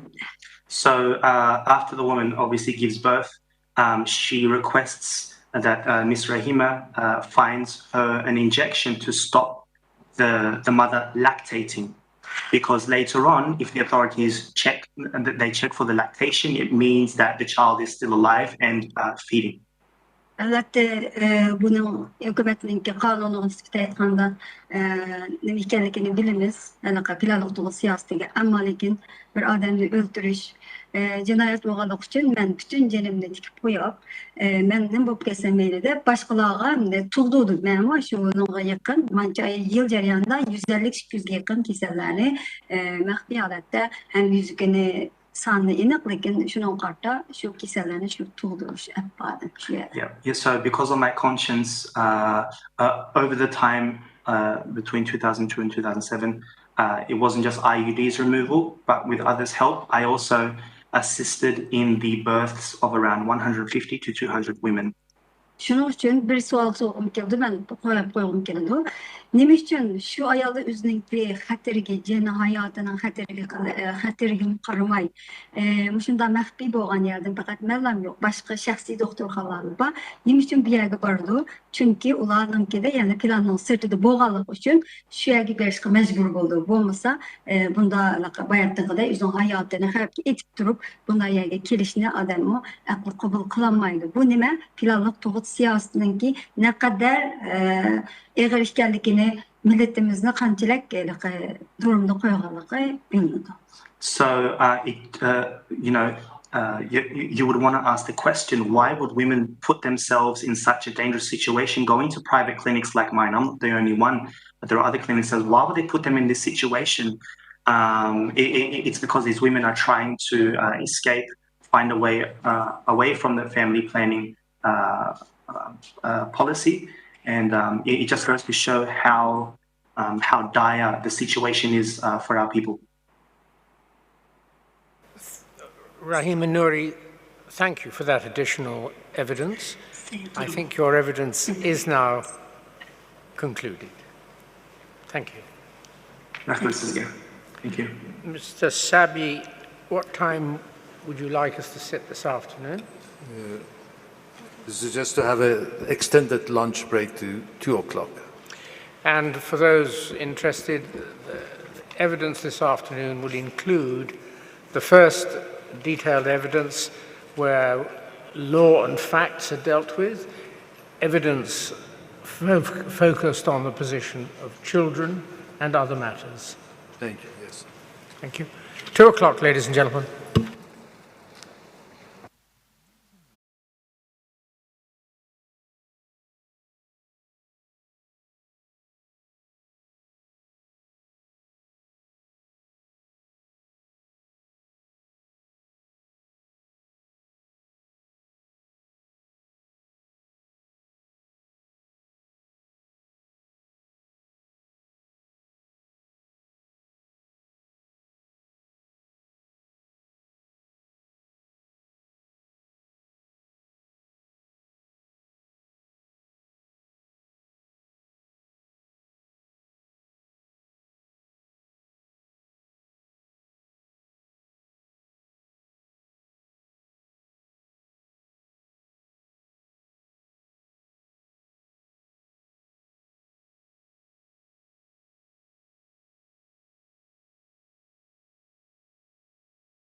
Late starting.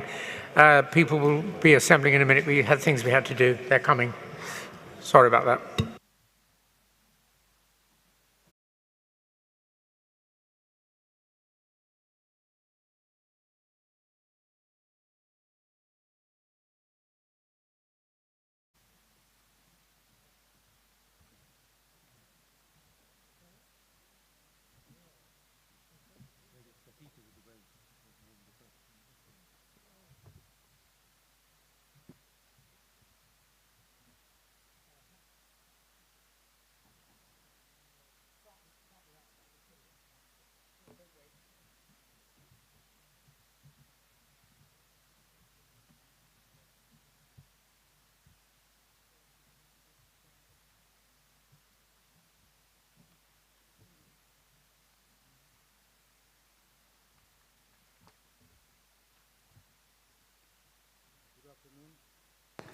Good afternoon. I'm sorry for the delay in starting this afternoon's meeting.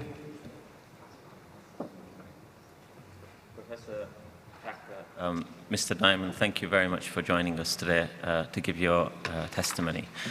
I'll begin by just doing, giving a brief description of your expertise, a very brief summary of the report, and then hand it over to your 10 to 12 minutes presentation.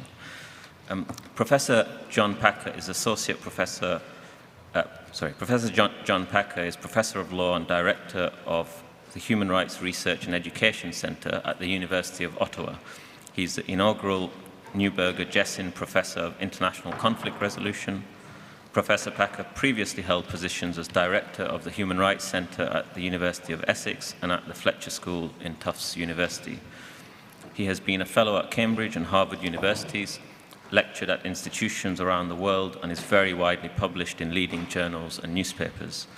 He serves on the boards of a number of NGOs and is an expert on the advisory panel for the Shared Societies project of the Club de Madrid, comprising almost 100 former heads of state or government of democracies. Mr. Diamond is legal counsel at the Raoul Wallenberg Center for Human Rights, having joined in September 2018. He engages in legal, political, and public relations advocacy for the release of political prisoners and in support of human rights and atrocity prevention.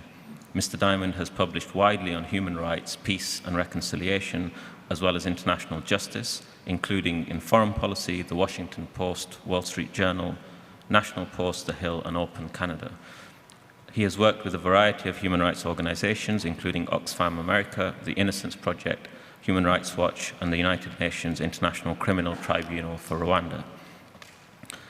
Professor Packer is the principal advisor on the New Lines and Raoul Wallenberg Center report entitled The Uyghur Genocide, an examination of China's breaches of the 1948 Genocide Convention, and Mr. Diamond is the principal author of that report.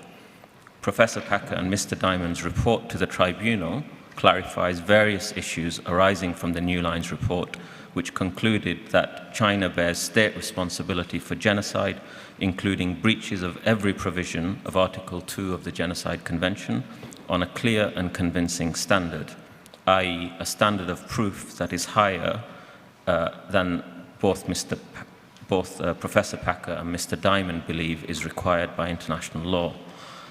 In their report to the tribunal, both experts provide an explanation of their interpretation of the law on state responsibility as opposed to individual criminal responsibility, the legal standards which they apply in making their findings, and the jurisprudence relating to the specific intent to destroy. They then provide evidence of specific intent, concluding that there is sufficient evidence to make a finding that the Uyghurs are being targeted for destruction in whole or in part. I should clarify that Professor Packer and Mr. Diamond testify in their individual and professional capacities, and the tribunal notes that they are not employed by New Lines or otherwise contracted by them. Professor Packer, Mr. Diamond, if I might hand over to you for your presentation. Thank you. Thank you. So our testimony today builds on the report that was just mentioned, which was jointly published by the New Lines Institute and the Raoul Wallenberg Center for Human Rights, and to which we served as principal author and principal advisor. The report was the result of a pro bono collaboration of over 50 independent experts from around the world with a range of relevant expertise, including on China's ethnic policies, Xinjiang, genocide, and international law, of whom 32 experts are named in the report.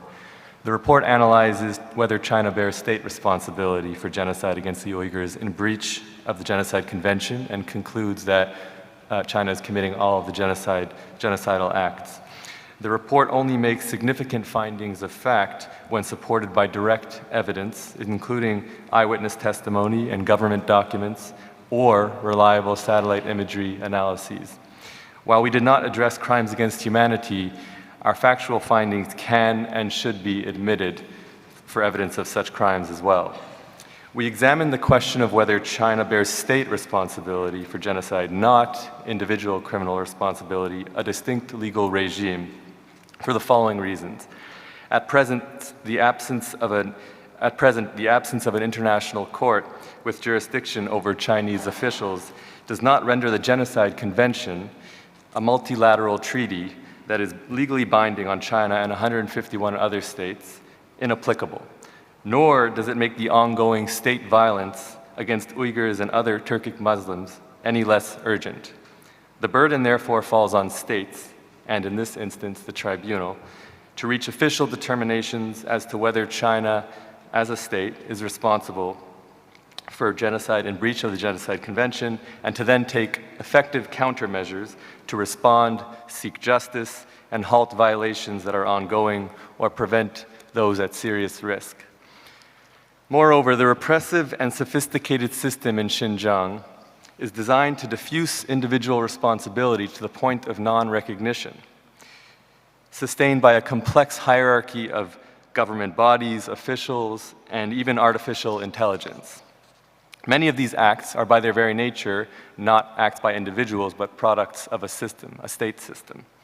In our view, the system is unprecedented in many ways, and therefore requires a context-specific approach to assess a crime of the severity, magnitude, and complexity of genocide.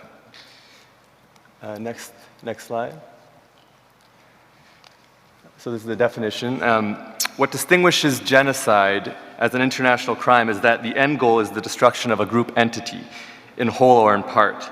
Our March report and those submitted by other experts to this tribunal have already amply demonstrated the commission of the 5 genocidal acts against the Uyghurs. Today, our presentation will focus on the requisite standard of proof, the intent to destroy the group in whole or in part, and other states' duties.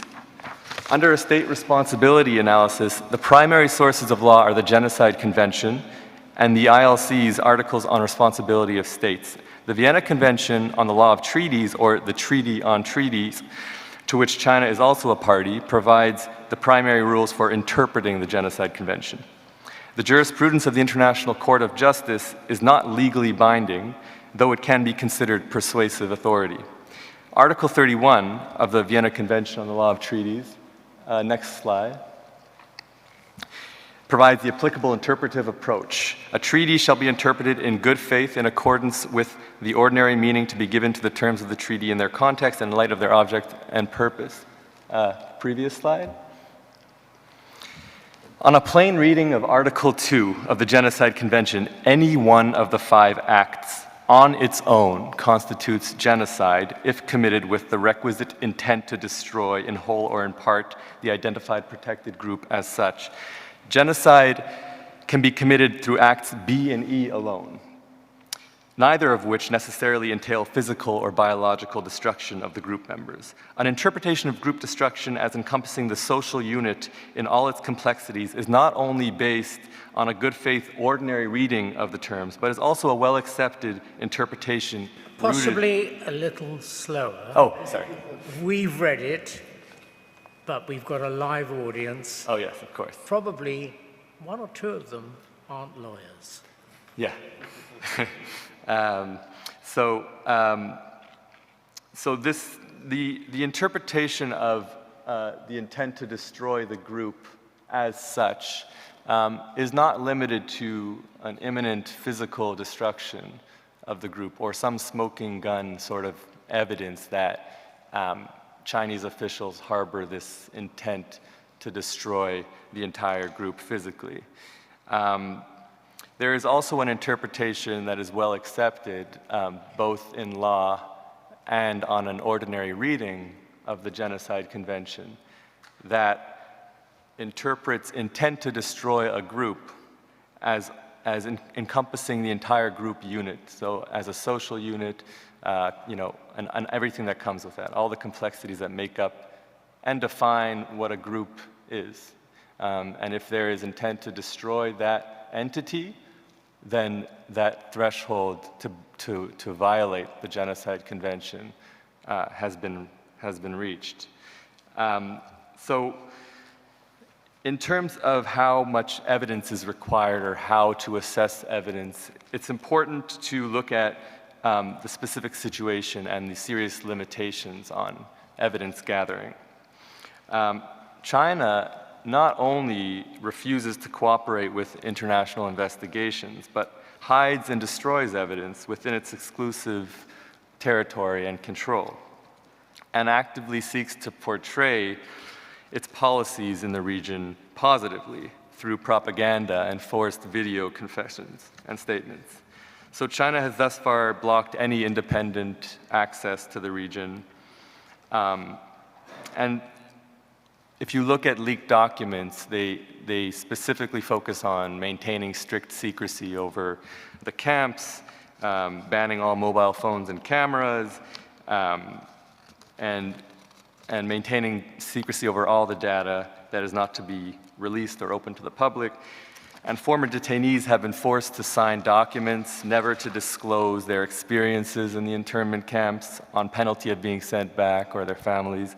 They have been coached on what to say upon release, including to deny that they were ever in detention.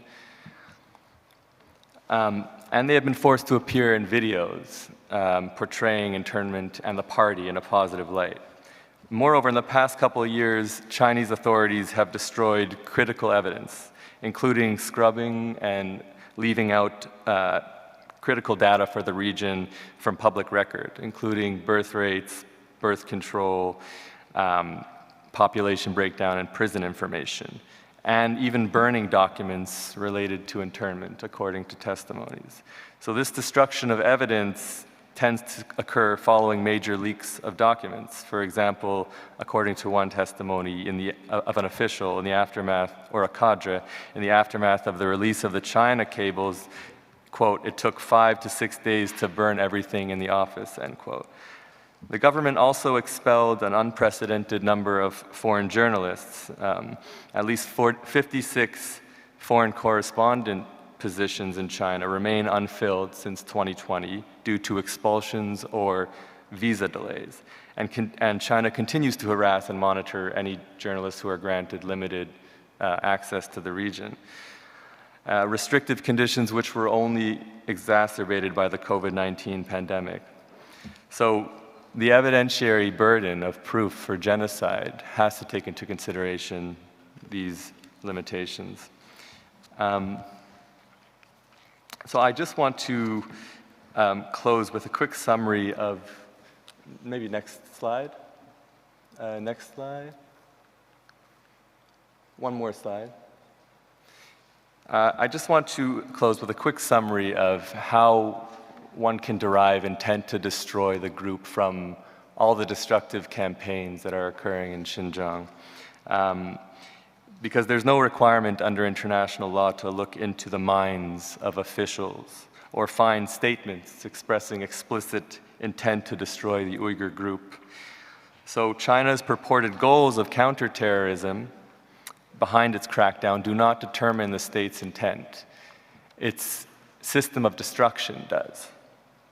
So when viewed as a whole, this system can only amount to an intent to destroy the group as such. So first, the all-encompassing mass surveillance system that terrorizes Uyghurs throughout Xinjiang has broken up families and severed communal bonds. Second, the mass internment campaign has further torn families and communities apart through rounding up Uyghurs and other Turkic Muslims in the estimated millions. According to leaked documents, former detainees are detained for states of being like untrustworthy or born after 1980s, or even being, quote, ethnic Uyghur is an official factor, which could also result in detention and harsher prison conditions. So the vast majority of detainees are Uyghur men between 18 and 55, which has also resulted in increased divorces to escape stigma or sexual abuse by live-in cadres. And the government is also subjecting Uyghurs to a parallel system of unprecedented forced labor programs, neither of which show any signs of slowing down. Recent reports demonstrate that Uyghurs are increasingly being transferred to serve long-term formal sentences, confirming a concerted plan to render the internment campaign more permanent with a veneer of legitimacy. I'll quickly, I can go into a little more detail with the other campaigns, but what's particularly important to note, of course, is the systematic, well-documented coercive birth prevention campaign that is working in tandem with the mass internment drive, where authorities are coercively imposing systematic birth prevention measures, including mass sterilization and IUDs, through the ever-present threat of detention, and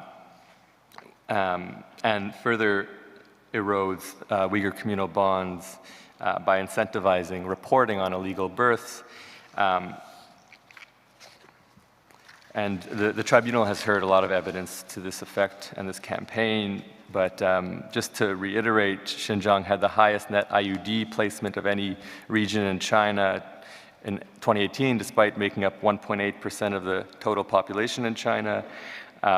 Between 2017 and 2019, the birth rate across Xinjiang dropped by nearly half, the most extreme drop out of any region in the world since 1950. With greater decreases in indigenous majority areas.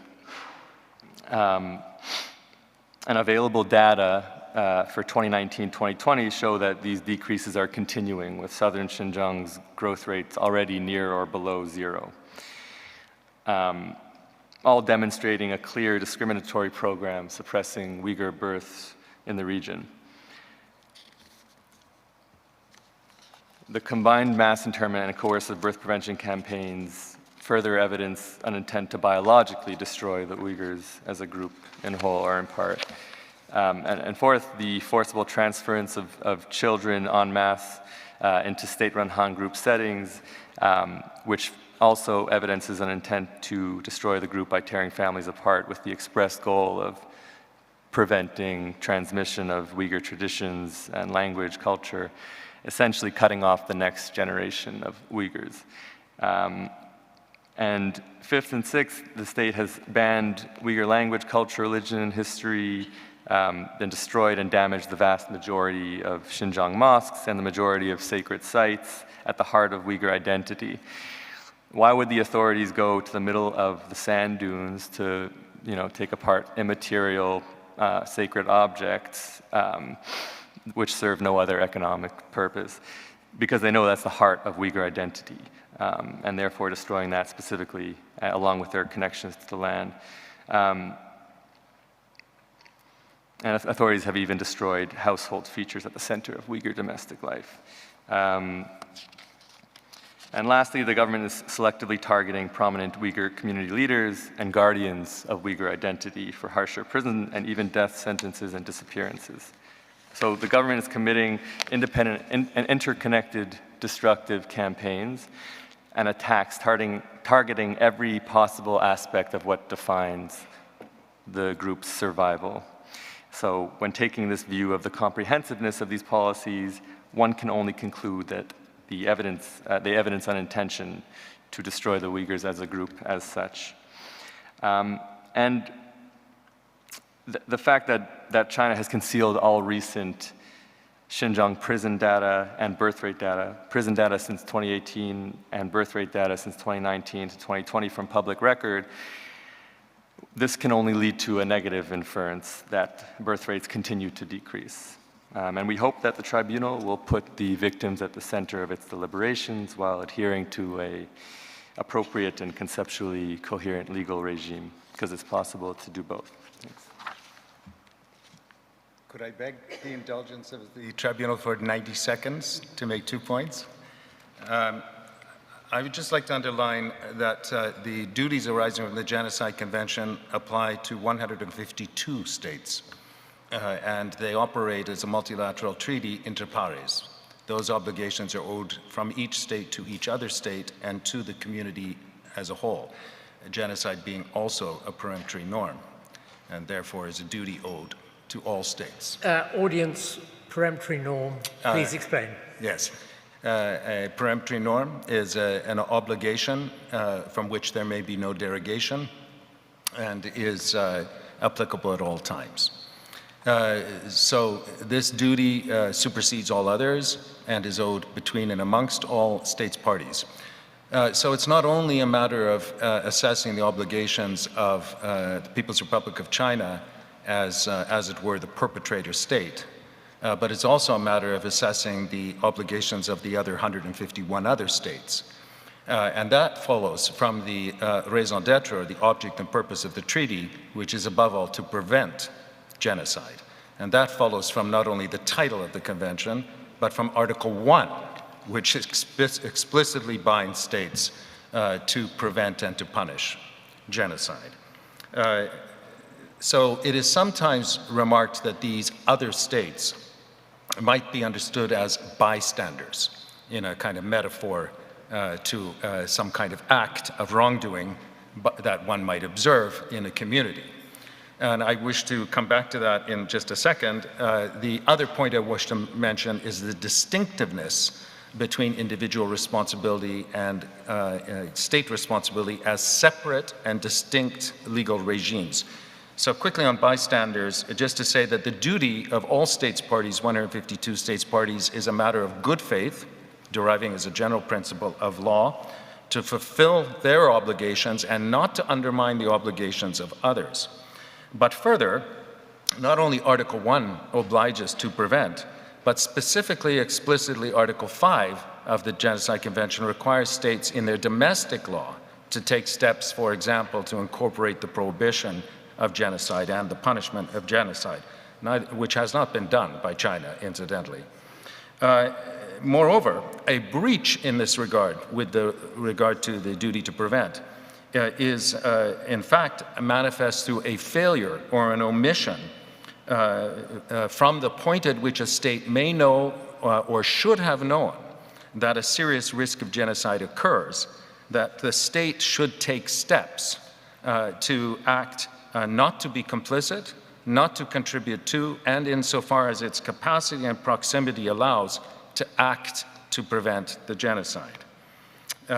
With regard to the second point on distinctiveness of the law of state responsibility and the law of individual responsibility, I just emphasize that these are not only distinct and separate regimes of international law, which is not my assertion, but as we have argued in our submission, is explicitly recognized by the International Court of Justice and simply follows from the character of international law. But these two distinct and separate regimes include distinct and separate standards, and not only with regard to substantive obligations. For example, individual responsibility not only imposes duties, but also applies regime in international human rights law of specific protections of individuals, both procedurally and substantively. Those procedures in particular, as well as sanctions, do not apply to states. I wish to underline that. They do not apply. States are not protected by international human rights law with regard, for example, to procedural fairness. And third of all, the distinct and separate nature of these regimes applies to the consequences, both in terms of legal consequences and sanctions, which may apply as a result of breaches of their obligations. So with regard to these distinct and separate regimes, one may reasonably, and we would argue that this tribunal should, draw distinct conclusions differentiating individual responsibility from state responsibility, such that there is neither in law nor in logic the necessity that one depends upon the other. That is to say, that it is quite possible and entirely reasonable to find that there may be a violation of state responsibility in the absence of proving individual responsibility for breaches of genocide, and vice versa. It may be possible to find breaches of individual responsibility without finding state responsibility. Thank you. And Mr. Diamond, I have 5 or 6 questions on your factual and legal findings arising from both your reports, and then 4 or 5 questions about your interpretation of the law. If I may, I'll address both of you, and perhaps you can decide who might be best placed to answer them. I imagine the panel will have a number of questions arising as well. So my first question is, you've identified that the intent to destroy on the part of the PRC is destruction of the Uyghurs as a whole or in substantial part. Are you able to justify why the destruction is substantial, either in numerical or other terms? Do you want to begin? Sure. Yeah, that's a good question. So we would first submit that the comprehensive destructive campaigns are aimed at destroying the group as a whole. That's first and foremost what these comprehensive campaigns demonstrate, especially by the sheer numbers in the millions in different categories, including forced, mass internment and mass sterilization, etc. And if one would take a more narrow interpretation of intent to destroy the group biologically or physically, then one would have to look at the number of births that are being prevented, the number of women that are being disproportionately sterilized in Uyghur majority areas, and make a determination as to whether that constitutes a substantial part physically that is being destroyed. But in our view, based on the plain reading and interpretation of international law, these destructive campaigns are sufficient evidence to demonstrate a deliberate campaign of destroying a group. If I might just supplement it by saying, so first of all, the obligation under the Genocide Convention is not to commit genocide with regard to a specified group, of which we assert that the Uyghurs constitute such a protected group, in whole or in part. Or is disjunctive in that phrase. So one does not need to establish that the group entirely, or in an atomized sense, every one may be, for example, eliminated. The word is destruction, or to destroy, not to eliminate. So we must look at the notion of in part. In part here has both quantitative and qualitative characteristics. And there is no specification in the treaty with regard to a time threshold or period. So there may be, that, in other words, it does not stipulate there needs to be an event of mass execution, for example. It may be that over time, both quantitatively, numbers will be destroyed, a part of the group quantitatively as a percentage or a real number. But I wish to underline also, in part also speaks to the qualitative character of the group. So for example, if a group ceases to exist by its character, then the protected group has been destroyed. And in fact, it's necessary, that is a necessary precondition for the, or let me put it another way, the raison d'etre of the convention is to prevent the destruction of the group as such. So I would just say that one should not be distracted by, for example, a numbers game or in a short period of time. A question which arises in that case is, would you still maintain that, essentially, would you still maintain that position of destruction in substantial part, knowing that the policies implemented in southern Xinjiang are not replicated in the north generally, firstly? Second, the proof of targeting of intellectuals is in the hundreds or thousands, as opposed to the tens of thousands. And thirdly, the proportions of those being targeted with alleged prohibited acts are less than 15 to 20%. So could it be possible to still justify that this is an intention to destroy in substantial part? Do you want to reply? Yeah, well, so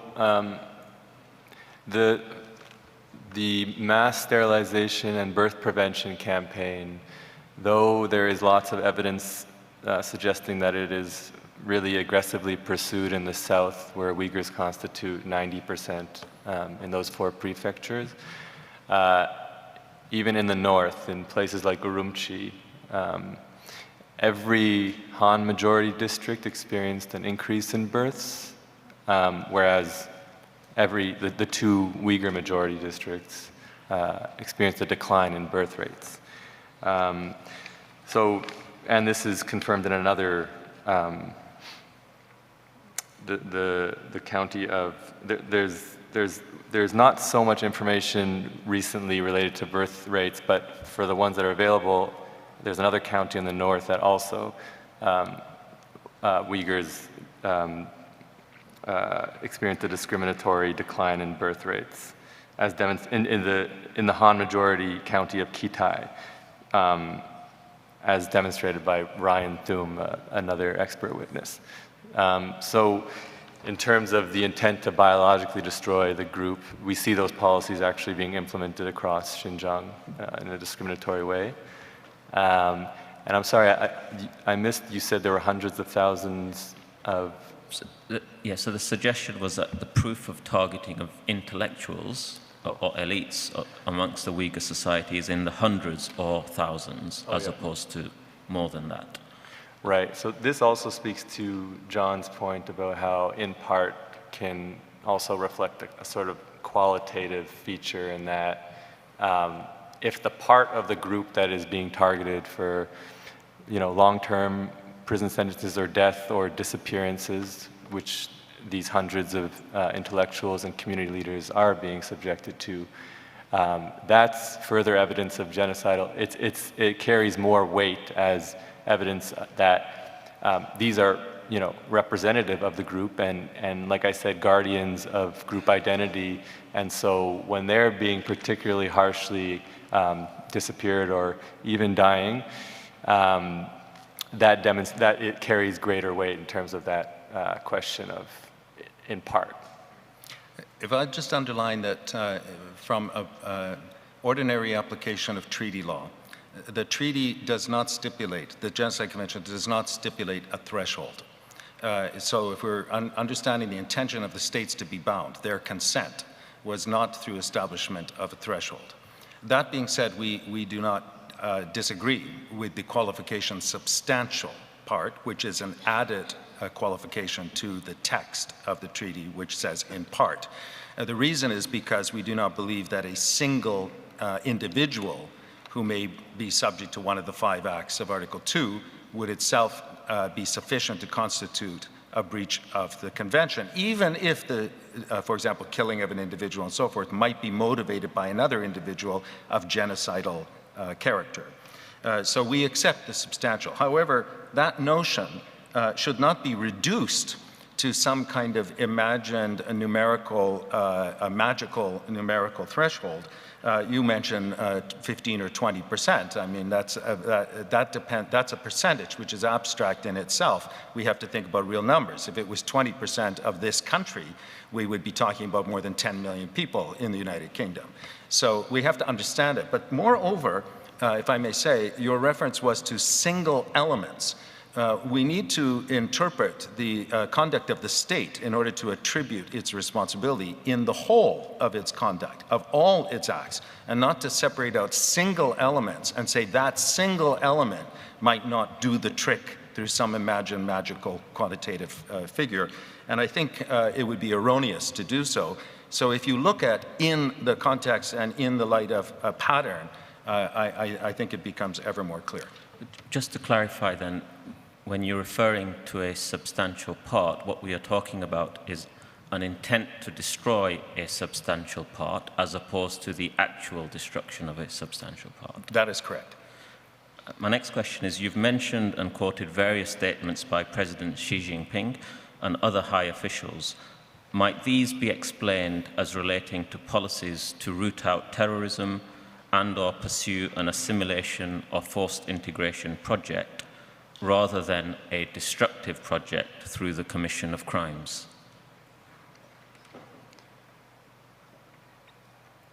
Yeah, sorry, so the question... Yeah, so in your New Lines report, there's a number of quotations attributed to President Xi Jinping and other high officials, suggesting that these are demonstrative of the intent to destroy. And my question is, might these just be explained by policies to root out terrorism or pursue an assimilationist project, rather than a destructive project through the commission of one or more of the 5 prohibited acts? Yeah, so here I would, I guess, direct the attention of the tribunal back to the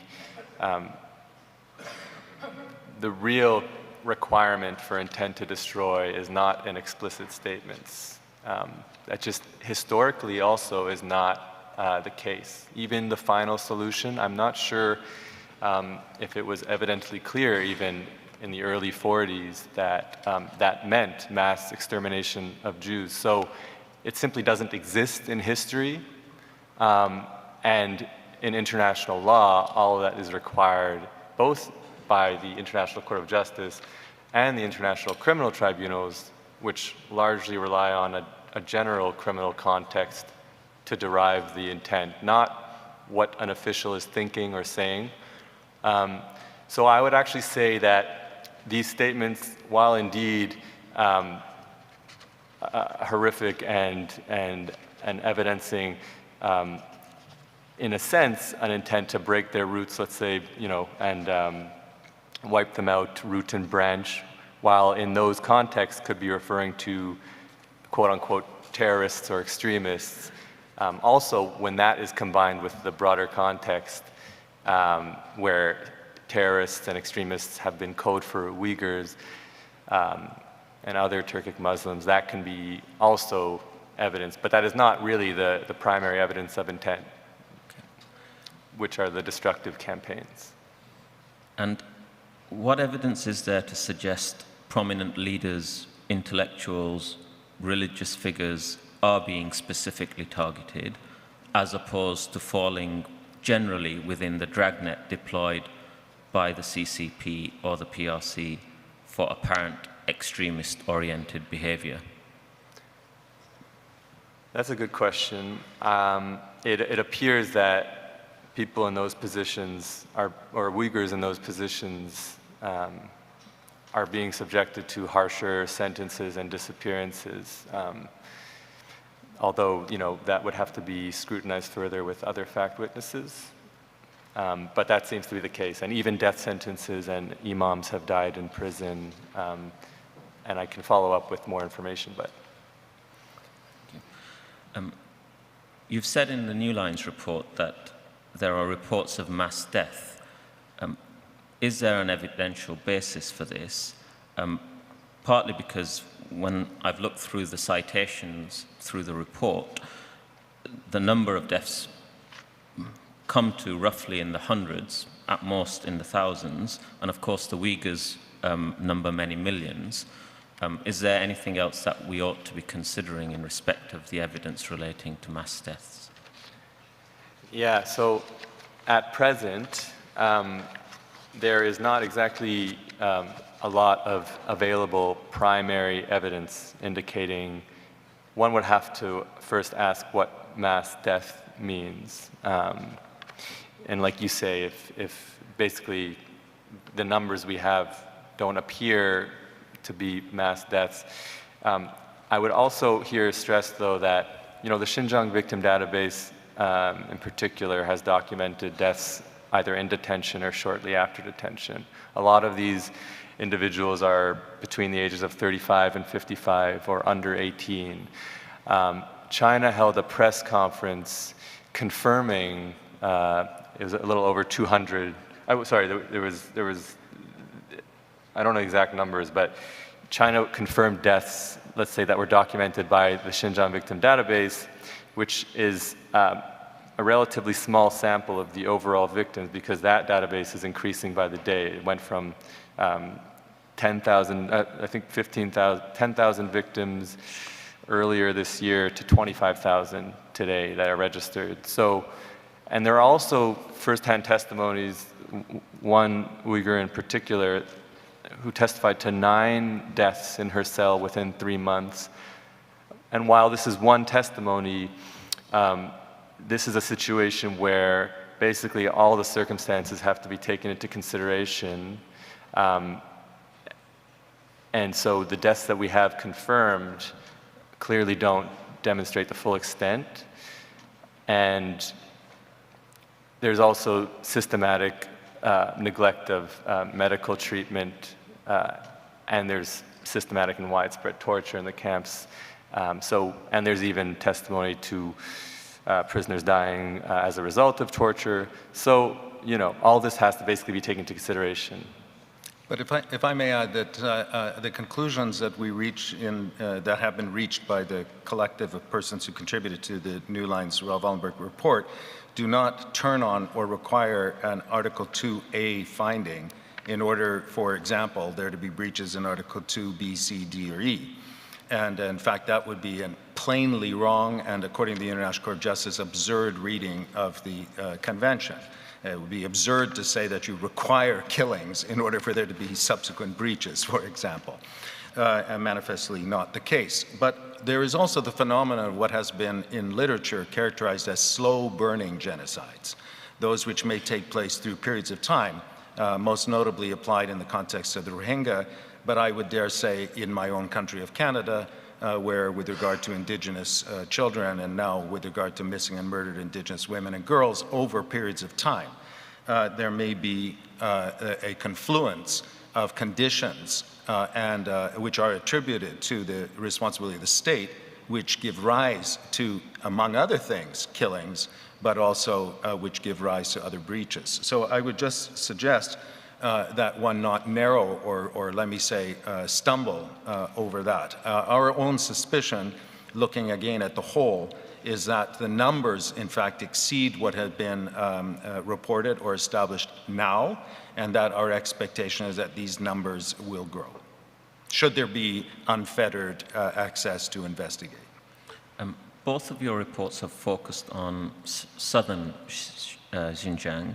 Is there a reason why prohibited acts are not occurring to the same extent, if at all, in northern Xinjiang? Yeah, so like I said, there is evidence of discriminatory birth rate reduction in the north as applied to Uyghurs. And there are also prisons located, or detention centers that have been geolocated, over 380 that have recently been built or expanded since 2017 across Xinjiang. So, you know, near every kind of populated area. So this isn't only taking place in southern Xinjiang, although where we see the aggressive forced birth prevention campaigns, when we see the evidence that they're more aggressively perhaps pursued in the south, that is significant because Uyghurs constitute 90%. So, you know that the group that is being targeted are the Uyghurs in that scenario. But it's not like the destructive policies are restricted to southern Xinjiang. You've departed from a traditional interpretation of specific intent as set out in the jurisprudence of the ICTY, ICTR, and ICJ, namely that the intent to destroy is restricted to an intent to physically or biologically destroy. Now, some of the prohibited acts of genocide, as you've noted in your report, are acts of conduct and not result, and therefore arguably fall within this traditional interpretation, i.e. to physically or biologically destroy. I have 4 short, consequential questions. First, why might you be departing from this? Why might you, sorry, I rephrase. Why are you not applying the interpretation of the Genocide Convention as set out in the jurisprudence of these courts and tribunals when considering specific intent? Let me just say immediately, we're not applying it because the treaties that govern it say we should not. If you simply read the treaties, which we think is a fairly reliable approach here, basically treaty law. So what you have characterized as traditional, if you allow me to suggest, is the practice that has been elaborated within the lex specialis, meaning the specific legal regime applicable to individual responsibility, and we'll come back to the ICJ, 2 cases, 1 case in particular, which is hard to establish as a consistent practice, let me just say. But with regard to individual responsibility is a specific limited legal regime. Not only is this a distinct legal regime, but for example, in the International Criminal Court's Rome Statute, it explicitly says it shall have no effect or implication for any other law with regard to states. And Article 10 even says that the jurisprudence should apply only intra the regime for reasons of consistency between the states which have consented.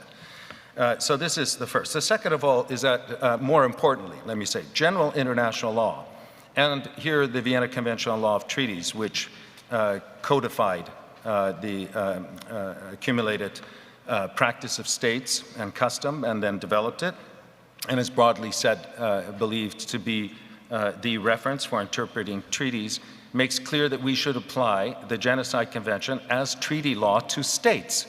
And it is therefore absurd, to quote the court, to take, for example, and we believe erroneous, to take notions that are elaborated with regard to the protection of individuals, standards with regard to individuals, and so forth, and to apply them to states. We believe that the traditional and orthodox approach is the one we are suggesting for you. The broad established practice of all international law and treaty interpretation is the one we are suggesting. And that there is actually only one decision of the International Court of Justice which has applied this in this way, and we believe it is erroneous. We could comment on that in more depth.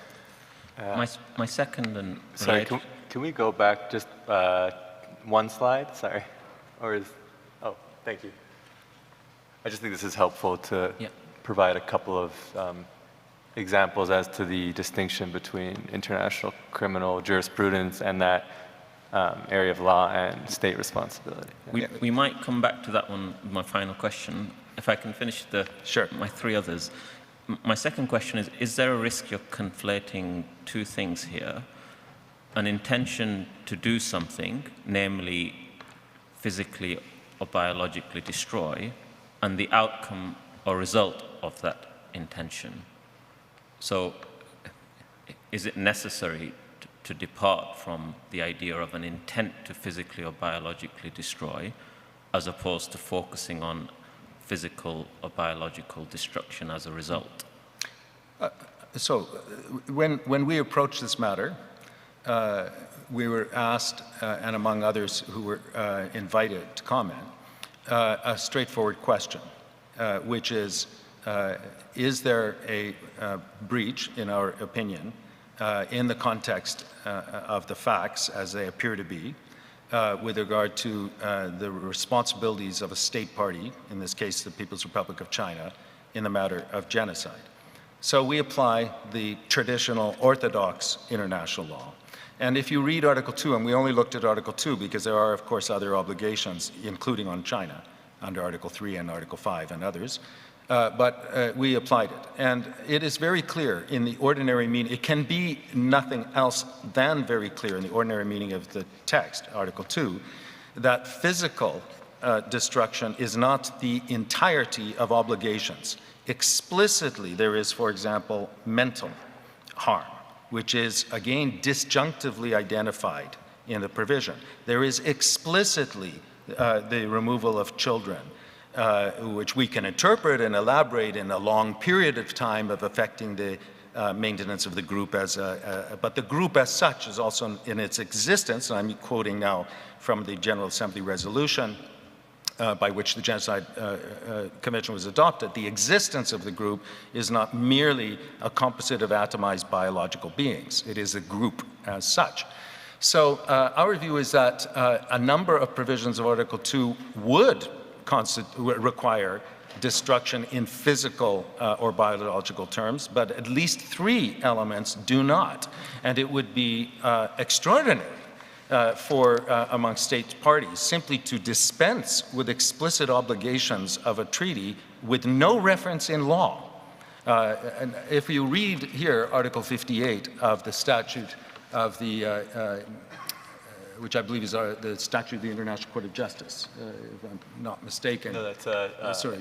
International Law Commission's article. Oh, sorry. Yeah, yeah, so I'm confusing there. The International Law Commission's requirements here, the distinction here, the conflation in our view has been the conflation of the two regimes of individual responsibility for state responsibility where it is neither applicable law nor sensible to apply it. Did you want to clarify? Yeah, I guess I just wanted to add, I mean, I think the question kind of presumes that, first of all, that intent, an intention, it actually hits on a very tricky thing because intent to destroy kind of implies like a person intentionally is doing something, but there is clearly state responsibility for genocide, and so a state's intention has to be interpreted. And so the courts have looked at the scale of atrocities, the destructive campaigns, kind of like you say, the results to kind of derive from that evidence that there is an intent to destroy. And I guess I would add to John's point that you know, Act C and D have specific intents attached to them, whereas the other acts do not, which is physical and biological destruction. And so the Genocide Convention was the product of, you know, years of deliberations, and it would seem strange to include extra words that imply that these specific intent to destroy biologically and physically would only be included in two acts and not the others. So, meaning that an intent to destroy the group, as the general intent to destroy the group, encompasses the group and all that defines the group as such, which is those added words as well, as such. What is a group as such, and is what makes a group being destroyed? So that's kind of the analysis. And I would, one more thing to add, the IC, the International Court of Justice, which has, you know, can hear disputes between states. In its own statute, it states that its own decisions are not legally binding on the ICJ itself, beyond that specific dispute. So it's difficult to say you have to apply standards from the ICJ, especially when China doesn't recognize the International Court of Justice. This might help clarify our understanding.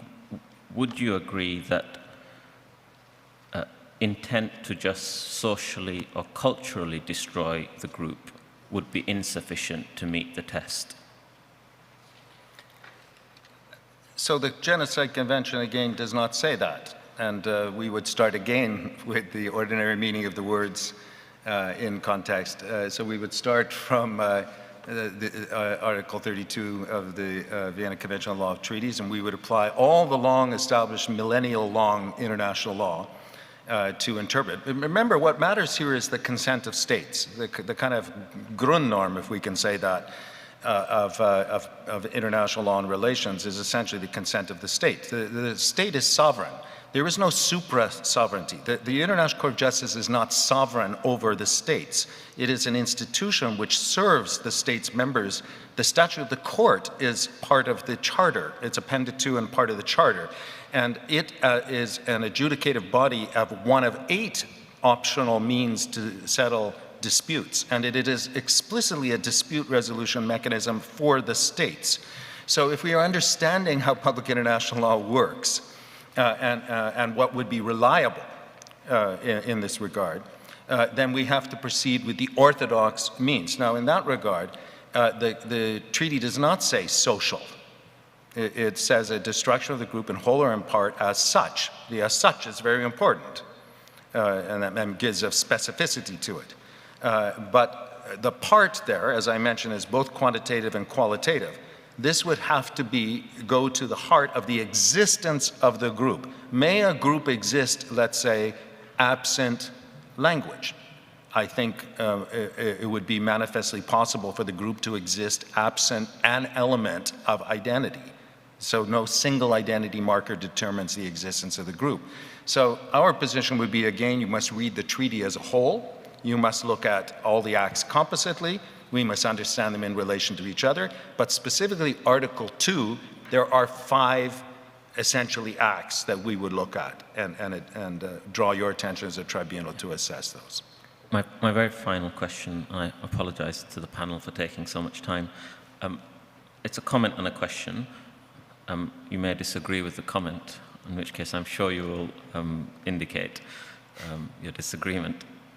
Traditionally, under public international law and the ICJ jurisprudence, you would ascribe intent for a crime to an individual and then attribute that to state organs, agents, or officials. The standard of proof, as you've noted in your report, in criminal courts is beyond reasonable doubt, unless we are talking about, let's say, a state's duty to prevent, because of course it's absurd to apply a beyond reasonable standard to something that hasn't yet occurred or is occurring. You've also described other situations where a beyond reasonable doubt standard may not be appropriate. So my question is, could you clarify whether you think there is any situation in which a beyond reasonable doubt standard would be appropriate for state responsibility? No. So first of all, general international law does not stipulate a standard of proof. Period. Starting point. General international law. There is no customary international law. There is no treaty that decides this matter. It is one of the notorious questions in public international law that there is no established standard. If you look at the practice of states, it is all over the map. If you look at the practice of the International Court of Justice, a study by the Geneva Academy of Humanitarian Law, or is it, I can't remember, it's the Institut de Haute Étude Internationale, identified something like 15 different variations of standards applied by the International Court of Justice. Remember that the jurisprudence is small and limited, and in respect of genocide is minute, 2 cases and 1. In fact, if I may say for the tribunal and for the audience, there are 158,000 treaties registered by obligation under Article 102 of the Charter of the United Nations with the United Nations, 158,000. There's more than 1,000 multilateral treaties. And in the 100 years since there's been an International Court of Justice and a Permanent Court of International Justice, just 200 cases contentiously have even been adjudicated. So it's very improper, if I may say, to speak about a traditional position on things like standard proof. It doesn't exist, and it won't exist. Now, in order for us to have an idea of whether state responsibility attaches, for example, Article 2 of the draft Articles on State Responsibility, produced by the International Law Commission, which is the body established by the United Nations pursuant to Article 13 of the Charter of the United Nations, and therefore treaty-based. It defines the elements of an internationally wrongful act of a state as having 2 elements only, and that is that there is an internationally wrongful act of a state when conduct consisting of an action or omission is attributable to the state under international law and constitutes a breach of an international obligation of the state. To qualify that as dependent upon an adjudicated outcome according to some standard of proof that may be extraordinarily high and not appropriate to and never used by states other than 1 or 2 cases is inappropriate. All international law would cease to function if we all had to depend upon beyond a reasonable doubt. The states have to not only conduct themselves on the assumption that states are, first of all, fulfilling in good faith, and if they are not, for wrongfulness to occur, that a state may attribute those wrongful acts to another state and then be possibly entitled to take countermeasures.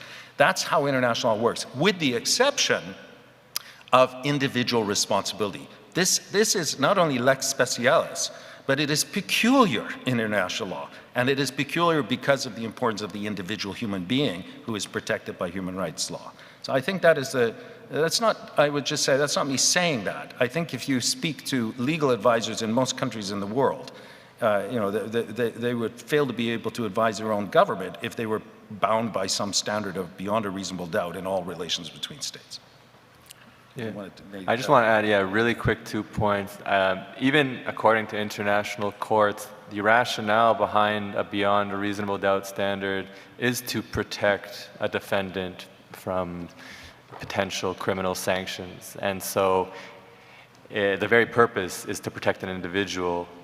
So I don't think it can be applied to states. And the second point is that one has to consider what China has been doing, and really leaving out or omitting and taking down information from 2019 forward for prison and birth rate data in the region, departing from long-standing tradition of public documentation. I mean, how is someone going to be even convinced beyond a reasonable doubt when we're operating within this, with these constraints? And this is why state responsibility is an important framework, because it allows other states in their sovereign capacity to make determinations without any cooperation and, in fact, obstacles in the way and destruction of evidence in the way. So that's why I'll just add to that. I must add a qualification, otherwise I will be corrected by my students. Of course, the regime of international human rights law and, for example, the European Court of Human Rights also operates according to a standard beyond a reasonable doubt. So within the coherent, again, lex specialis of international human rights law. Thank you very much, Professor Packer. Mr. Diamond, I imagine the panel have a number of questions. Thank you. Mr. Sabi, the timetable may always have been wholly unrealistic, but 20 minutes is insufficient for those with me who may have questions to ask. No complaint, but arrangements must now be made to see, assuming availability of Mr. Diamond and Mr. Packer, to find more time after we've reached the deadline for my colleagues and me to ask questions. I'll come back to that later. Gentlemen, we are extremely grateful to you for both your reports.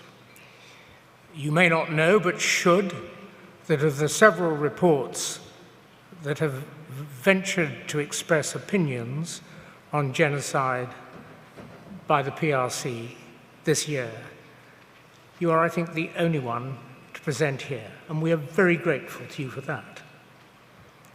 Not only are reports the preserve of some form of distant anonymity, but the United States of America has chosen to express an opinion that another state has committed what is sometimes thought of as the greatest of all crimes, and has not thought it appropriate to explain on what material or by what means it has reached that conclusion.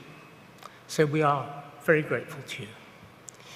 I will probably be comparatively brief, because even in an extended period of time, I have no doubt that my colleagues will want to ask a lot of questions. It is necessary, in light of one or two of the things you said, to explore a little history. And so it was that in 1921, Solomon Tehlirian assassinated Talat Pasha, the Grand Vizier of the Ottoman Empire, in Berlin. And Raphael Lemkin, a law student, could not understand why Solomon Tehlirian was about to be tried, whereas the Grand Vizier had avoided justice by living abroad. And he became obsessed by this right through to the murder of nearly all his family in the Second World War, to advance the concept of genocide.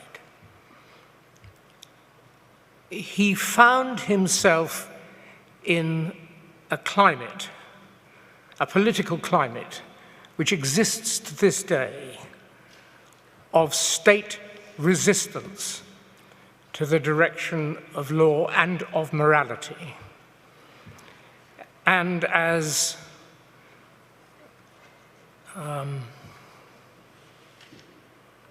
William Shabas says in his book, there was an appalling experience at the London conference when the statute of the Nuremberg trial was corrupted in order to ensure that the statute would not expose America to pursuit for probably in mind the lynching of black Americans and some others. He was successful in having the term genocide, a new term, used as a term of description in, I think, count 4, may have been 3, of the first Nuremberg trial.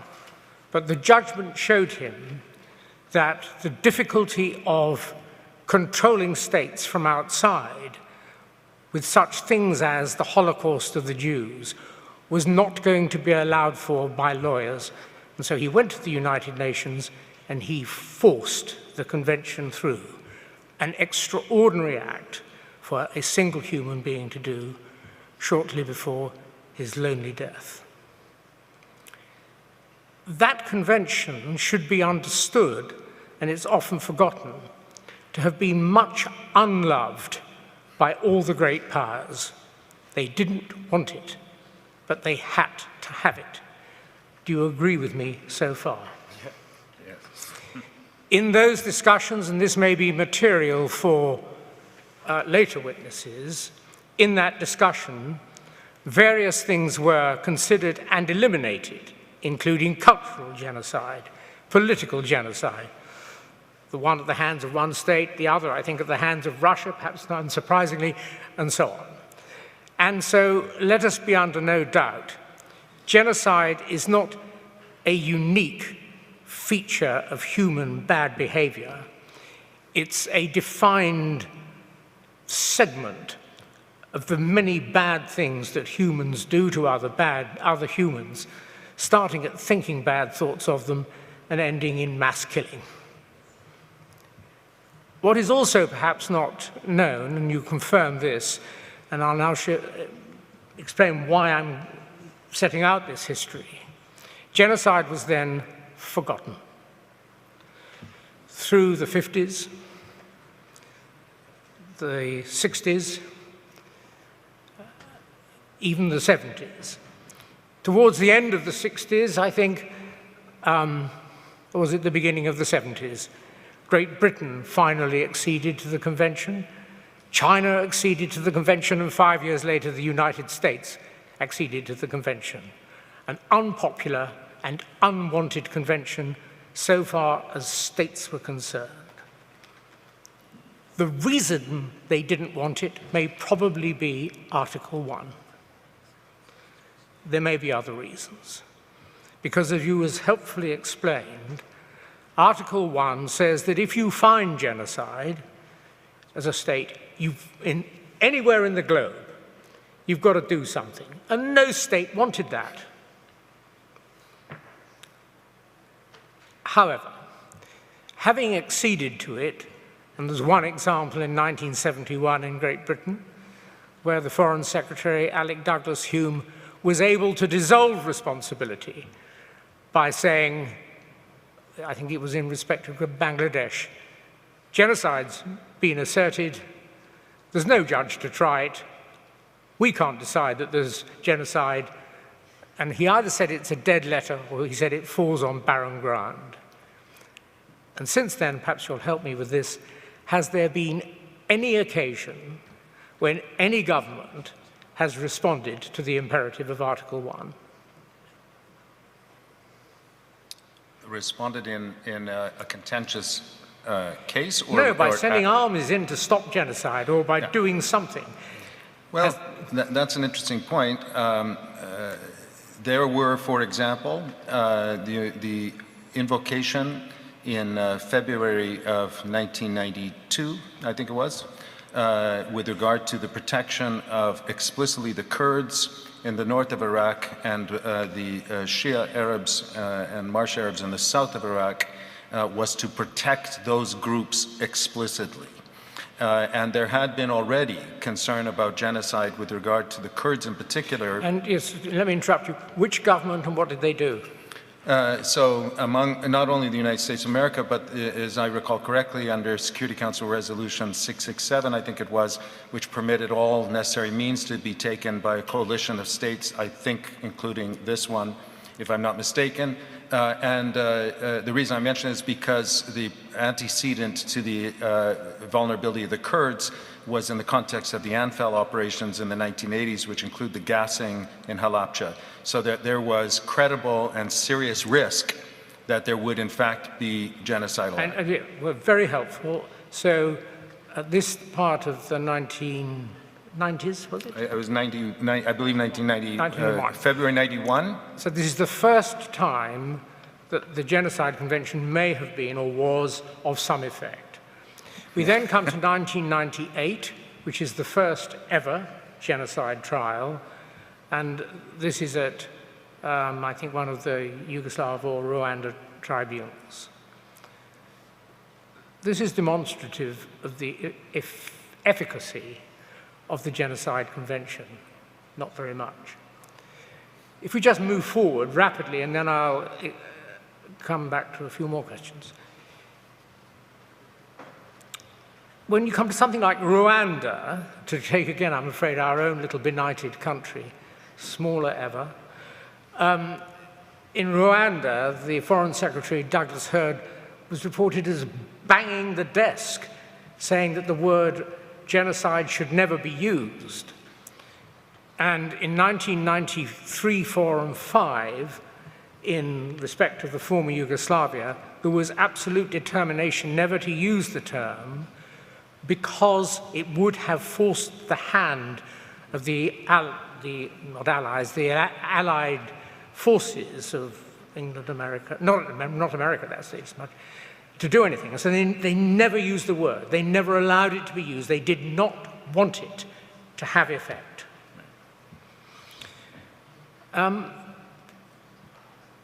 This is a people's tribunal, as you understand. It will not make recommendations in all probability, and it will provide one piece of information, or slightly composite piece of information. That's its function. It's not here to deal with the law particularly, it's here to fill a gap, as Jean-Paul Sartre said in respect to the Vietnam tribunal, he and Lord Russell ran. And although the tribunal is not an activist body, and will not become one, it would prefer its outcome to be of effect. Several parliaments around the world have pronounced that genocide is being committed, and in no case have they succeeded in getting their governments to act under Article 1 of the Genocide Convention.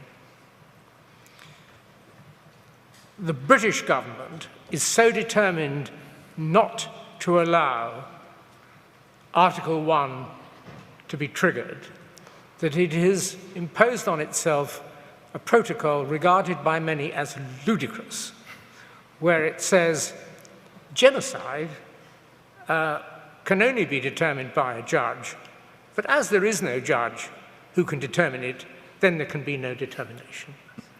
And is in this way continuing to avoid even the possible activation of Article 1, even though the British Parliament voted unanimously.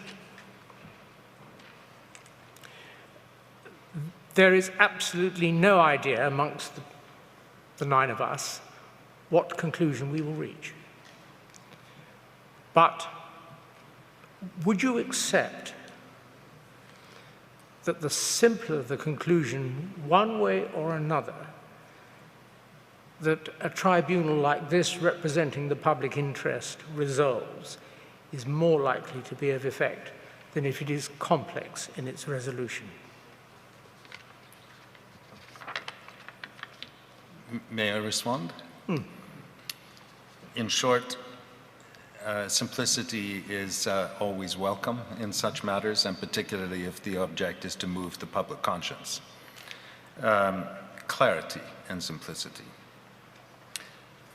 I concur entirely, and thank you for that summary of what I believe to be a correct summation of the historical experience, which I would suggest is at stark odds with the law as it is stated in the Genocide Convention, and is at odds with the raison d'etre of the Genocide Convention, which I'll just mention was adopted by the UN General Assembly a day before the Universal Declaration of Human Rights was adopted.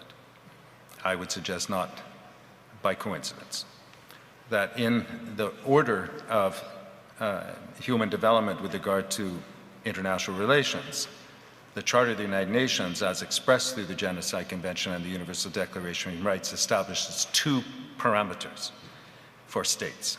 One, that you may not, at your liberty, destroy a part of your population, defined ethnic, racial, religious, or national group as such. Genocide puts a hard line on that. And the Universal Declaration of Human Rights articulates the obligations in the Charter pursuant to Article 1 and 5 that says that actually the state must direct its functions to the well-being of the population, must actually positively be contributing to the well-being. Now it has been sad to watch the last 75 years and the persistent violations, and in particular the Genocide Convention, the non-application. Forgive my interrupting you. We've been allocated another 30 minutes. Sorry, yes, but yes. So not to get, another 5 hours. Yeah, so to get... The question was, is simplicity preferable at this stage of the activation of the Genocide Convention to complexity? And a short answer to the following question. If this tribunal of non-lawyers, a people's tribunal, were to make a decision where there is no precedent for a conviction other than by mass killing, where there would be a different interpretation of the standard of proof from the highest, do you think that would be likely to be the subject of acceptance by any government? Yes, I do.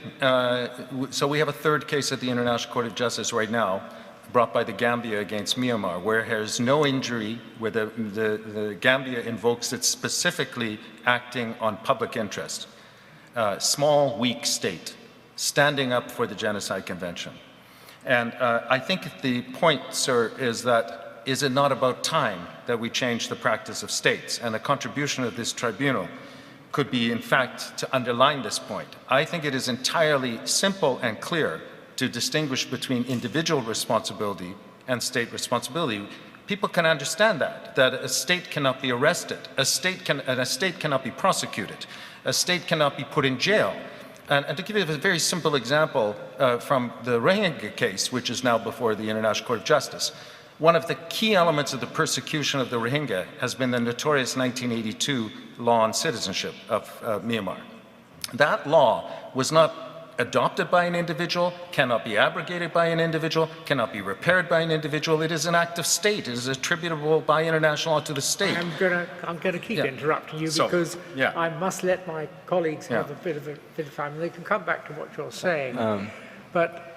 And forgive my being quite so simple in my questions, but perhaps it's the way I am. Can I add one yes, of course. Quick point?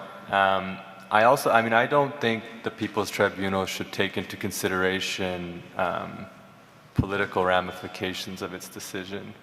I would assume that it would retain more authority if it stuck to the law, which, as we've laid out, is really primarily rooted in the Genocide Convention, not, like you said, in political realities. So I do actually think that, a decision based in the law will retain more authority.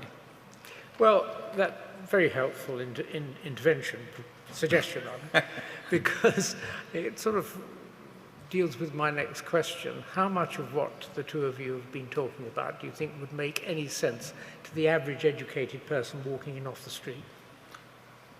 I believe it does make, when people understand, if they came to this country like I did and I had to present a passport, we understand what the state is quite clearly. Over things like movement. I would dare say a number of people in this country are dealing with that in terms of Brexit and many other issues. So I think the distinction is not an esoteric or complex one. It's pretty straightforward. The state has existed since time immemorial and is very powerful. But let me add to that to say that if we're trying to move, I would suggest this tribunal may move states to act. And I can tell you that the consequence of the report that we initiated has been specifically debated, including in your parliament, and cited. But in many other parliaments, where decisions were taken, for example, the Belgian parliament. By the way, it was read by the State Department in the US, and I don't think I'm disclosing any information to say that it is in the province of knowledge of the existing government in Washington. I mean, Ambassador Samantha Power herself tweeted in approval of it. She's, as you may know, a previous member of cabinet and a current holder of a high office. So I think this is not without bearing, and I would hope your tribunal has the aspiration to have bearing not just about the man in the street, but I would hope with the responsible authorities of state. Well, how do you get to the authorities when they are so reluctant, other than through the man in the street and the parliamentarian? And I won't get you to answer again, but I venture to ask rhetorically, how much of the detail of the law and the practice of courts that you've explained was ever in the mind of the hundreds of parliamentarians who voted, because my suggestion will be it will be very little. Now let me come to just a couple of details, because I can sense an itching on the side of me to get on with questions. But a point that Mr. Diamond very appropriately and helpfully made about the burden of proof as it came into being to stop people being hanged when they shouldn't be, really, roughly. But it is as it is in the areas of law where it applies. Earlier on, you had said the difficulties of proving something have to be taken into consideration in adjusting the standard of proof. Is that right? Isn't the reality that legal systems work on the basis if you don't have the evidence, it's bad luck? How can we change that for a practical outcome, gentlemen?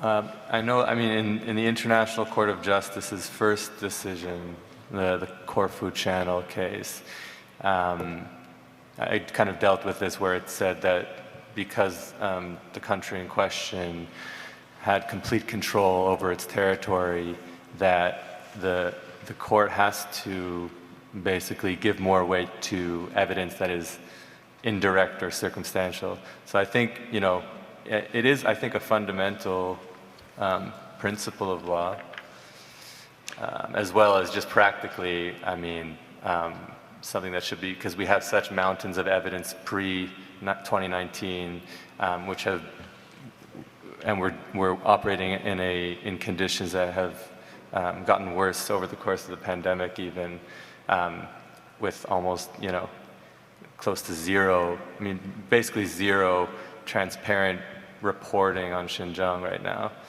I mean, I do think these are, yeah, just critical factors in the overall evaluation.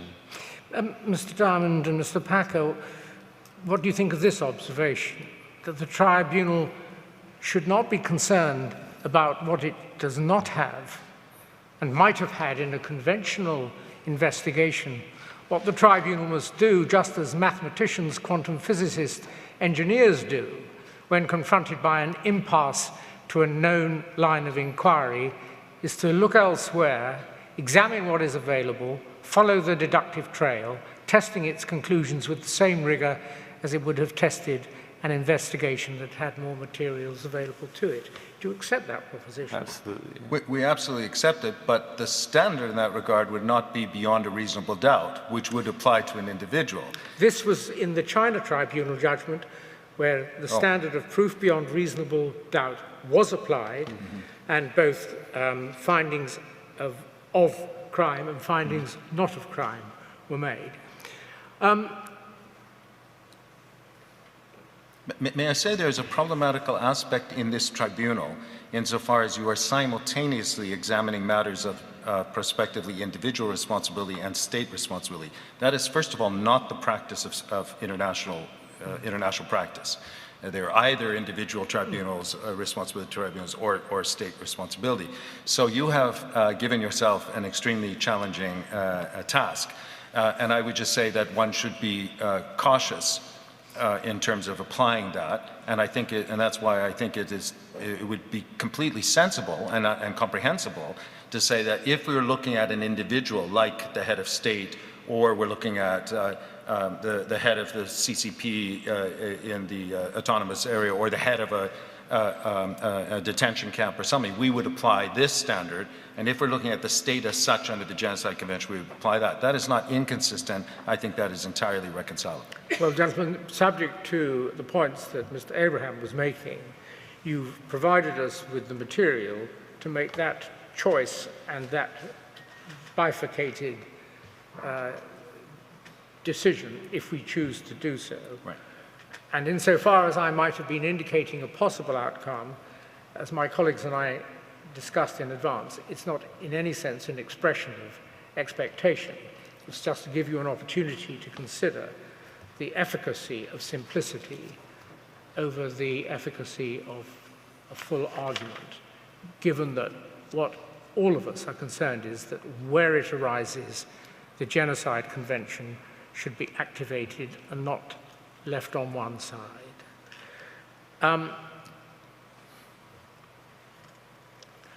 Looking at the time, I think I'm going to let my colleagues have 20 minutes, and if they fall short of 20 minutes, I might come back.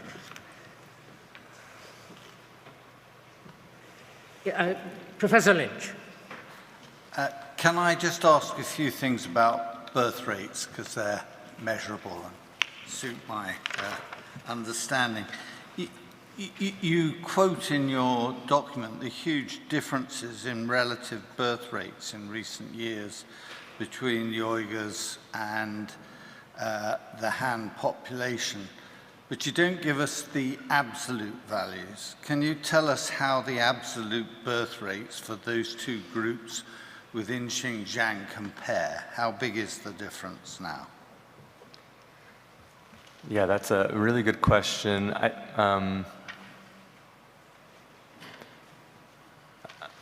I'm not exactly a statistician, and this might be better addressed to the Australian Policy Strategic Institute and expert Ryan Thum and Adrian Zenz, who have really looked at these numbers extensively and conducted analyses.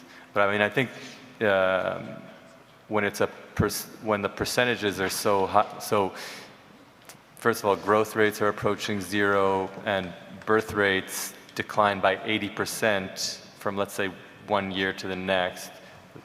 That means that, I mean, in absolute numbers as well, the numbers have dropped dramatically, based on previous,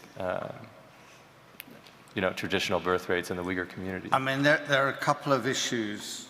Firstly is, we've heard earlier today about as a more repressive regime becomes apparent, there is increasing hiding of births from the Uyghur population. So that could.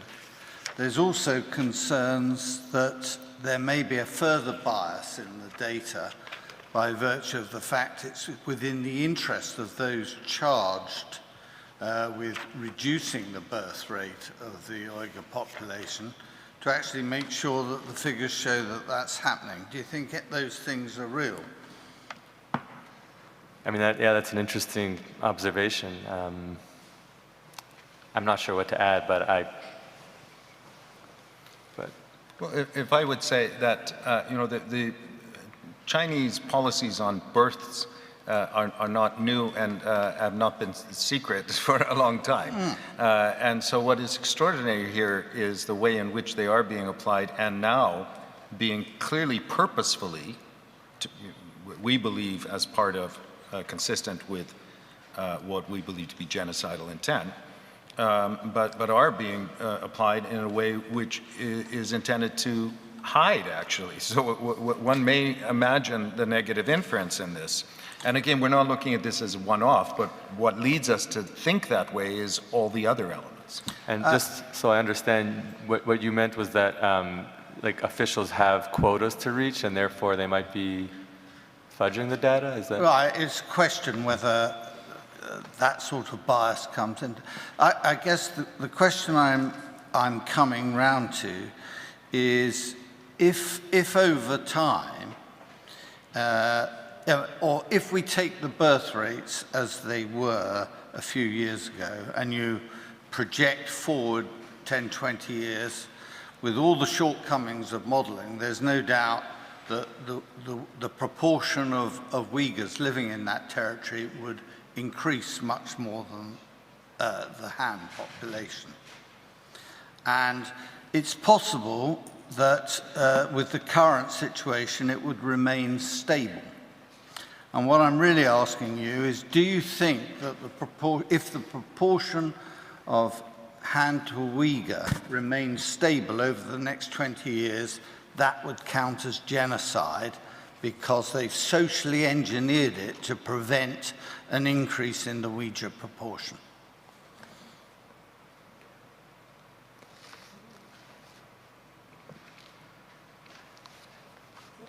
So I want to go back, I guess, to the Genocide Convention, because it's difficult, I suppose, to compare populations. And also our analysis is not really about a numbers game, about calculating how many births are prevented. It's about, you really have to look at all the destructive practices and how that contributes to destroying a group as such. You know, will we be able to call the group of Uyghurs, will we be able to recognize the group of Uyghurs in Xinjiang in 5-10 years? So the physical bodies is not so relevant to that question, but if you're taking the more restrictive approach that it has to be a certain number of births prevented, then again, the numbers show that as a group, their numbers are being prevented to such an extent. But I actually think this is a more appropriate question for either John or for Ryan Thum or Adrian Zenz or Nathan Ruser, who have really looked at the data extensively and would know whether or not that's where the trends are going, if it's looking like it's going to be stable Han, and what used to be Uyghurs individuals. But yeah, that would require. Allow me to comment that, so the speculation of a projection through demographics that takes a single factor and ignores, for example, transfers of population, economic development that may attract or otherwise move out population, in my view, departs. If we look at the Genocide Convention, the provision in Article 2 is on prevention of births. That's what we have to look at. And there we have not the speculation, we have the evidence of acts attributed to the state that have prevented births. There we can look at the numbers. So we would stop in our position saying on the 11th of September 2021, our view is that attributable to the People's Republic of China, there have been acts which have prevented births in substantial number, affecting, destroying, and with the intention of destroying in part the Uyghurs as such. Thank you. Mr. Clark. That's a good question. Two questions, if I may. I understand your division between state responsibility and individual responsibility. But thinking about intent and trying to get clear in my mind what that involves, is it on the state responsibility analysis enough that these acts have taken place so you don't have to prove any particular kind of intent, certainly not on the part of any senior government, CCP official or whatever it is?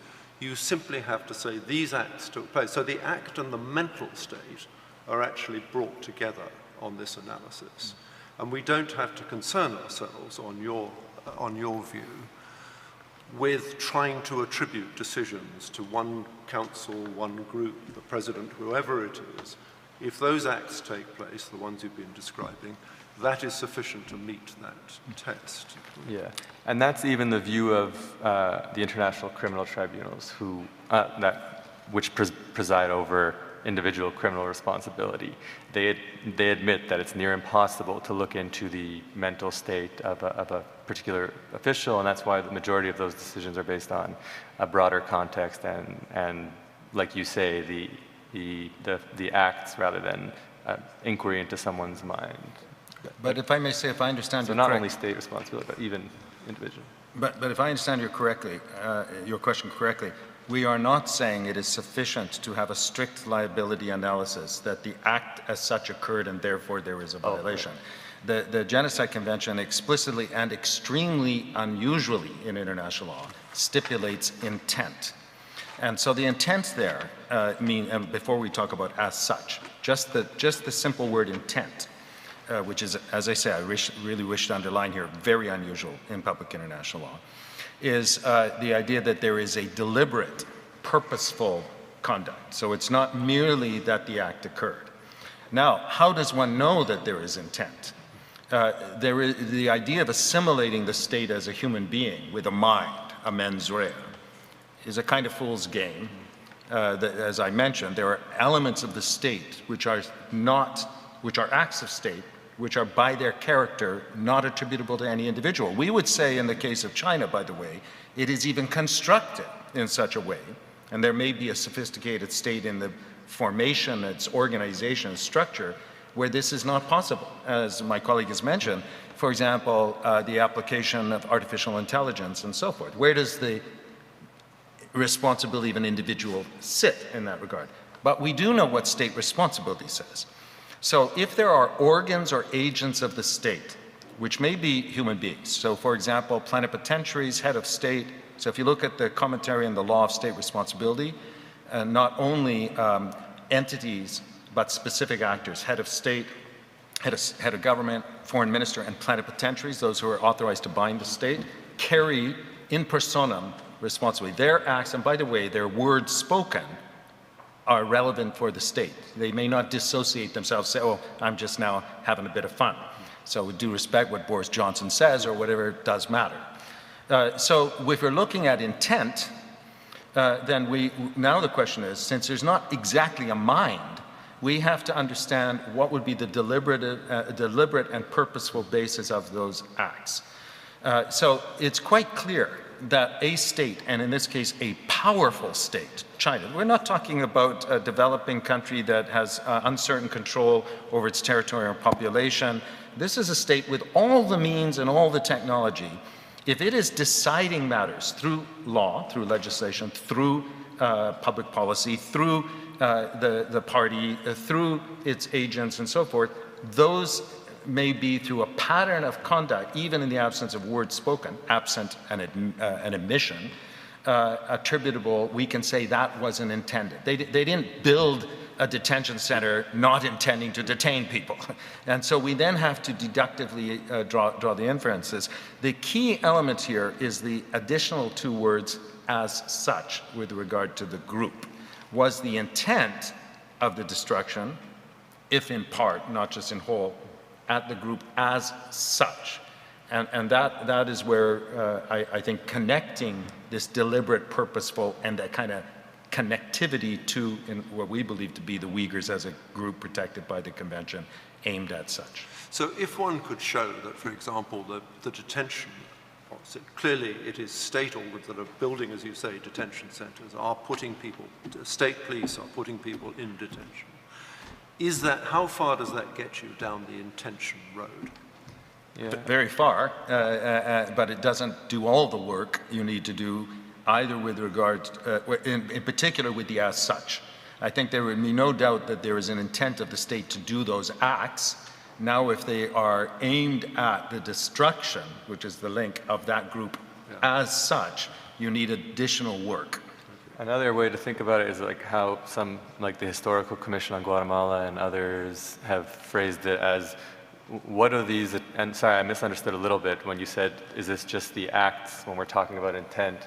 I think the last slide might be really helpful if, anyways, the next one. Oh, the last slide? I'm sorry, the next, like the, yeah.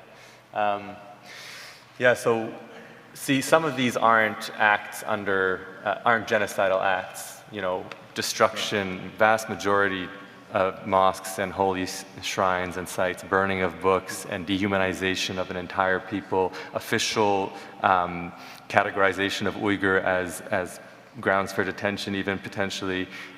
Those things really have to be viewed from kind of a bird's eye perspective, and starting in 2017 until the present, it's not only the acts cumulatively, it's looking at all of this together and whether or not that points towards a logical sequence. That's kind of the way that the Commission phrased it. You know, is it a logical result that might come about from targeting the group from literally every possible way you can, and in addition to the 5 acts.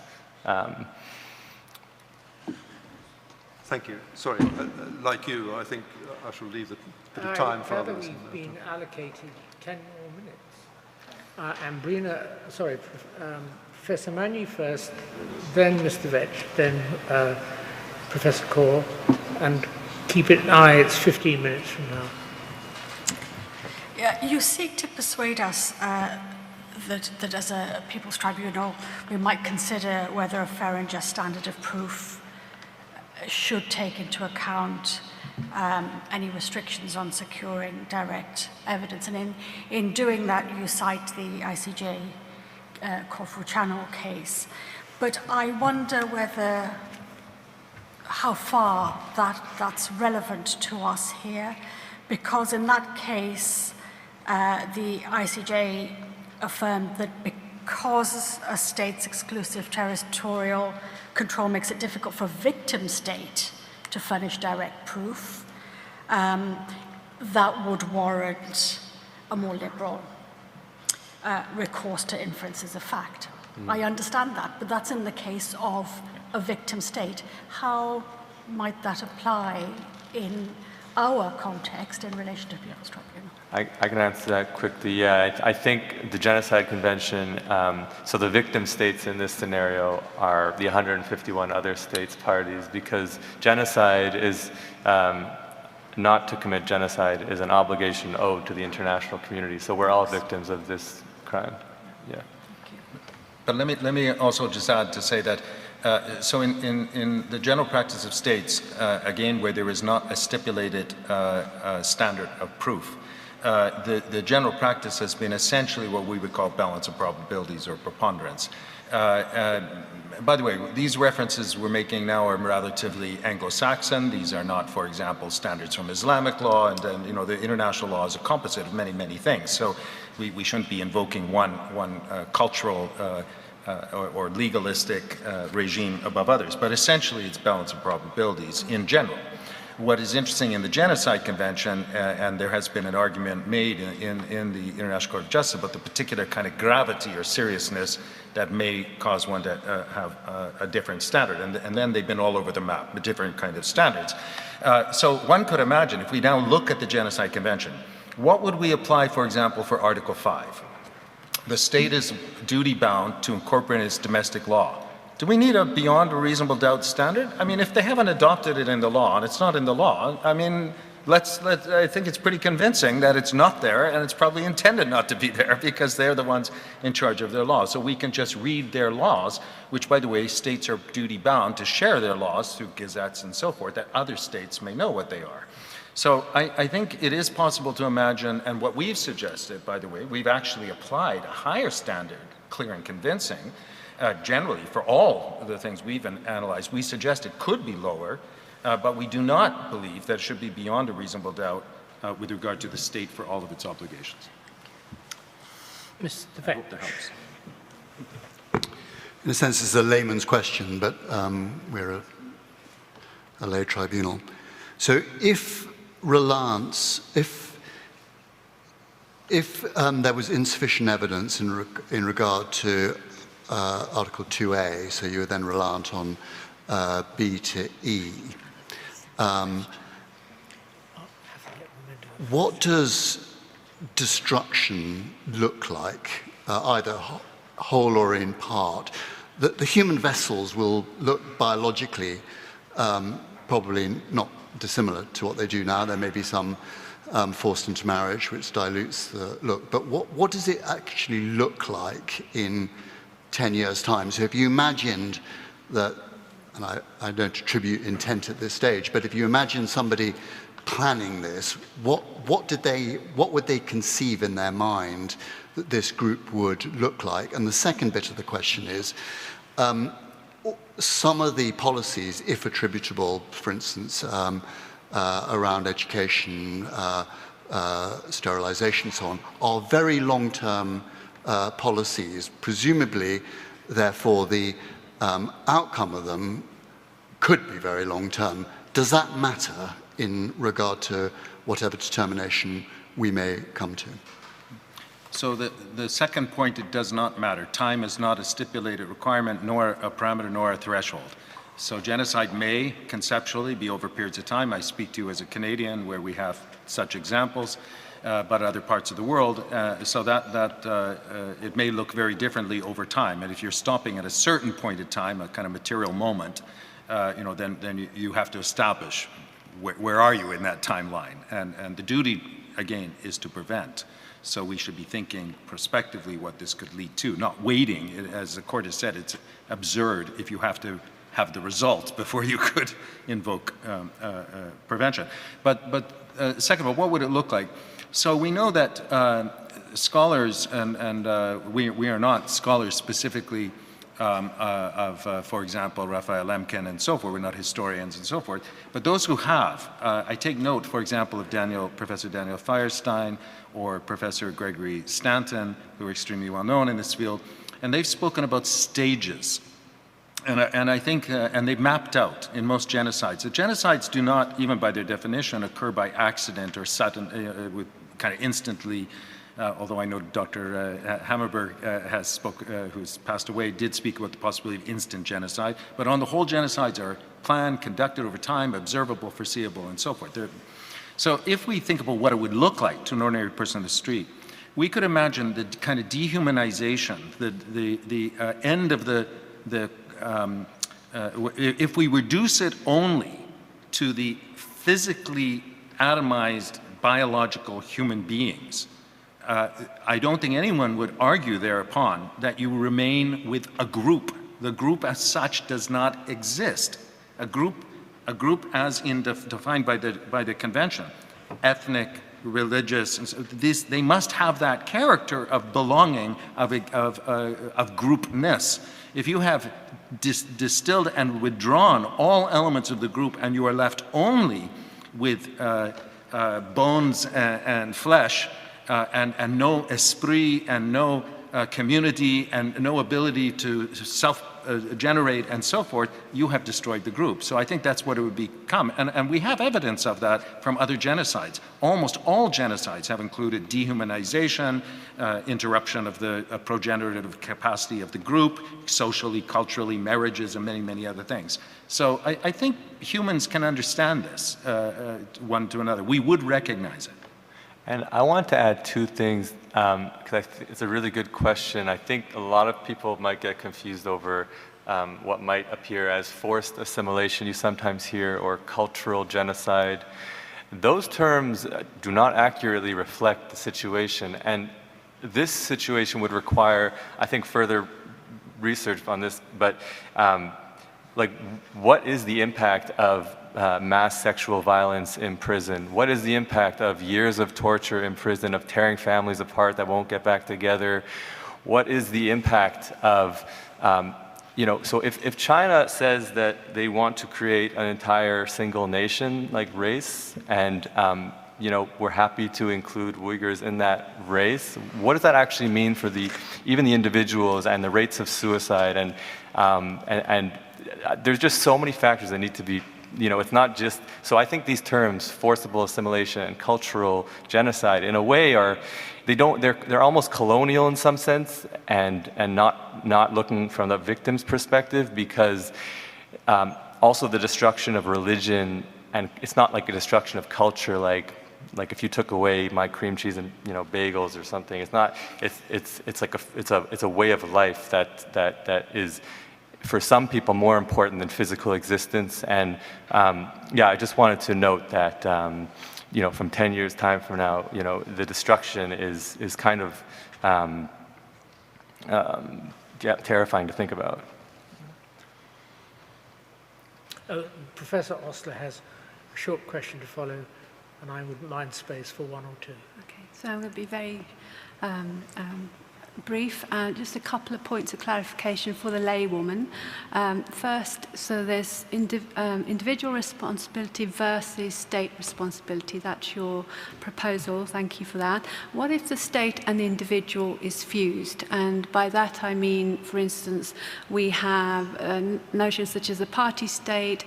President Xi has changed the constitution, so he's potentially president for life. He has Xi Jinping thought enshrined in the constitution. He's head of several bodies, and there's lots of direct lines that go back and up to President Xi. So what happens to your argument when the state and the individual is fused in that way? What do we do? L'État, c'est moi. It is possible that we can imagine the synonymity of the state and an individual, an absolute monarch, a dictator for life, and so forth. So in that case, the two would coincide. But that's extremely rare, although it is, even today, we have, I think the monarch of Saudi Arabia and a few other places have this kind of absolute status, where the person, Mohammed bin Salman, acting is not only an individual, but his acts are of the state, for example. So it may be the case. And I think part of the problem, for the public in a lay sense, is we want to personify this. And we've been taught that. We've been taught that it was Stalin, it was Hitler. And it wasn't Hitler. It was Hitler and an entire system, an entire program. It was the judiciary, dare I say, in the Third Reich that played a very significant role. So, and actually a lot of the operative elements may be very small but pointed. The SS only numbered, I think, 8,000 or something. So, but it has reach, socialized reach. So we have to escape, and I think it is part of your task, if I may say, to help the public understand that it's not reducible to just one bad guy. In fact, I would dare say that this bad guy, bad appleism, is a kind of distraction. And in the case of a complex system like China, it is almost constructed distraction. In the theory, and I'm not a China specialist, but in the theory of such regimes, I have, for example, been assistant many years ago in the Special Rapporteur on Human Rights in Iraq, and I studied Baathism and the role of the regime there and so forth. So the role of the party, the role in which it insinuates and implicates almost everything. You couldn't be a university professor in Iraq without being a Ba'ath Party member. You can't. So these elements penetrate, and it becomes the state. And it is the state which one must understand is not only the primary actor in international relations and law, this powerful entity that gives us passports or does whatever it does, it is also the primary responsibility in international law. So let's not have the state off the hook in this, but let's understand they're not synonymous, could be, and there may be overlapping. I think normally there will be individuals with specific individual responsibility, identifiable, Nuremberg, for example, and at the same time the state. I will just pass on to my colleague because we don't have time for more. Thank you very much for what you've said so far. It's been really very, very helpful to me as an individual, certainly.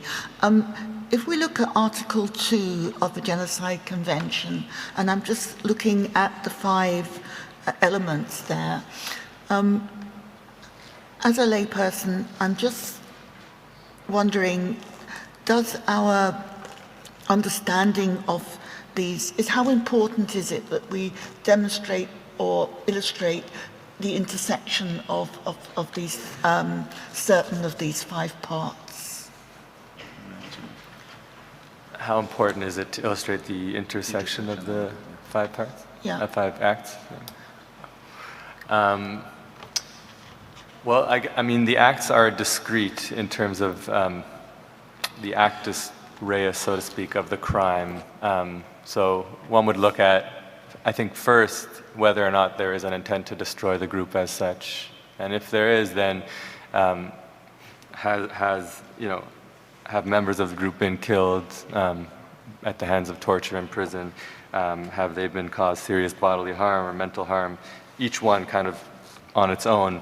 But I suppose the real question for you is, looking at the intent to destroy the group, which is demonstrated by the mass atrocities at large and the coordinated and deliberate campaigns that are targeting the group.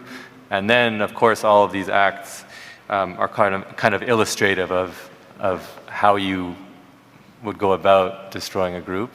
And so, and these acts, like I said, have been amply demonstrated before this tribunal over the past couple of hearings. So, if I could say from a logical perspective, so the 5 provisions are discrete and they are stipulated as such, and so as a matter of treaty interpretation and so forth, a breach of a single one is sufficient. However, in terms of coherence, and if we actually try to understand what would be the kind of approach of an actor that would be responsible, it is actually sensible that this intersection would apply, that they not only take children away, but they also reduce births and they also create conditions, which is an extremely wide area. So I would say the intersectional approach is telling, and it helps us to understand. And in our what we have reported is that we believe there have been violations discreetly under each one, but under all of them, and we think that's sensible, makes sense. So to conclude, if there was a circumstance where under your analysis of state responsibility, a case for genocide was made out, but it was a strong-led state, and you then found a document which, from the leader, showed that he had initiated the conduct, but for a different reason. Henry V at Agincourt killed them so they don't become fighters, something like that. What would you say then? These are not mutually exclusive.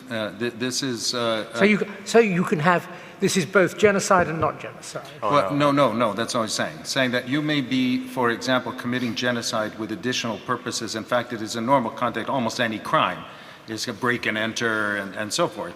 But particularly something like genocide. In fact, I can't imagine neither one historically nor one that would be without some other additional purpose. I mean, even in Auschwitz's gas chambers, they were melting the gold from the teeth on the spot. Yes, but Mr. Packard, supposing having made your determination, you then find a document from the leader authorizing precisely the conduct, but saying from the beginning his intention was different, and this couldn't be possible. What would you say then? Would you say that your determination of genocide was a mistake? No, because the conclusion in terms of determination with regard to attribution is the composite of acts that you can infer.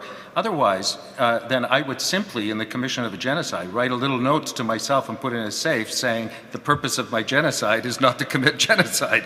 I mean, that would be perfectly ridiculous. So, and that is part of the argument that has been made of the so-called sole purpose. If it simply means that the People's Republic of China today issues a statement saying, and they do, they argue counterterrorism, they argue population policy, they argue economic development. So even if there is a document to support that, and they generate those documents, that is not the sole basis of reaching a determination. Yeah, there's no defense for genocide, basically. 2 quickies. You remember my suggestion that there are bad things people do to each other, big circle. Yeah. The circle in the middle, legal genocide, just in case this becomes helpful in future evidence. Sociologists are also able to look at genocide from a different perspective and indeed to prove the existence of genocide according to the stages or the constituent elements. Is their circle bigger than, in your view, than the legal circle, or is it a Venn diagram that intersects? And if you want to think about that and send us a note, I'd be only too happy, but it just could arise and it's quite helpful thinking.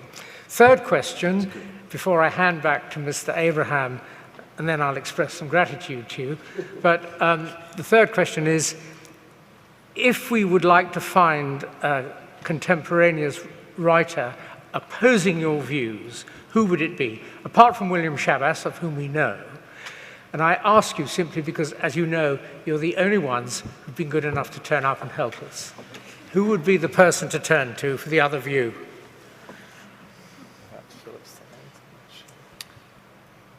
Well, certainly Professor Shabas, with whom I have enormous respect and I've known for many years, and with whom I would say substantially we agree on many, many, many things, but on a couple of points we disagree. I've seen the discussion between you. Yes, yes.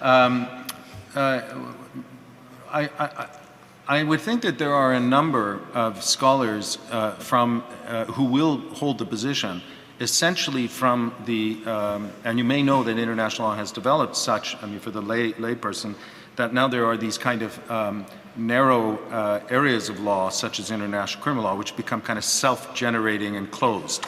So not just as legal regimes, but they talk to each other and they quote each other.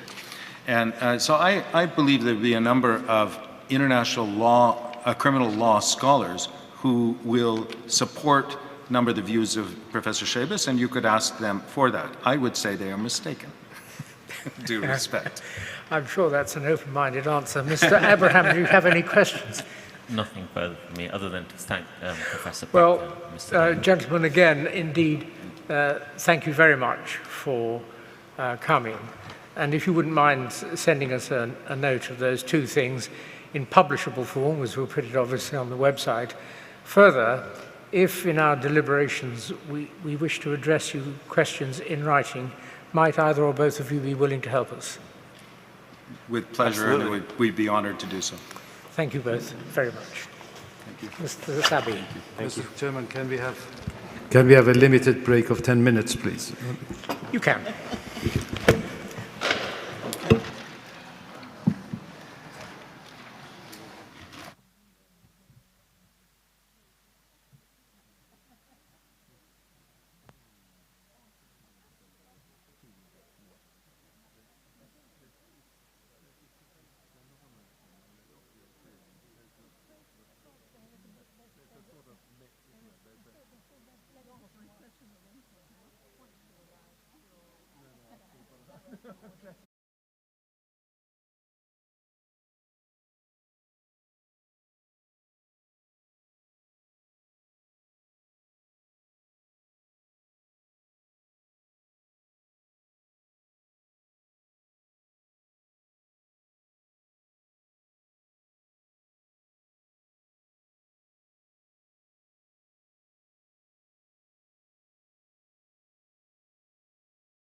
Can we start?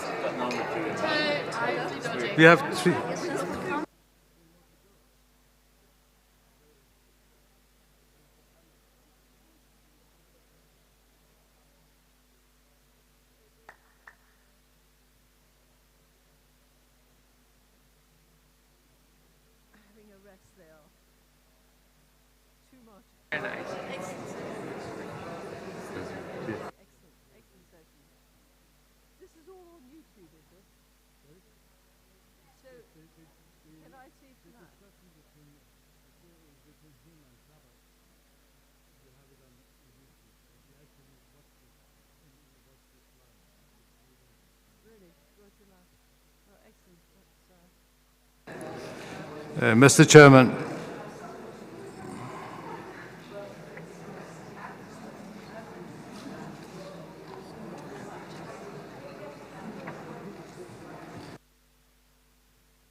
Mr. Chairman, our next witness is Mr. Bahram Sintash, who will be joining us from United States through video connection.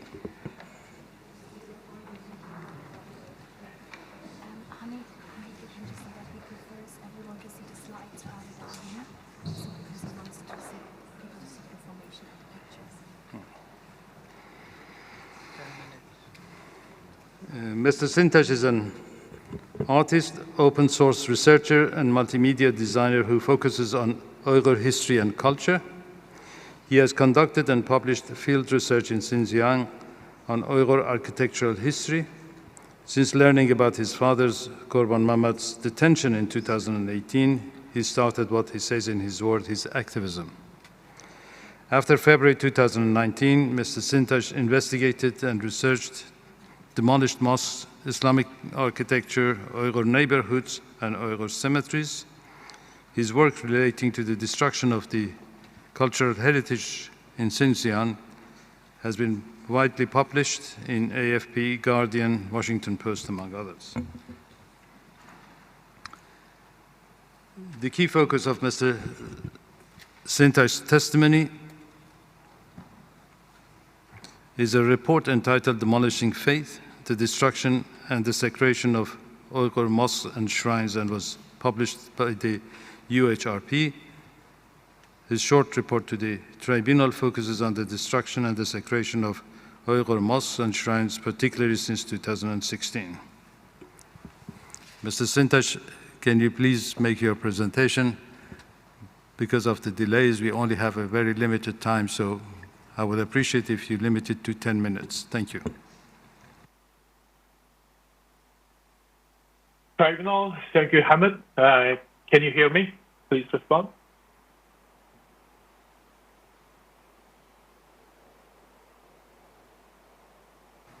We can hear you.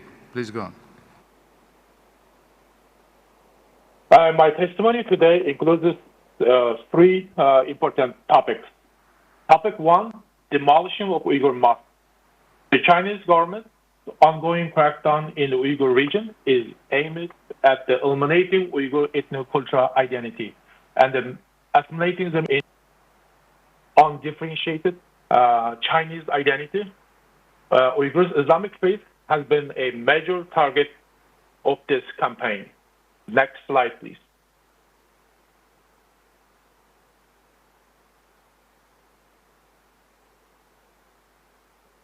campaign of mosque demolition began in 2016.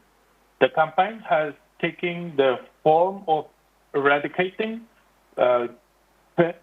tangible signs of the region's Islamic identity from the physical landscape. The campaign was termed the Rectification Program. The program, termed the Mosque Rectification Program, and was undertaken with the justification of mosque demolition. The CCP Central Committee released an internal document which calls for unilateral ban on construction or expansion of mosques and the reduction of mosques. Since then, the Uyghur Autonomous Region has witnesses a wave of shrinking mosques and a reduction of many mosques. Next slide, please.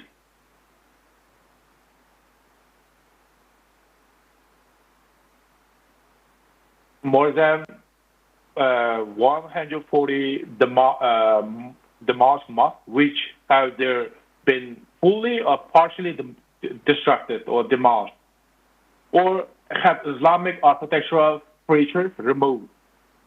Information from my source from the region and my examination over 400 mosques and religious sites on the satellite imagery shows that since 2017, about 30 to 40% of mosques were demolished in the townships in major counties and cities all around Uyghur region.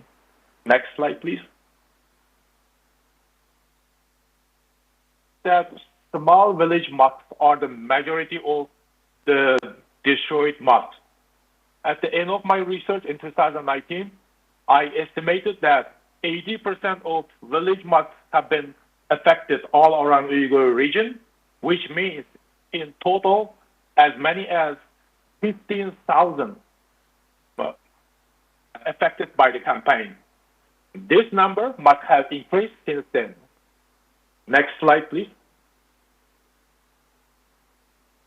Of mosques is the heart of Chinese government's campaign of genocide in Uyghur homeland. It appears their ultimate goal is to eliminate the Islamic faith in Uyghur region. Without mosques, Uyghurs cannot deliver their religion and culture to the next generation. Without mosques, Uyghurs become religiously homeless in their own homeland.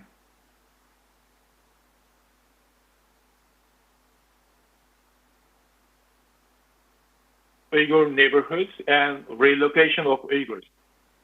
The Chinese government have demolished Uyghur neighborhoods on mass scale in villages, townships, and cities all around Uyghur homeland in the past few years.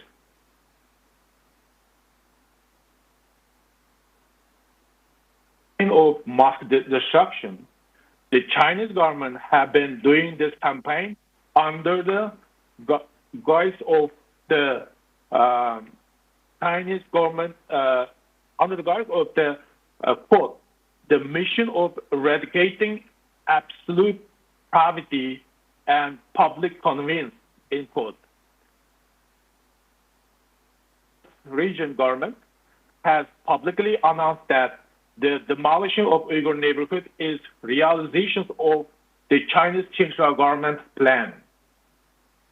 Xinjiang Autonomous Region even released accurate data on how many Uyghur homes and neighborhoods have been demolished and how many Uyghurs have been relocated to confirm their achievements in this mission. Next slide, please.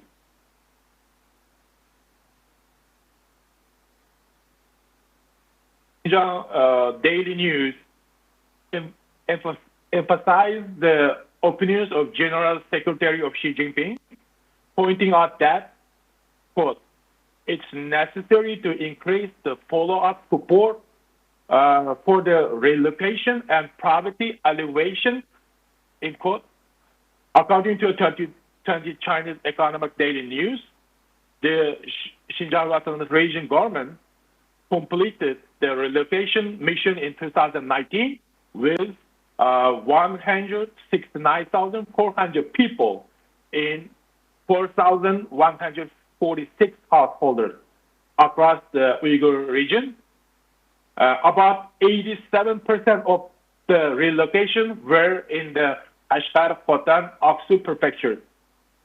According to Tianshan-net, the Chinese Uyghur Autonomous Region government and Development Commission has decided to complete the demolishing of quote-unquote old neighborhoods several times faster than previous year.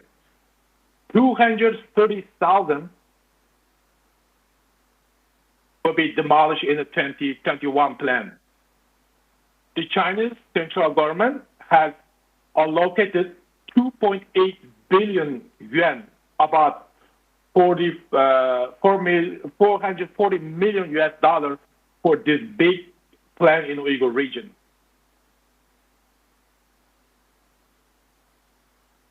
Examples. According to a Tianshan news story, residents of this village of Karchong village in Yarkent were located to a site in Yonggan district, which was built 50 kilometers away from the Yarkent in 2017.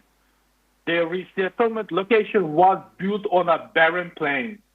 According to the RFA report on this resettlement mission of Yarkent County, the Uyghur communities who were relocated to Kachong, Kosharap, who were relocated from the Kachong, Kosharap, and Damsi villages in the Zaratshan River Valley were forcibly removed out of their ancient village and homes. The Uyghur farmers are now factory workers, which is alien to their way of life and customs. According to the Xinhua News, since 2017, China's government has relocated 14,000 Uyghur farmers living in Kokyar, Kargil to the resettlement location in the country's Aktash district. Currently, those Uyghur farmers who relocated to the Aktash market are working in Chinese shoe factories. Next slide, please. Is being carried out in the factories built in the resettlement, where the Uyghurs are under the complete control. Next slide, please.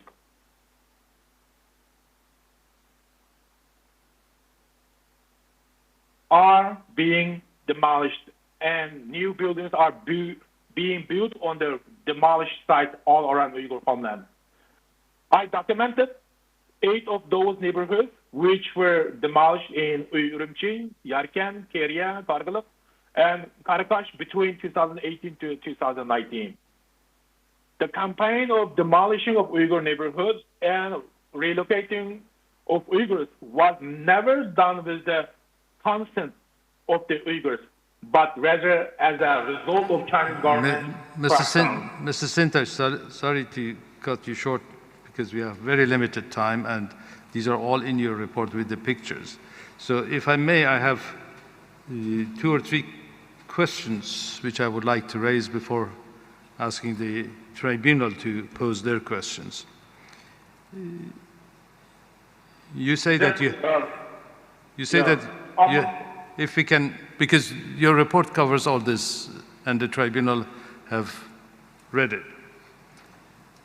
You say in your report that you have personally investigated the destruction or partial destruction of 140 mosques. You also refer to your examination of 400 religious sites. Is it correct to say that the figures you quote, especially the 15,000 mosques, is your best estimate and not based on empirical studies of the sites? Not possible to examine all the entire demolished mosque because we have a method of using how many percentage of the mosque being demolished. Also collecting the interview records by the RFA, the officials, they told that the percentage of the mosque that's been demolished in the particular counties and towns. So we can estimate the amount of the demolished mosque using the targeted towns or cities. For example, a city in Sanji, a small city, there are about 15 mosques were available before the mosque being demolished, but 80% of that the mosque in the Sanji city had been demolished. So using this kind of method to apply to the other cities and the townships, we can have estimated number. The 15,000 is limited. It must be more than this until now. It's a very small. I mean, my best estimation, but this could be reached to 70,000 or 60,000. But this is my estimation of 2019.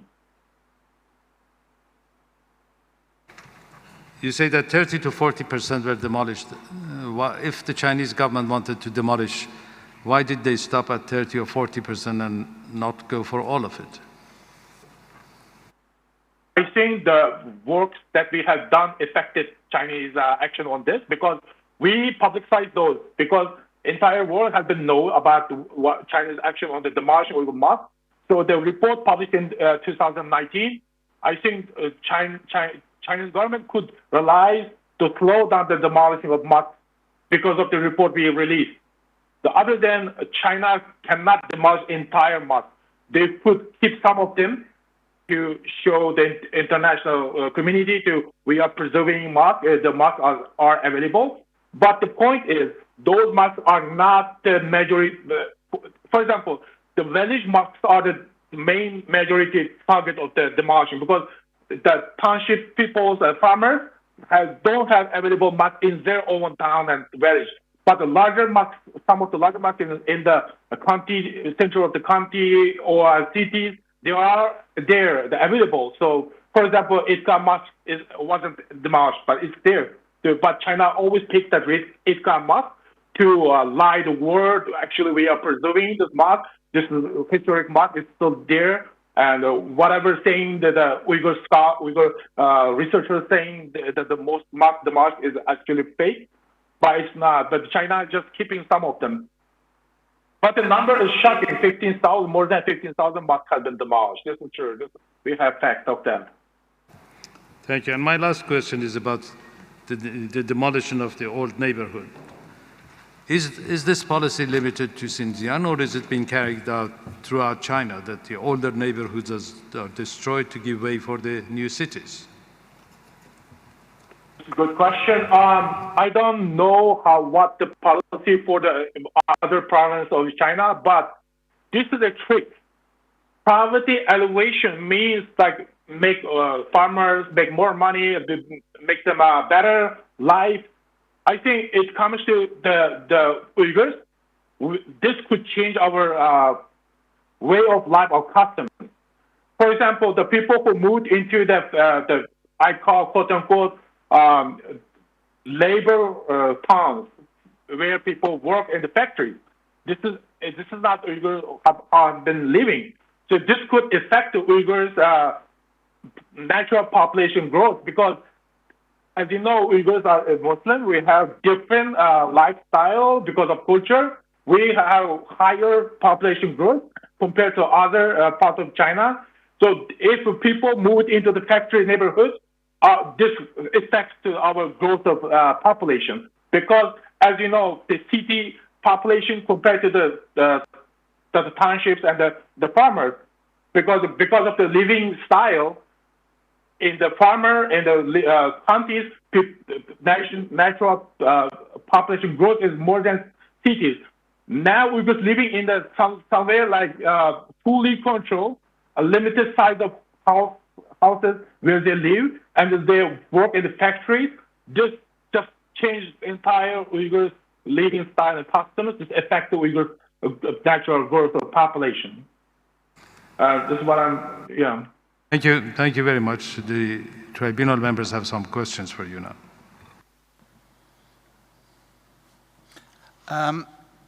Can I ask you, you describe the desecration of mosques with taking down domes and minarets. Is that a precursor to total demolition? Are they still usable or not? question again. You describe the taking down of domes and minarets on mosques and asked, is that a precursor? Does that then lead to total demolition or do they carry on being used? Because the domes and minarets is the main architectural element of it makes it a mosque. Without minaret or domes, this building become a box. According to my research and some of the testimonies, Chinese government using that building for other duties like town centers, using propaganda for the government to gather people and for the meeting, and somehow they use this kind of locations for other duties, not for using for the mosque. So some and then people no longer go to those mosques and pray as before. The doors are locked and then no one can enter the mosque. And this is about just destruction. Yeah. Thank you. You cite the Bitter Winter report in 2018, where in the city of Kabul, 200 of the 800 mosques have been destroyed. And it also suggested that a further 500, leaving only 100 out of 800, was planned for demolition in 2018. Do we know whether that's occurred? The 140, the mosques are confirmed by myself. I examined this more mosques, like reached 1,000 locations examined, and I found 400 the location that I suspected must be demolished, and I found 140 completely demolished mosque and partially demolished mosque locations. And then the evidence is overwhelming. Everyone could find more evidence based on what locations they were reserved for or investigate. And also Uyghurs or exiles.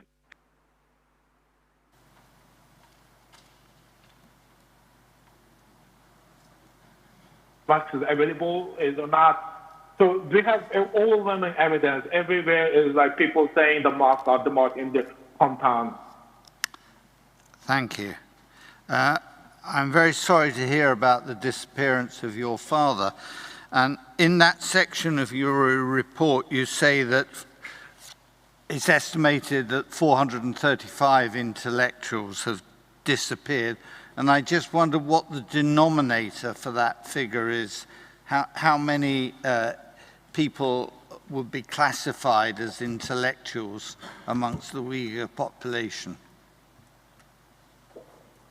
Actually, it's 380 in my report. Yeah, this is the number from the late 2018, beginning 2019. This number must has increased to up to 500. This is almost entire Uyghur intellectuals. As you know, Uyghurs have long history. We are very educated. We have so many intellectual people among us. So now Uyghur society is without their own intellectuals.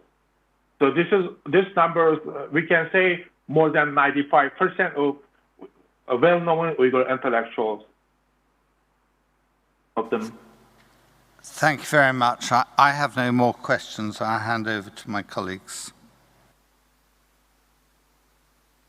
Thank you very much. That was very sad to hear.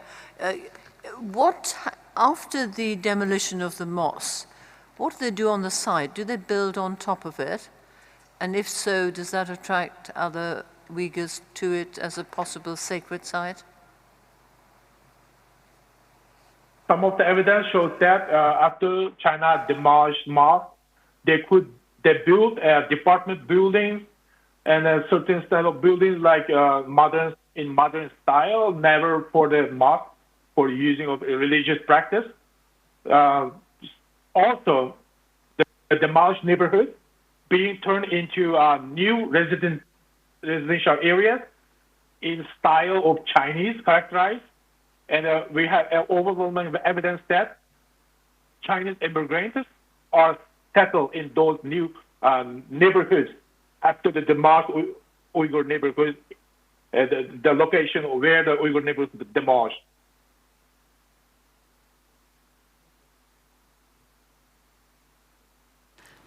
Thank you. So in the name of poverty alleviation, several communities, including various families, have been forcibly moved out of their villages and homes, some of whom would have had vast pastures and fertile farmland, as you note in your report. Have you got any information as to what might have happened to that land after they're forcibly removed, and what kind of evidence do you have regarding the movement? How do you prove that it's forcible?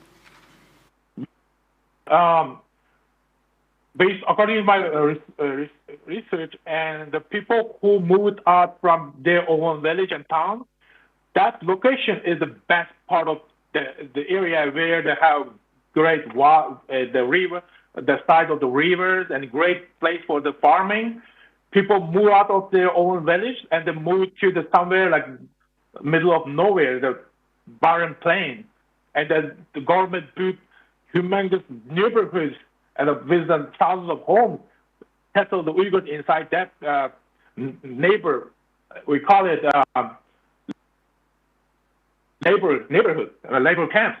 The people work in the facility or in the camp, and those resettlement, the neighborhoods of Uyghurs become the place where Chinese government settle their own immigrants from the inner China. We have overwhelming evidence of this on Radio Free Asia and other sources. I can, if you're interested, we can provide more evidence of this. It's taken away from them. They don't own that land anymore. Is that right? Because they have no longer go back to own village.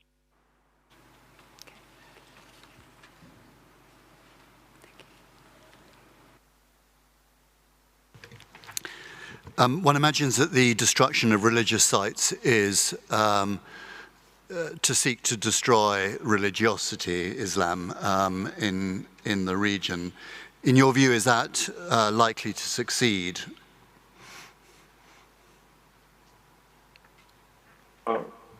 Question, I'm sorry.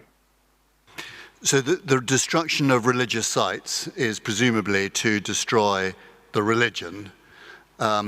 Is that likely to succeed, or will religion be, and the practice of Islam be practiced elsewhere in homes or in underground or other places, as has happened in other repressive regimes or alleged repressive regimes?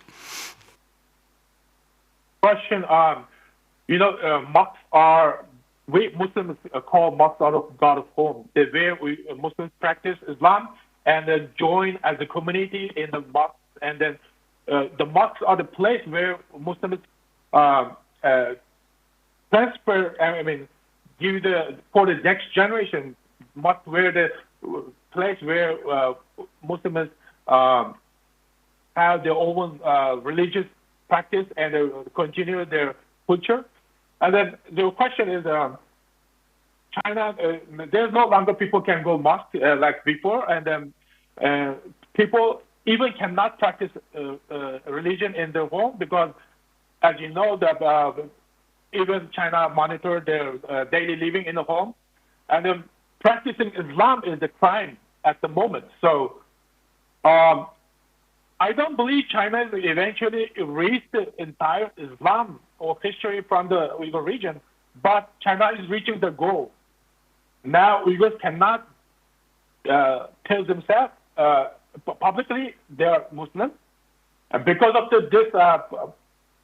this pressure, now the Uyghur girls willing to marry the Han Chinese because they cannot reject the other Han Chinese people, males married to Uyghurs, because in the past we say we are Muslim, we got married to non-Muslims, but right now the people no longer can say this. So based on those evidence, China is reaching the goal.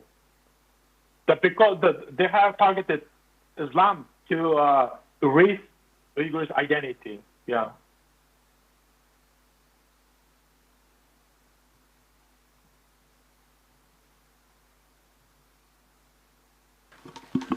Could I ask just a couple of questions about the demolition program inside Uyghur neighborhoods?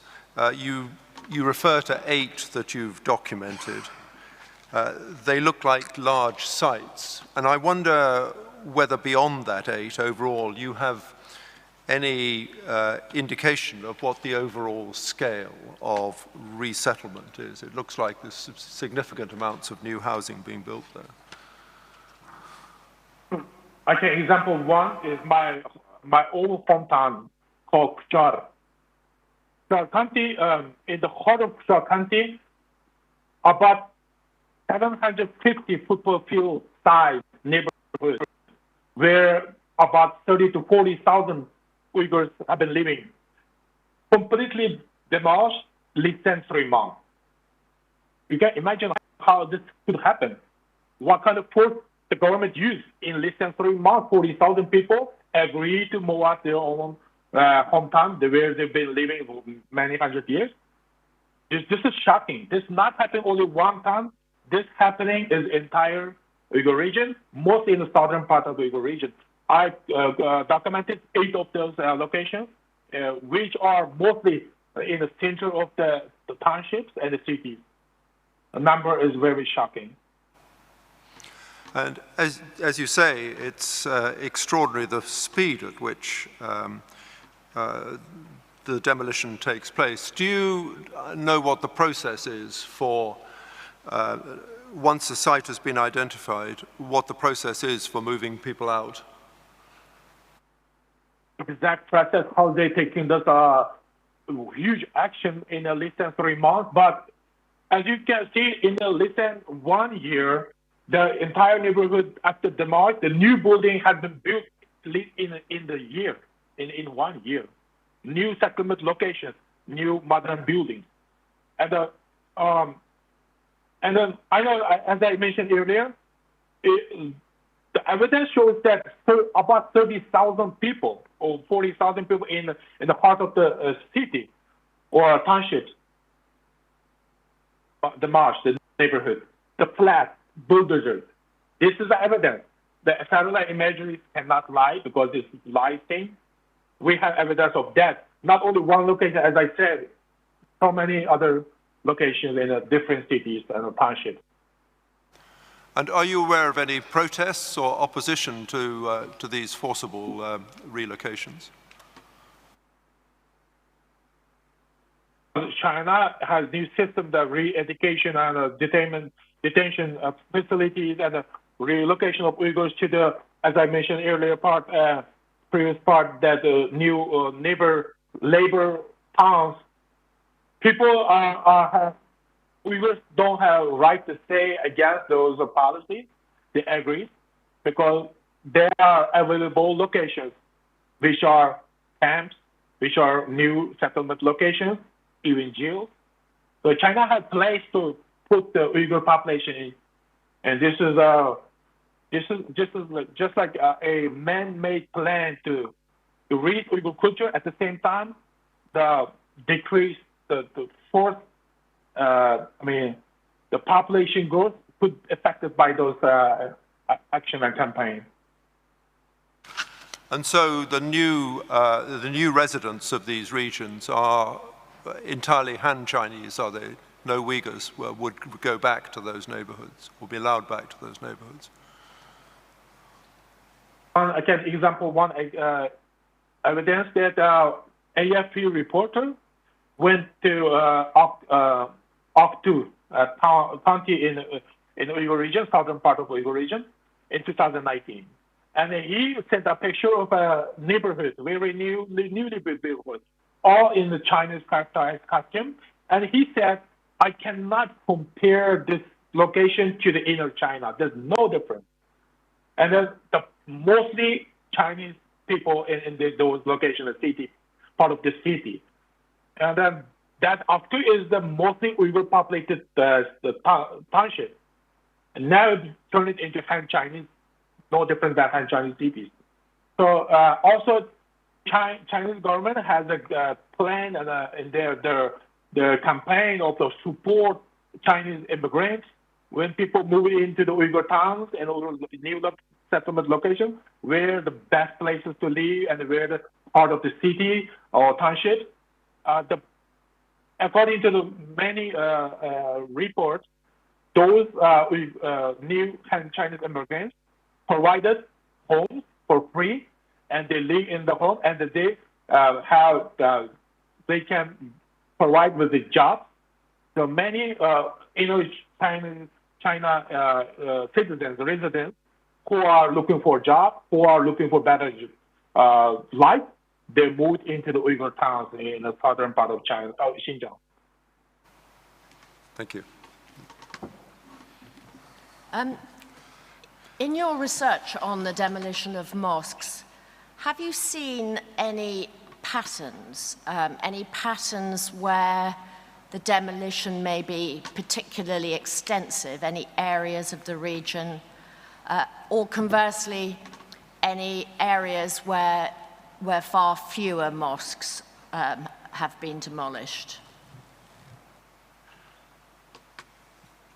I mentioned earlier, the village mosques are the majority target of the demolition because the Uyghur homeland is vast land. The distance between the townships and cities are very far. So the Uyghur residents practice their Islam in their own township. So 80% of village mosques are demolished. That's why this number increased to up to 15 to 16,000. And then some of the iconic and the large mosques also demolished in the township and cities. So the population order of in the Uyghur region, up to 95% of Uyghur population are Uyghur in the southern part of Uyghur region. That's why the more mosques were available in the past. So more mosques were demolished in the southern part of Uyghur region compared to north. So there's no pattern. This campaign happening has been doing China demolishing mosques in all around the Uyghur region. Thank you very much for attending the tribunal to give evidence. Unless Mr. Sabi has any more questions? No further questions. Well, thank you very much for making yourself available. It may have seemed a little bit pressed at the beginning and crushed because we were a little late starting, and we apologize for that. But thank you very much for getting everything in that you did and for your report. Thank you. I like my father's case in the tribunal. Just 2 minutes. Off you go. If it's inappropriate, I'll stop you.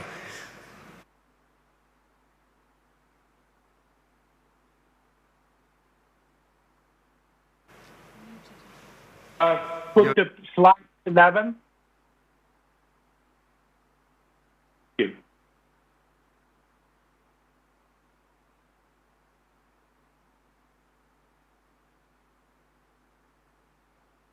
Yeah, sorry. Continue.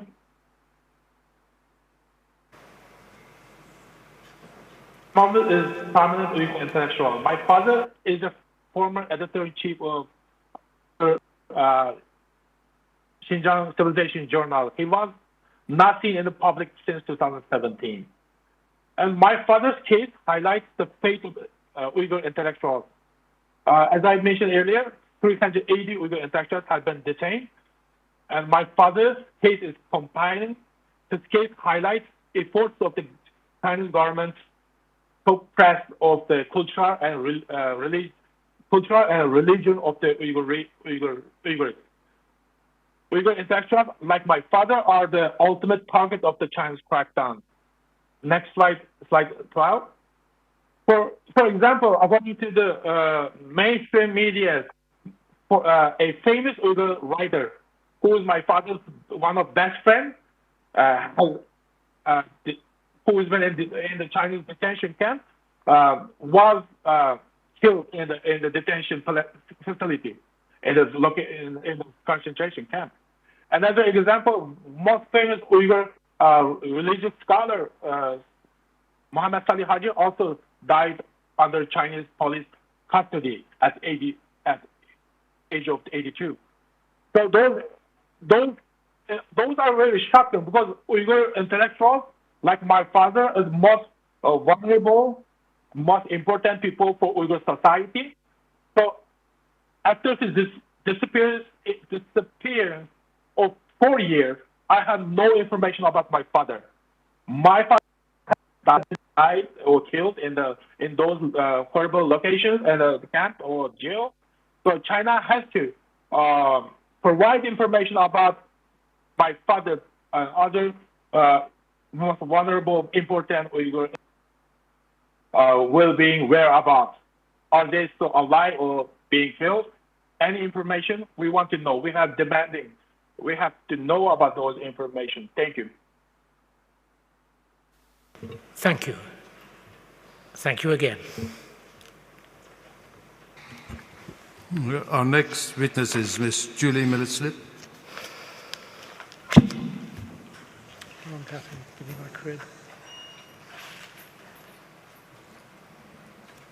Thank you, Chair. Indeed, our next expert witness is Director of Public Affairs and Advocacy at the Campaign for Uyghurs. Her background is in political science and education management. In her report on the educational policies of the PRC, she argues that by transferring Uyghur children from their families to boarding schools, the Chinese authorities are essentially educating the next generation of Uyghurs in a way that destroys the religion and culture of their group and remolds them into the Han Chinese way of life. According to the report, the educational policies implemented in Xinjiang focus largely on eradicating Uyghur culture, including its language, from school curricula. She argues that while Chinese authorities have implemented population control policies that are intended to prevent future births within the Uyghur group, they are also implementing and targeting existing generations of Uyghur children for destruction by transferring the children of these groups. Uyghur children are systematically taught to reject culture and religious beliefs while embracing the one-party rule of the Chinese state and the culture it endorses. And alongside these policies, the PRC continues to implement and enforce silence of Uyghur groups through a repressive campaign of disappearances of Uyghur academics and intellectuals. Ms. Millsap, the panel has already read and received your report and considered it carefully. So could I just invite you to give us, particularly as we are running out of time, a very brief presentation, and then we'll move on to questions. Thank you. Of course. So in preparing this presentation, because there have been so many colleagues even here at the tribunal who have touched on some of these themes in regards to children being removed from their parents, placed in these state-run facilities, etc. I actually am going to take a few brief minutes through this PowerPoint presentation to take the time to examine something I think would be beneficial to reinforce the aspect of systemic racism that underlies this entire thing by also looking at some of the broader policies being enacted across the PRC. These have enormous implications for Uyghurs because obviously this is the most extreme situation occurring today, and how particularly this is on the rise since Xi Jinping's ascension, but beyond that, this has always been something that has been present and underlying in the People's Republic of China. So even though Uyghurs have faced restrictions on promised conditions of autonomy, such as mother tongue education for decades, and this is one of the other primary policies that receives a lot of rightful attention, and they've been treated with varying degrees of oppressive discrimination, both in the region and throughout China proper. This narrative of anti-extremism when combined with some of the anti-Western trends in education that are occurring under Xi Jinping, as well as general restrictions on the increasing privatization of education in the PRC, also give us a bit of a marker, actually, that naturally Uyghurs would come into direct conflict with the party's objectives, and I'll allow the tribunal to draw its own conclusions from that, but due to their cultural, religious, and ethnic influences and traditions.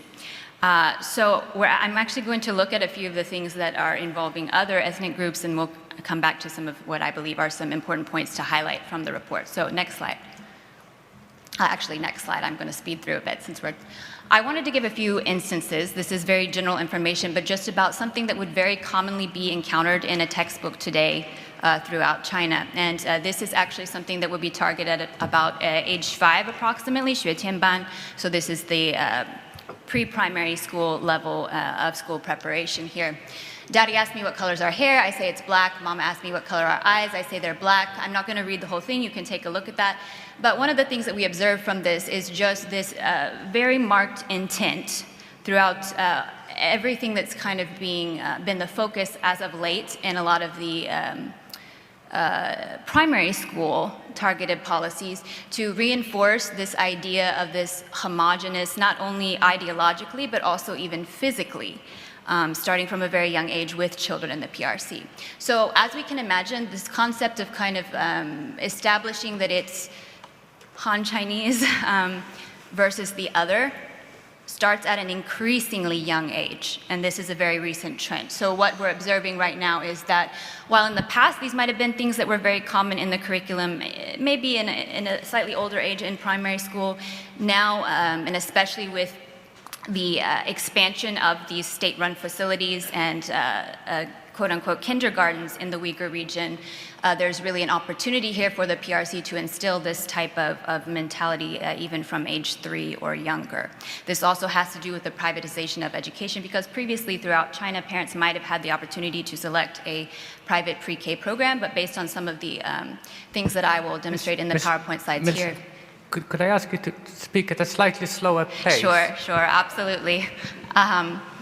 So with what are actually very recent changes regarding the view of private education in China, and some very marked steps that are being taken by the Chinese officials right now to effectively shut a lot of that down, I also believe we will continue to observe concerning trends regarding targeting even younger children with this type of messaging throughout China, which obviously reinforces this environment with an increased risk of genocide, from my viewpoint, in the People's Republic of China. So next slide.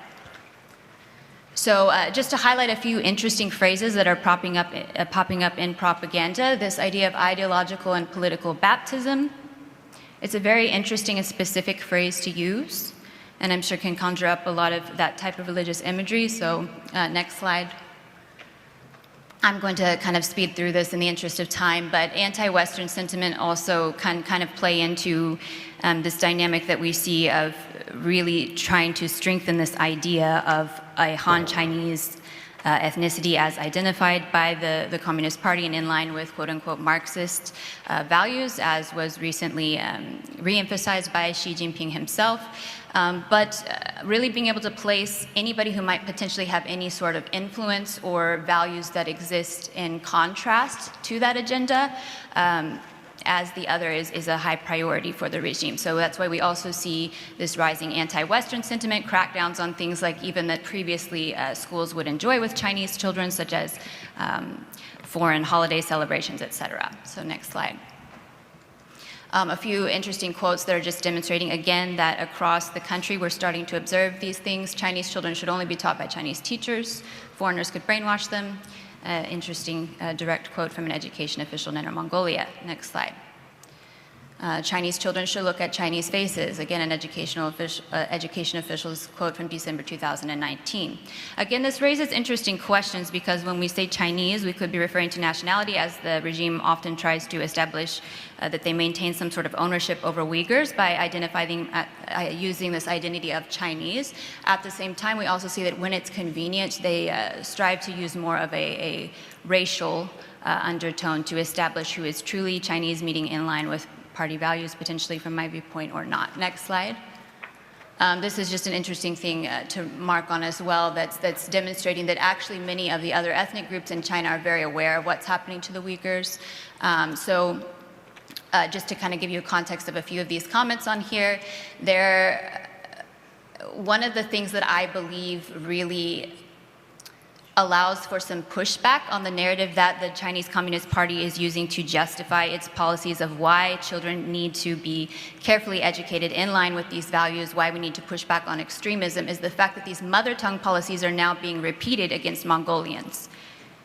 And this is a group of people that do not fit this narrative at all, and yet it's the exact same policy.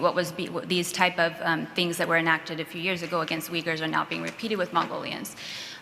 With arrests, recently 7,000 to 15,000 people potentially, to the extent that they even had to move police from other departments, such as the traffic police, to jails in Inner Mongolia to be able to accommodate the large number of arrests. So very interesting thing to note. But in my interviews with other individuals from different ethnic groups throughout China, it is interesting to note that 100% of them were aware of what was happening to Uyghurs. So. Again, I think there's a lot that you can draw from that, but next slide.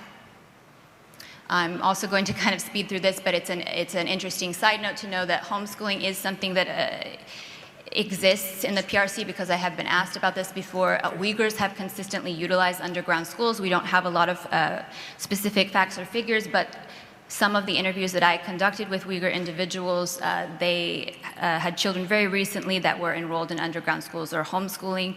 Often this is directly related to a violation of birth policies. That means they cannot have the hukou to attend school. Many times Uyghur parents would choose to send them abroad. So we're also talking about how educational policies or lack of choice in education affects Uyghurs and targets them with this genocide.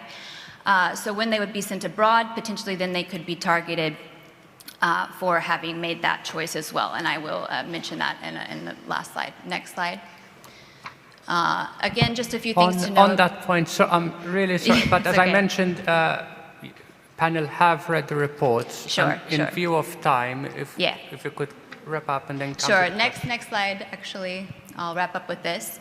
So I am sharing this story with permission from a minor child that I did interview who made it to Turkey and had this similar background of making that choice as a result of being the fourth child and not being registered.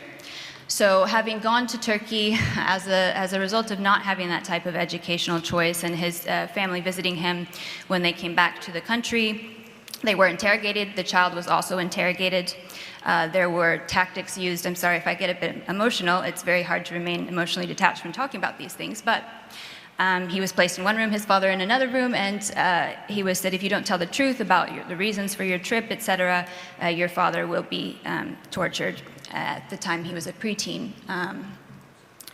Eventually, he did go back to Turkey with his teacher, and his parents have disappeared into the camps, so he's there without his parents. This is a very common situation. So another thing to keep in mind is how a lot of these parameters regarding educational policies also affect Uyghur children when they do make those choices to offer them an alternative to send them abroad. Now, under the current policies, when the parents are sent to the camps, the children can be effectively cut off.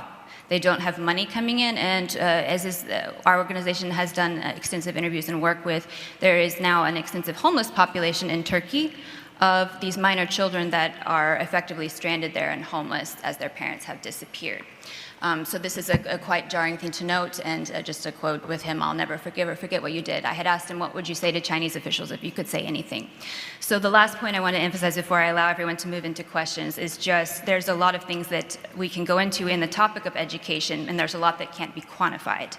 And the mental harm that is being done to minor children as a result of these policies to forcibly assimilate them into a Han Chinese identity, and as a result of trying to escape that impossible choice is really quite horrifying. And with that, I will yield to questions. So, thank you for that. And to start off the questions, I'd like to understand a little bit more about what we know about these boarding schools. So, firstly, do we know, do parents send their Uyghur children to them voluntarily or forcibly?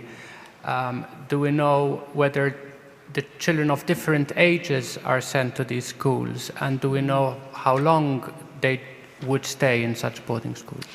So it's very difficult to get a lot of concrete figures about this, but one thing that I do feel very confident saying is that parents would not voluntarily send their children to these schools, and this is why I would say it's also very important to understand the Chinese cultural context. Children that young, it is not something that's done in China. It's just not done. So I can very confidently say that nobody would send, because we see through videos that are leaked out on Chinese social media, mostly from Chinese teachers, that I believe the youngest identified child in one of these videos was 2 years old. That is actually contrary to education regulations itself, which state that the minimum age would be 3 years old. So again, it really kind of also draws up the point that these are obviously facilities that are not regulated by the same standards as most Chinese pre-K programs would be. But again, we don't have a lot of information on how long they would be there for, unfortunately. But I can state quite confidently that it's countercultural to send a child as young as the ones that are featured in these videos to that type of facility. Thank you. In the report, though, you do refer to the effect of the long-term separation of families that these boarding schools bring about. And could you speak a little more about this long-term effect, particularly, I mean, what is the impact of this transfer of children from, by their parents to these schools? For instance, would these children, when and if they return to their family, would they still recognize their parents, their biological parents, as their parents? Would they still recognize the Uyghur group as their group? I would say it's highly unlikely, and a lot of that is, of course, based on the age of the child. So again, some of this might be better suited to ask a child psychologist or a specialist in that area, but what I can say is based on what we see of, again, even in these leaked videos that come out on social media, of the attempts that are made to sort of indoctrinate these young children, I think all of us can recognize that this has an almost immeasurably negative impact, because we all know that a child's mind and the way that it's developing at that particular age group, to be separated from a parent does have enormously negative impacts in general. And then to watch as these sort of techniques are used to brainwash children. So you can hear, this is actually an interesting point, even in videos of children that look to be about 3 or 4 years old. In fact, in one of them in particular, in the case of a father in Turkey who had no idea where his child was, and actually the first time he was able to identify him was seeing a video on Chinese social media accidentally where he recognized his own son in one of these facilities. And the child is 3 years old, and the teacher is asking him questions in Chinese. A lot of the videos feature this, drilling them in Chinese. The children answer in this very uniform, rapid fire type of way. And I think also I'll speak, I have previously also worked in language education.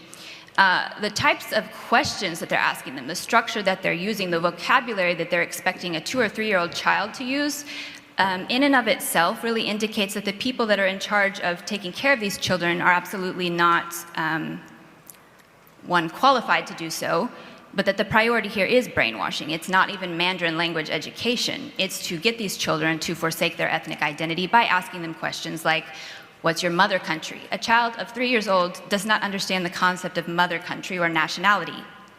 So I think these are actually very important things to think about and examine. Again, I can't necessarily make a broad-ranging statement on what the long-range impact of that type of separation from parents would be, but I think, based on all we know about children's development, it will have an enormously negative impact. And we also, as a side note, do know that there have been reports of some people who do receive calls from their children who, and a lot of these we can't necessarily say they're necessarily in a boarding school facility, but if the parent is abroad, the child will repeat lines such as that, oh, my teacher told me that you're a bad person, to their parents. So they're very much being targeted with this very intentional brainwashing. Thank you for that. And my final question is, so you told us that the transfer of these children is not voluntary, it is forcible to these boarding schools. You told us that one of the main purposes of these boarding schools is to eradicate Uyghur culture and inculcate a sense of Han Chinese way of life. And you also told us that the likely impact of this forcible transfer of children to these boarding schools is that they will likely feel that they do not belong any longer to the Uyghur group. So my question to you is, what do you think, therefore, are the overall purposes of this policy being implemented by the Chinese authority? To force Uyghurs to assimilate to a definition of Chinese as defined by the Chinese Communist Party. Thank you. I'll pass you on to the members now. Thank you. Thank you for your report. Can I begin by asking about how you did your research? You say in your report you looked at primary sources. So was that on social media, in Turkey? Did you ever go to Xinjiang? No, I personally have not. So this report is compiled using open sources, first-hand testimonies. We do a lot of interviews with people, including people who are missing children, and in some cases, as the PowerPoint mentioned, minors themselves. And then, yes, through analyzing different social media videos, etc. But most of this for this report is open source information or previous strong reporting that's been done. So the intent is really to compile it all together so we can see an overall picture of the direction that the Chinese Communist Party has and is continuing to go in. So how many minors have you come across? I imagine they were in Turkey and they were sent there by their families, is that right? I am aware of, again, I don't have necessarily conclusive numbers, but I am personally aware of 200 cases of youth in Turkey that were effectively stranded there. So. And there are also parents there who are without their children who are left in, and how many parents do you think would be there in Turkey or elsewhere who are without their children? It's a little bit difficult for me to estimate just because, again, I've personally spoken to 5 different parents, but I wouldn't be very comfortable making an assertion about how many there actually are, as is the case for all Uyghurs. Many are making the decision about whether or not speaking to someone like myself or publicly raising their child's case might have immediately detrimental or retaliatory effects, so people make their own individual decisions about that. But of course, I suspect there are many, many, many more that are in the same situations. And when you did your research and you looked at the current ethnicity of the teachers, are they all Han? I have actually seen a few cases, and even in videos you can identify that there are Uyghur teachers in some of these facilities. However, in the videos I've only ever heard people speaking Chinese. So again, it appears that most are Han Chinese, but you will see Uyghurs speaking Chinese in some of these. And have you come across any supposed orphans or children who do not have their parents because they're in detention, who are now with Han families? This is actually an area that I think I would like to see more research done on, because it's kind of been something we've begun to hear rumors about, but there hasn't been a lot of in-depth research done on it. I think that is potentially, if I'm speculating, perhaps the next step that will be taken is encouraging Han Chinese families to take some of these children, but I don't have a lot of information about that at this time. And what do you know about the conditions of these schools? Have you come across any information about the conditions and quality, where they sleep, what they eat? Are they allowed to meet their other relatives if they have any? It seems that the individual situations vary quite a bit. For example, there have been videos of people where they're allegedly meeting with a child through a fence, things like that. That's very difficult to verify, really. The facilities seem to also vary quite a bit depending on where they're located, how large they are, but in general they resemble a typical public kindergarten of the lowest quality, I might say. So you'll have a lot of children all in one room, typically on very simple beds, you know, sitting in chairs. This has been actually a common criticism even by Chinese parents of school facilities, is that because there's not a lot of focus on educational development or actual healthy practice in China, that in general in pre-K and kindergarten programs, children will be confined to tables and sitting all day because the teachers are scared of a child potentially being hurt and themselves facing some sort of repercussions. So in that way, it resembles a very low quality Chinese public school, but from my observations as well, there are a lot of children all in one place, which would indicate to me that they're not well cared for and that they're not hiring qualified or adequate staff to be caring for children who potentially are all forcibly separated from their parents and suffering enormous trauma. So. And in your research, have you come across any of these children being punished because they speak Uyghur or do something that they're not supposed to? We've actually, not even just in recent years, but when you speak with many people and interview them about their experiences in Chinese school, even before these stricter language policies were enacted, even as early as 2004, 2005, people often report teachers discriminating against them or enacting forms of punishment for speaking Uyghur. So this is really quite actually in terms of facing oppression in that regard, something that's been ongoing for the Uyghur people for decades.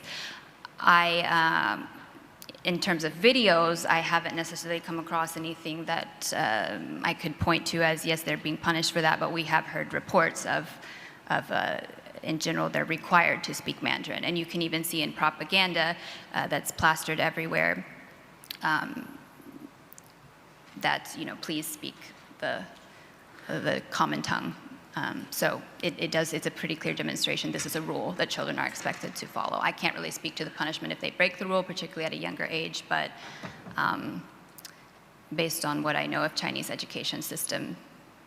So we're coming across two terms, boarding school and orphanage. Is there a difference between the two in terms of how they are articulated and understood in Xinjiang? In my viewpoint, no.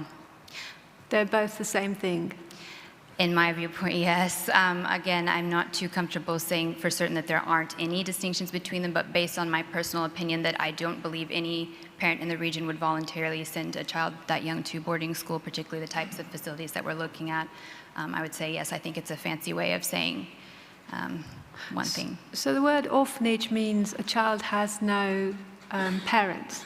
But in a lot of these cases, the parent might be alive and that person, one or both, are in detention. Is that correct? Yeah, it's kind of one of those things I might defer to other people on. I don't have a lot of particular knowledge and can't really say confidently where the parents are.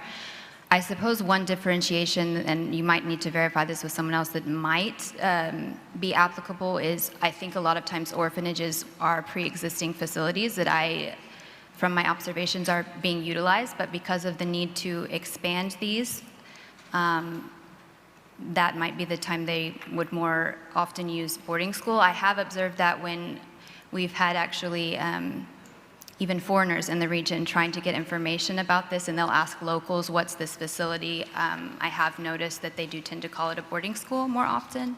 However, in the function of it, I think it's essentially the same. So. And of all the schools that you come across, whether they're called orphanages or boarding schools, they're all fenced with security cameras, securitized, or are they quite open? I haven't personally come across one that was open. To be fair, in general, I think schools in China increasingly have these types of measures, fencing, security cameras, and this has to do with just the increased surveillance state in general. But yeah, in my observation, all of these facilities do appear that way, quite high fencing and quite a few security cameras. Even with the boarding school, a child would go home. Do you know if these children go home or if they have a home at holidays or weekends?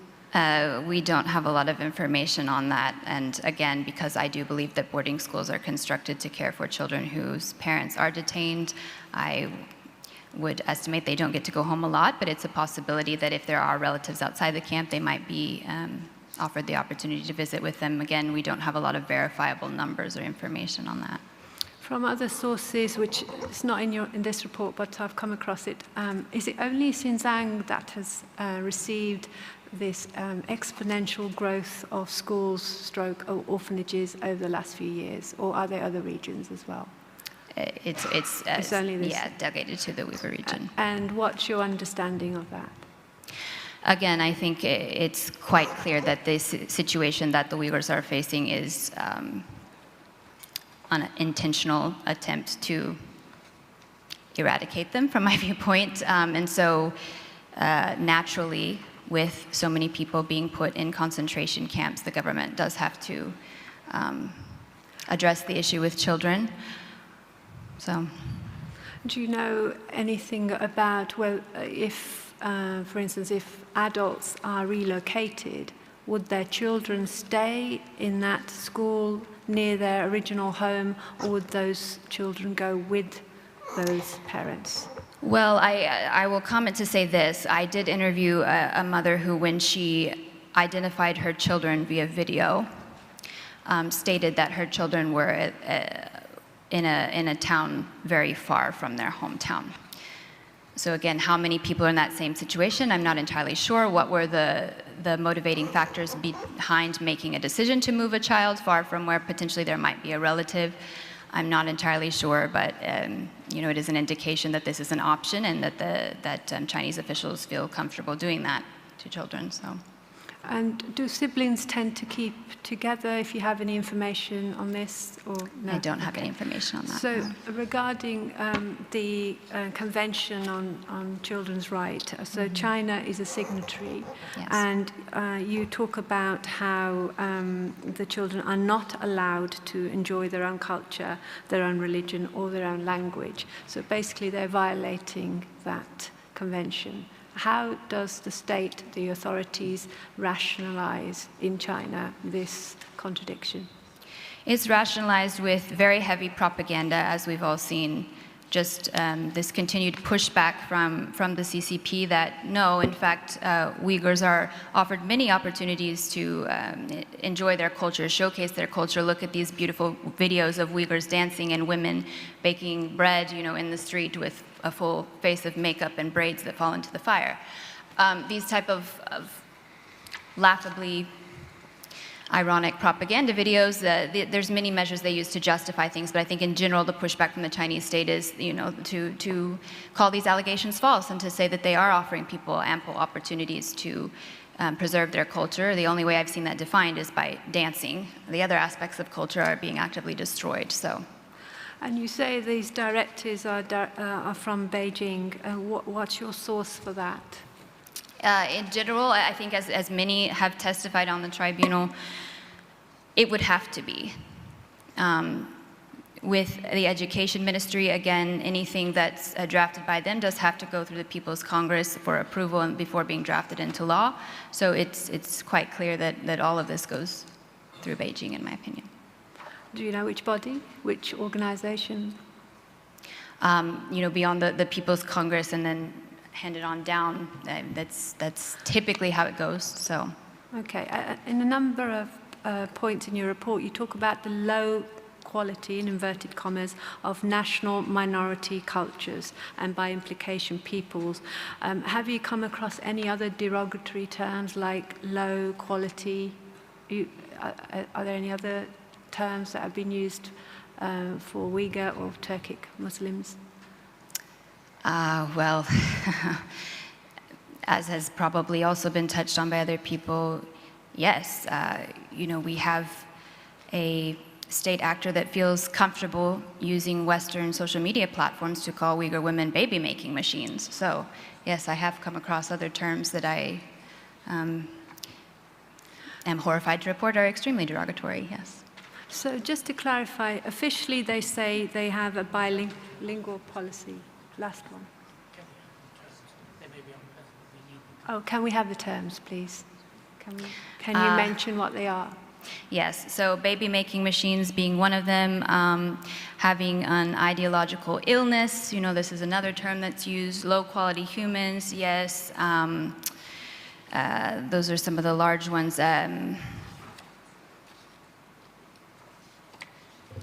Naturally, to the Uyghur group specifically, we hear quite often terrorists, so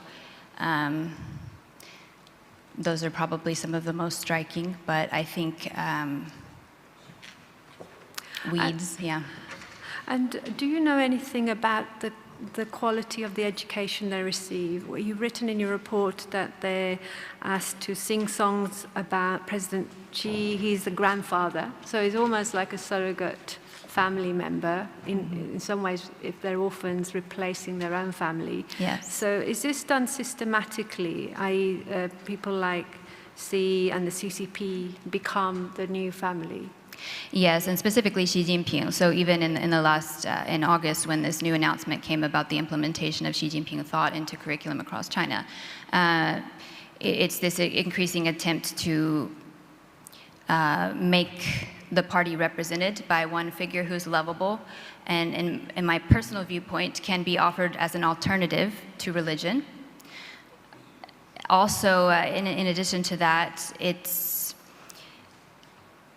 quite intriguing, I think, to notice some of the parallels between propaganda that we might have seen during the Cultural Revolution, and that wasn't as common for several decades in China, but now under Xi Jinping is kind of being resurrected. The types of language and adoration that was used for Mao Zedong, for example, and really hasn't been repeated on that level since, we can really see being used in an expanding and striking way with Xi Jinping. Okay. Last question. And so we've heard about people in detention or in prison being told to sing songs, poems, etc., for valorizing President Xi. Is this in schools a variation on the same theme? Are they more or less the same poems and songs? Very similar, yes, and I think it's actually been remarked on by some former detainees in the camp how a lot of the songs that they're singing resembled children's songs. So yes, it is quite similar in our observation. Thank you for your report. I have 2 questions, and the first one relates to patriotic education. And I'd just like to play devil's advocate here. When I read what you've written about current advice on patriotic education, one could argue that this is a very, very similar type of education to what's going on in kindergartens and in schools throughout China. So what is the specific problem that you can articulate in Xinjiang in relation to this type of education? And you could argue patriotic education of this type actually takes place in countries with very, very different systems from that of China, with young children in an equal type of approach in Western democratic states, in a all-encompassing state in level. They need to learn Australian values or British values or whatever it is. So can you articulate that, please? Absolutely. Actually, that's an excellent question, very thought-provoking. Well, one thing that I would say about that is, again, you touched on this, it's not necessarily that patriotism in and of itself would be labeled a negative thing. However, one thing that we do need to recognize about China is that the word patriotism is very much tied to other words and other concepts. So when they say 爱国, love the country, it is used simultaneously with love the party. So a huge problem for me is not loving China or teaching children that they, should love their country. That's not abnormal per se. But because of the deliberate efforts of the Chinese Communist Party to link Chinese identity to a political system rather than the country itself, this to me is an indication, again, that this war on diversity of thought is actually the huge problem here. So as many have touched on why Uyghurs are targeted, they're using the narrative of extremism, combating extremism. It actually has more to do with Uyghurs' potential to have independent thought, thought, belief outside of the state. So I hope that answer makes sense, but essentially that's my problem with it, is that they're tying patriotism to loyalty to this political party that does not allow for any diversity of belief. Thank you. And my second question relates to bilingual education and language policy. I look at the sources you have and the papers you draw on, going back as far as 2007, and we might imagine that if academics were writing then or getting published then, that this is relating to primary data that dates back to 2005. So at that point, bilingual education was being labeled as a euphemism for actually Mandarin focus in education, but that lies in direct contradiction to what the state has said it's doing in terms of promoting minority languages. So I'd appreciate your comments on that. And then when I turn to the documents that you refer to of more recent periods, when you're talking about language policy and that emanating from the Ministry of Education, I see that there's still an emphasis on bilingual education, particularly in kindergarten. So my question really is, do we have any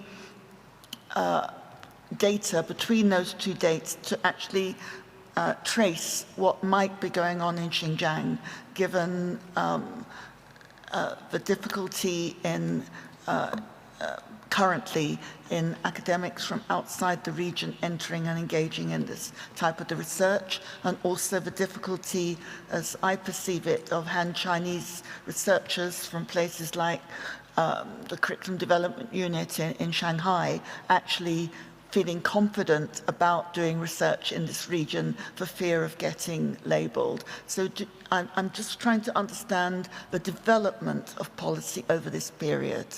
Okay, I hope I understood your question. So just to clarify, and you're speaking about Chinese researchers doing research on bilingual language policies. I'm trying to understand what's happening in so-called bilingual language policy from over the last 18 years or so, right, and to establish whether there has been a change in reality, because the rhetoric is reinvest in bilingual education. Yes, I'll do my best to answer that. I feel there might be other people who might be a little more qualified to talk on that. But yes, in 2004, there was a big push to start instituting the bilingual language programs in the region. And almost immediately, there were widespread reports that this is not, as you mentioned, bilingual. This is really to push Mandarin. Since then, where the difference comes in, I think actually when the government keeps kind of using the same language, but in reality we can see that there's rules and policies being implemented where there's signage on the walls saying, please only speak Putonghua, speak Mandarin. Again, we have to remember that China is not a country that is ruled by law, and their policies can change on a whim. How they are enacted can vary at a local level. And this has evolved a bit under Xi Jinping. I would say that things are a bit more, for lack of a better word, efficient. In the past, it might take quite a while for things to trickle down. There might be pretty big fluctuations in how things were implemented on a local level based on how the local education authorities or officials felt like implementing things. And because of this increased restrictions and crackdown and brutally oppressive environment that that the region is at present, I suspect that has a lot to do with why there isn't as much and it's become more centralized and effective. This is a bit of a tangent, but another thing that I would say we should examine is the way that bilingual education is being implemented in Inner Mongolia, and in fact in the last year the massive language protests that happened in relation to that. We outside of the country should take note that parents, in this case Mongolian parents, immediately reacted to this policy with some sort of knowledge of what was happening. that this was not bilingual education, that their rights to have their children educated in their mother tongue were being taken from them. So I can't say so much, maybe with clarity about figures or anything like that, but I think there is a pretty clear indication that people are aware that this is a euphemism for taking their rights to that type of education away. Mr. Sabi, may I trespass on behalf of another so that Professor Kumar can ask a couple of questions? Please do, but we are running short of time and you have to sit longer. We have one more witness, so you have to take that into account. We are happy to sit as long as it takes. Till tomorrow morning. No, thank you. 3 very quick questions. Going back to the boarding schools, there must be a huge amount of psychological trauma. Have you heard anything about these children being looked after by doctors or psychologists to help them through that? And just so that of time, can I give you all my questions? The second one is, are the children allowed to play as kids would like to do? Or are they kept in order right the way through the day? Third is, are they fed healthy food, or do you know anything about that?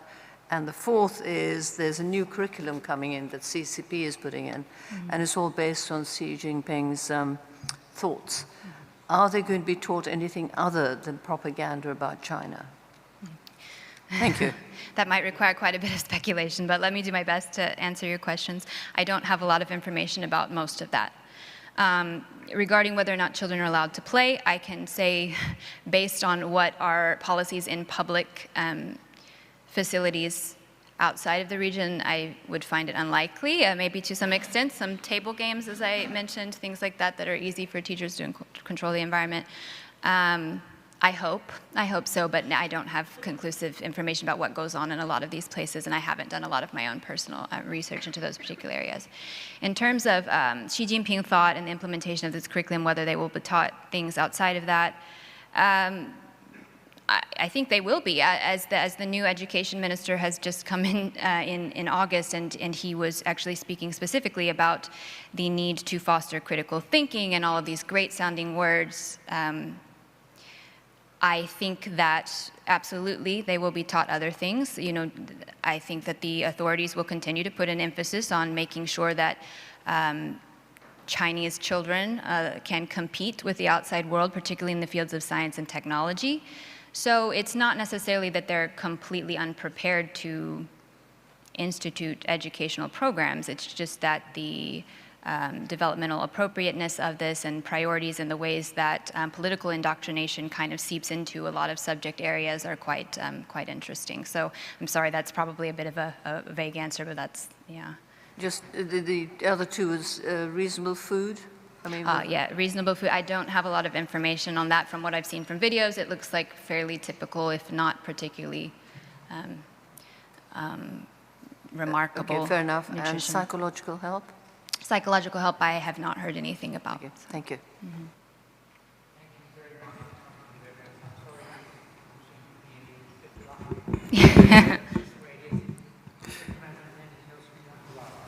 No.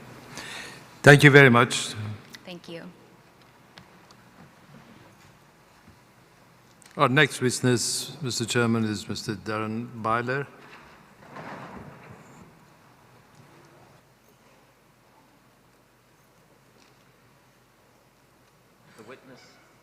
Sorry, I'll start again. The witness, Dr. Byler, is an incoming assistant professor of international studies at Simon Fraser University in Vancouver, British Columbia, and a postdoctoral research fellow in the China-Made project at the Center for Asian Studies at the University of Colorado. He has authored 2 acclaimed books related to the Uyghur region. The first of these books is an ethnographic monograph titled Terror Capitalism, Uyghur Dispossession and Masculinity in a Chinese City. And the second is a narrative-driven book titled In the Camps, China's High-Tech Penal Colony. He's the author of a number of research articles, policy reports, and short essays on the unfolding situation in Xinjiang. Since 2011, he has engaged in 24 months of ethnographic research in the Uyghur region, and in particular Xinjiang, and most recently in 2018. Dr. Byler's report focuses on state-promoted a state-promoted social project called Ethnic Extinction that first appeared following large-scale violence in 2009 in the Uyghur region. Dr. Byler explains the origin of ethnic extinction, how it has been operationalized to achieve complete assimilation with dominant Han norms and Chinese language. This operationalization includes the creation of re-education camps, separation of Uyghur children from their parents and culture, and imposition of so-called Han relatives into Uyghur households. In summary, Dr. Byler details the social and cultural control mechanisms through settler colonial type policies. Dr. Byler, thank you very much for joining us for a second time. I'm conscious we cut you short in your presentation in the June hearings. So if you'd like to, please do in your presentation, if you'd like to give one, address the points arising from your latest report as well as anything that might remain outstanding from your June report as well. So I hand it over to you if you'd like to say a few words. Thank you. Sure, thank you very much. It's an honor to be here. I'll keep my remarks fairly short and reserve time for discussion, and mostly focus on the most recent report talking about this term, ethnic extinction, or Minzu Xiaowang. And my understanding of this is really drawing on another witness who's spoken to you, David Tobin's book, where he analyzes high school and vocational school textbooks that were published by the Xinjiang Education Bureau or Ministry very soon after the violence in Urumqi in 2009. And in those textbooks, they begin to really emphasize ethnic extinction as a sort of inevitability. It's something that's on the way, where ethnic groups will be dissolved into a kind of higher civilization that is connected to the Chinese nation, Chinese national civilization. It's really a kind of social Darwinism that's being endorsed in these textbooks and being taught to the students. And I think is representative of the type of thinking that informed what is called the second generation of Minzu policy, which is adapting these norms of de-emphasizing ethnic difference and instead emphasizing national identification with the Chinese nation. So, what's come out of this system is a residential school system that closely resembles North American education systems for Native Americans in Canada and the United States, systems in Australia for Aboriginals, where children are separated from their parents and are taught Chinese language and Chinese ideology. Really, the Uyghur identity or Kazakh identity that these students have is really de-emphasized, is taught to be something that's lacking, that's less than the national identification. The way that this was really implemented was there was gradations of it. It evolved over time, but in 2017 is when the state hired 90,000 new educators. This is in a state document. It says it very directly.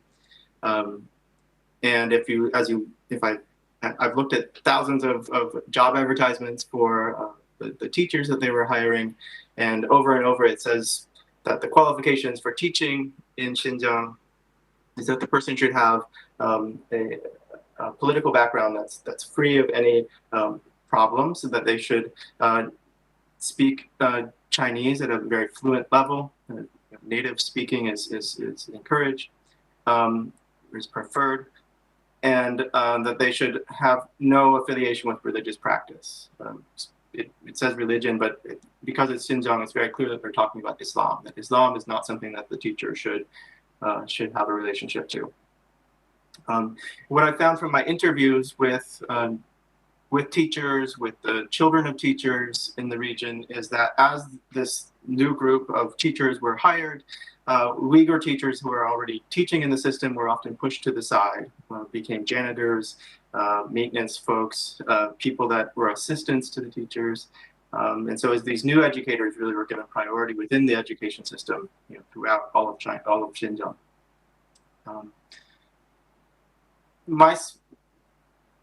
My feeling, and I think the evidence shows this, is that what's really happening here is a kind of transfer of children of one ethnic group to another, from the minority to the majority, because the children are really being raised within this education system. The boarding school varies in terms of how separated the children are from their parents, but in many cases, they're separated at least for a week at a time, sometimes it's much longer. In some cases, especially for the children of detainees or people that are in prison, they become really wards of the state. One state document I've found shows very clearly that the education system is intended to shift to what they call a mode 2 form of instruction that is Chinese only. So even if this... But I'm afraid it's quite difficult to hear you clearly. Now, it may be us, it may be you, but if you'd be good enough to speak at a constant distance from the microphone and fairly loudly, I think that might help. Okay. It's a bit similar to the problem we had the last time, and so it's probably us, but see if you can do it a bit better for us. Okay, I'll speak as clearly as I can. Yeah, that's better. So what I was saying is that the school system is being shifted to what they call a mode 2 form of instruction, which is a Chinese only mode of instruction. It says this very clearly in the state documents. And so even if the school is officially labeled Shuangyu, which means bilingual, the internal documents, and they're not even that internal, I found these on government websites, said that the intention is to shift to the mode 2, that would only be Chinese language. The other thing that I look at in this report is the mostly Han civil servants that were sent to become the relatives of Uyghur families, Kazakh families. It's quite clear that the groups that they were supposed to target were the family members of detainees and prisoners. That was the first targeted group, and then there's others that simply live in a sensitive area or sensitive village that were also assigned family with a Han older brother or sister. The manuals say very clearly that the families are not to practice Islam. That's one of the things that they're observing. They're asking the families, the Uyghur families, to profess their loyalty to the government and to make sure that the children are learning Chinese. Oftentimes, the children act as interpreters for the Han or the state workers that are being posted in their homes. The visitors are also to ensure that Uyghur life rituals like marriages and funerals are done in a way that's standardized according to the new norms that are being imposed. And so it's having an effect on life ritual and social reproduction itself. They're also supposed to comfort the family because they understand it's difficult to have a family member missing, and there's a lot of financial hardship that's associated with that. The third thing I look at in the report is a white paper from the State Council Information Office that speaks to Uyghur history and really revises Uyghur history. It says very directly that Uyghurs are not a Turkic people, which is a counterfactual claim. It says also that Islam is not their, quote, natural religion. And it also says that maintaining normative halal standards, as other Muslim groups would do in other places in the world, is an anti-civilization practice. This discourse opens up and is part of the process of really removing Uyghurs from their land and their way of life. And we see that in the desecration of sacred lands, of cemeteries and shrines, the demolition of mosques, or the halting of mosque activity, which is fairly widespread, particularly in rural areas. And so, taken together, all of these forms of institutional capture and transformation is really what's accelerating the ethnic extinction framing that the textbooks used over the last decade. So I'll stop there. Hopefully you can hear some of what I'm saying. I'm happy to take your questions. I've just got two questions. My first question is, you've detailed that the unabashed push for Han dominance has become much more explicit under Xi Jinping, and you state that the Chinese ethno-state is here to stay. Can I ask, to what extent does that mean the ethnic extinction project is to continue in its current form? Well, it seems as though the institutional processes of capturing Uyghur institutions, and we see this spreading, as the last witness mentioned, to places like Inner Mongolia and Tibet, that capture process is really accelerating. And once an institution has been transformed and is refocused, I think it's difficult to redirect it. I can't say for sure that Xi Jinping won't reverse directions, but it's a very troubling trend. And hiring 90,000 teachers, moving them is a very large logistical challenge. It takes a lot of money. And so I think the state feels as though it's really invested a lot in pushing forward with this campaign. And that makes it hard to imagine that there would be a dramatic reversal. My second question is, the ethnic extinction project, as you've highlighted in your report, is rooted in Chinese academic thinking and also other settler colonial projects. You seem to be suggesting in your report that total assimilation rather than the physical extermination of the Uyghur population is the key goal. So my question is, what might account for the commission then of alleged crimes against the Uyghurs? Could you repeat the last part of that question? So, I mean, my reading of your report is that you seem to be suggesting that the policy goal here is total assimilation rather than the physical extermination of the Uyghur population. What might account for the commission then of alleged crimes against the Uyghurs? Oh, I see. Well, I mean, total assimilation is a violent process. So separating children from their parents, transferring them from one ethnic group to another, that's part of the assimilation process. Mass internment is part of that as well. I think, though, in my interviews with these, Han civil servants who are sent into people's homes, they talk about this as overall a benefit for the Uyghurs. That they understood it's going to be difficult, but in the end, they'll be grateful because we've sort of saved them from themselves. That's the sort of sentiment that I hear from state officials and employees of the state. So it's not dissimilar from other settler colonial projects where there's a justification that people, give themselves to justify their actions. But it is a violent process, and that's unmistakable. Does that answer your question? Maybe there's something more specific you're looking for? That does. Thank you very much. I imagine the panel have further questions for you. Thank you. Thank you, Mr. Spider. In your report, you cite a number of academics, including Ma Rong, by way of example.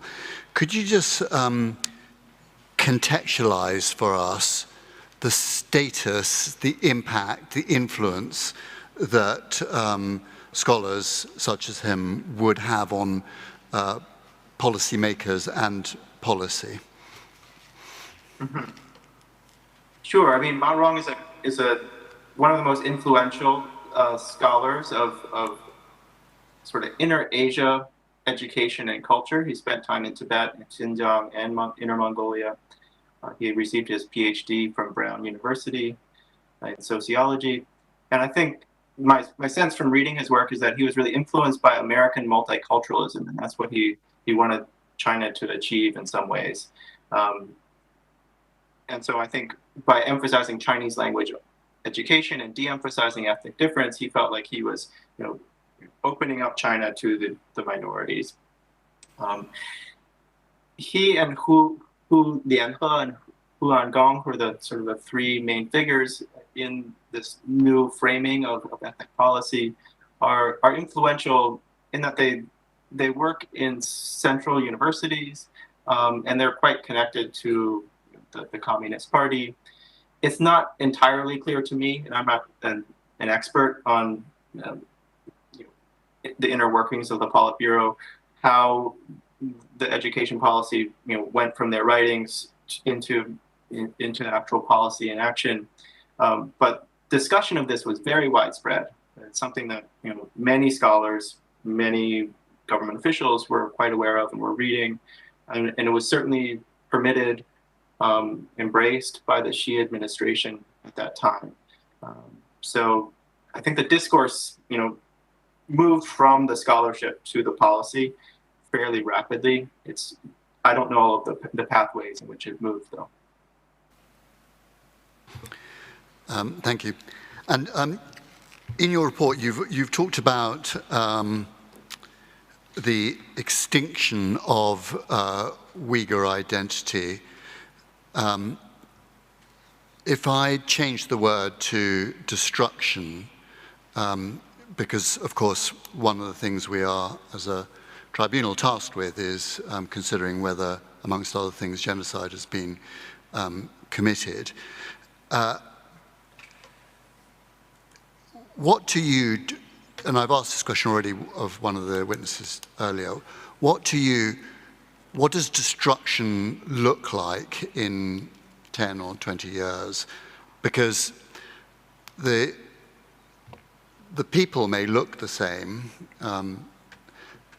but what would that involve? What would extinction mean, assuming that it doesn't involve mass killing or the perpetration of Article 2A of the Convention, but it did involve B to E, in other words, the others.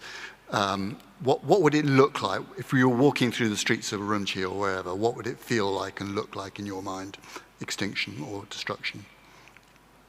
Sure. I mean, I use that term because that's the term that's used in the text, and I think it helps understand the thinking logics. What would this look like in 10 to 20 years? I mean, we have family separation is endemic throughout society. So many children are separated from their parents. Children are being taught to see their own identity as something that's lacking.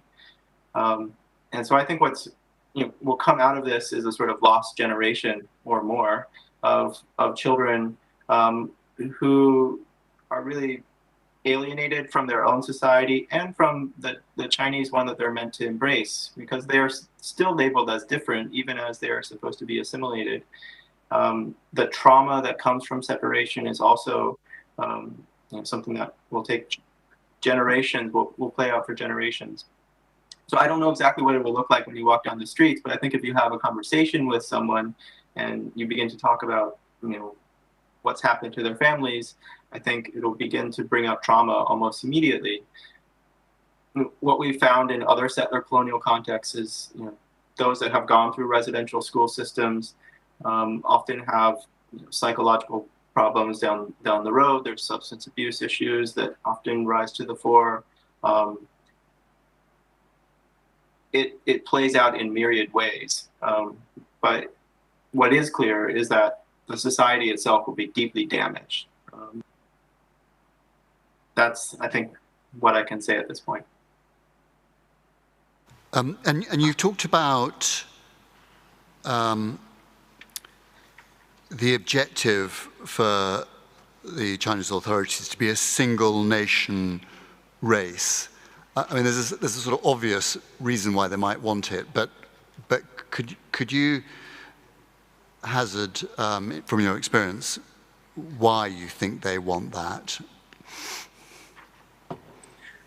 Well, I think it's part of the story that they tell themselves about their nation, that their nation is a revolutionary nation, it's anti-imperialist, it's inclusive, it's liberated the peoples on the frontiers like the Uyghurs, and so it's helping them along. The way that they talk about the future of the nation is, about the Chinese dream, and also about global China as well, about extending Chinese power and economy and civilization throughout the world, sort of restoring, Chinese prominence in the world. I think on a more sort of concrete level, it means having access to the resources of the Uyghur region, and also having access to the labor of the Uyghur population as well. One of the issues in China is the rising cost of labor in eastern China, which is the traditional manufacturing center of China. Already jobs are going to places like Vietnam or Bangladesh. And so if you have this new subject population that can be put to work at a mass scale, particularly in textiles, that's a way of sort of keeping manufacturing close to home. So there's a pragmatic economic logic to some of what they're doing as well. I'll leave it at that. My last question. So we've heard previous evidence about the inability of Uyghurs to cross borders, to leave either the region or the country. And we've also heard a good deal of evidence about surveillance equipment, fear, control, and so on. And it has been described as the Xinjiang region as an open-air prison. Is that something you would recognize? Yeah, absolutely. The systems of control are comprehensive. They use a grid management system, which means that people are not permitted to travel beyond particular sections without permissions. So there's a checkpoint system that is very similar to crossing a border as you move between counties, where you have your ID scanned and your face scanned. And so there's really tight restrictions on people's movements. Even moving from one county to another requires a process. And so moving to other parts of the country or leaving the country is many steps beyond what most people can even imagine at this point. So the control is quite intense. It's a kind of digital enclosure system that has a material aspect to it with those checkpoints. But there's tracking of people's phones, of people's movement as they go through space. Their car is being tracked.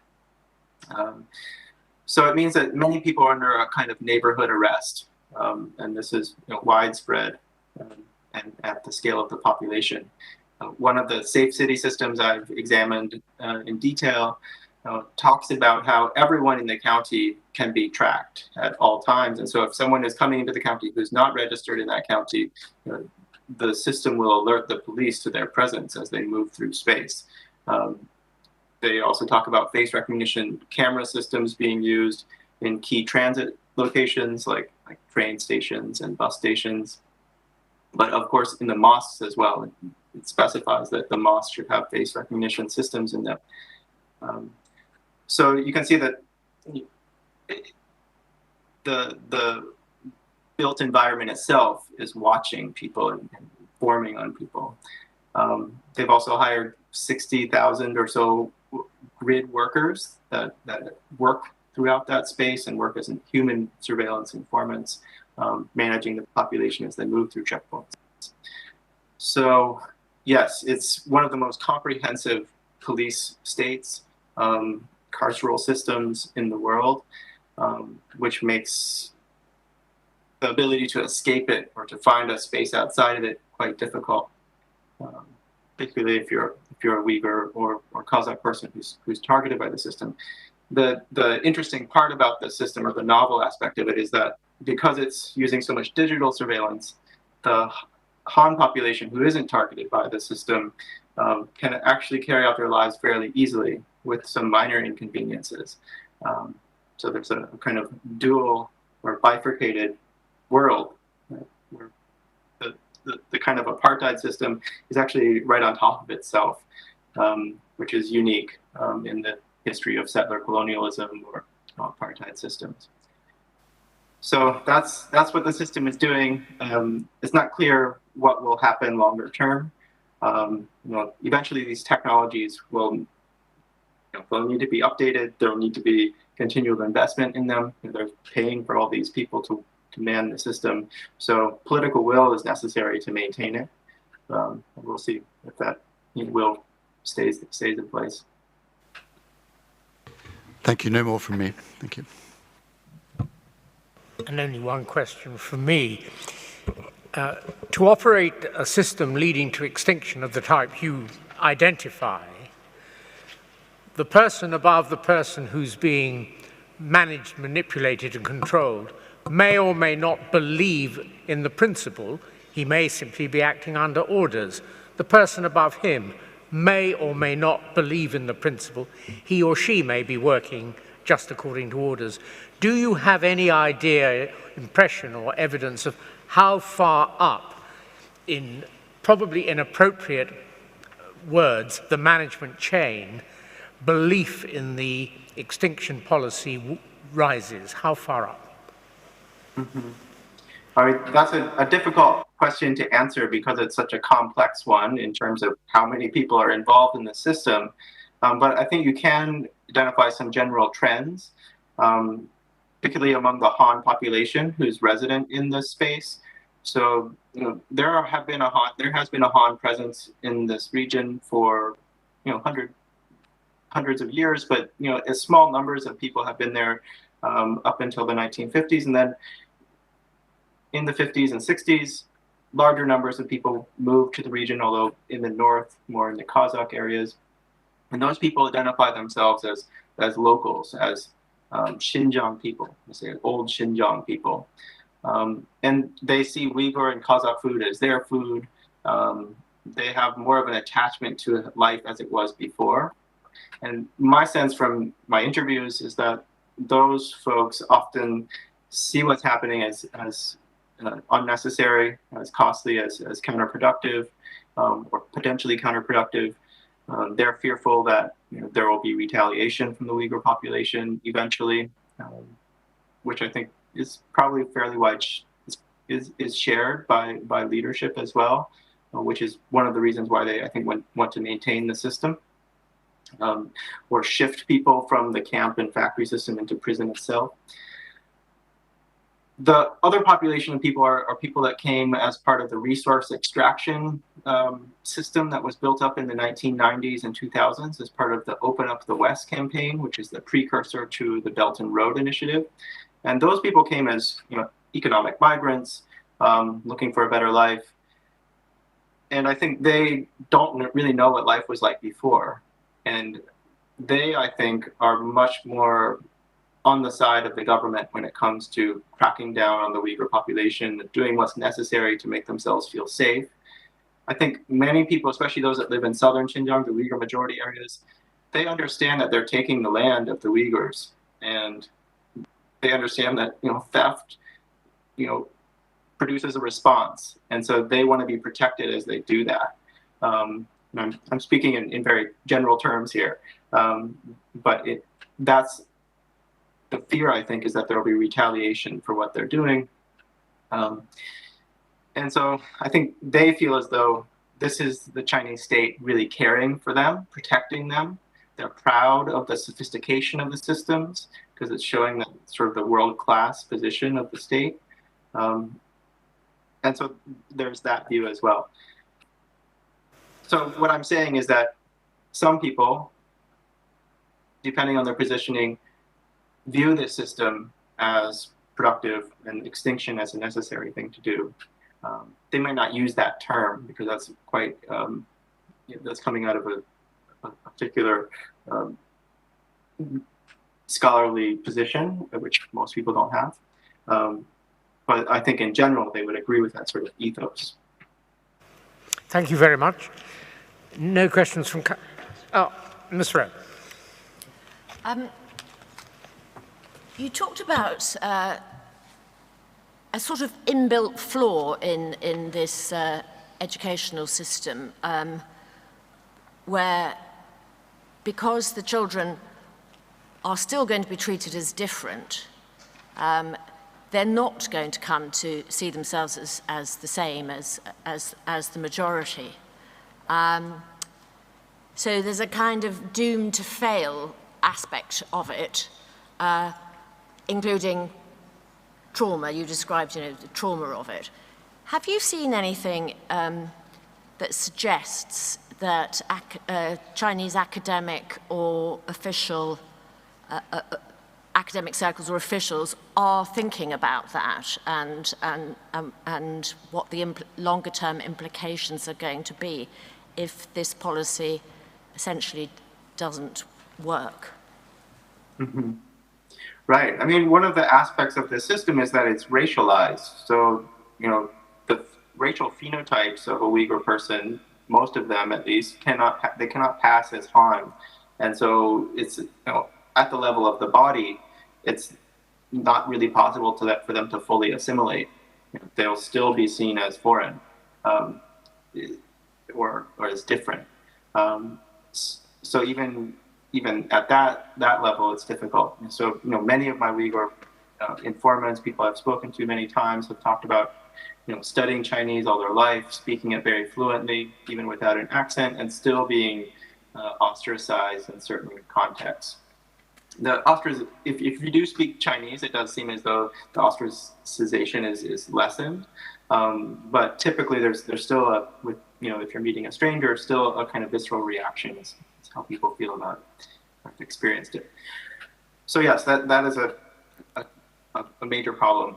I think the system is not necessarily well thought out, and I think the Chinese state is figuring things out as they go.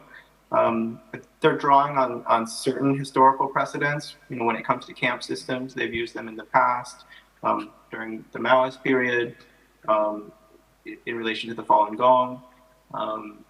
And so I think there's a reflex to turn to the camps if you want to deal with a large population of people. But other aspects of this, the mass separation of children, that's unique to this moment. And I think they haven't thought about what that's going to mean longer term.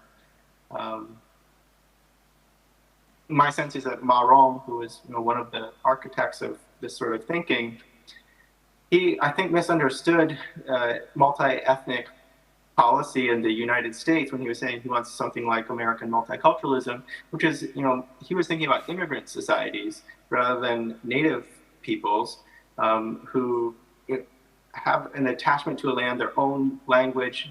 The state came to them rather than them going to that state. And so I don't think he was thinking about what happens when you begin to erase an entire people who have, of no fault of their own, being captured by a state. So all that's to say, I don't think they have a plan. I think they're going to try to figure out as they go. That's one of the real travesties of what's happening. Mr. Clark, I think, and Professor Manjid, no. Mr. Clark only, thank you. Could I just ask one specific question about education policy and the enforcement of education? We've learned that the XPCC controls a large part of the region. Are the same policies and the same approach taken in areas under its control of Xinjiang as it is in the rest of the province, i.e. the writ of the education department for the region covers everything in the region? That's a good question. So the Bingtuan, the XPCC, most of the land that they control is Han majority land. So they're in charge of a number of camps and they run prisons and things like that. But I think they have less of a smaller Uyghur population of students that are sort of within their control. I think they might have some latitude when it comes to education policy. They could have a slightly different one. Some of it is just in the way that policy is implemented in a locality. I haven't seen a major difference in terms of how policy is rolled out. So my sense is that it's probably quite similar to the way that education policy is being implemented in other parts of the region.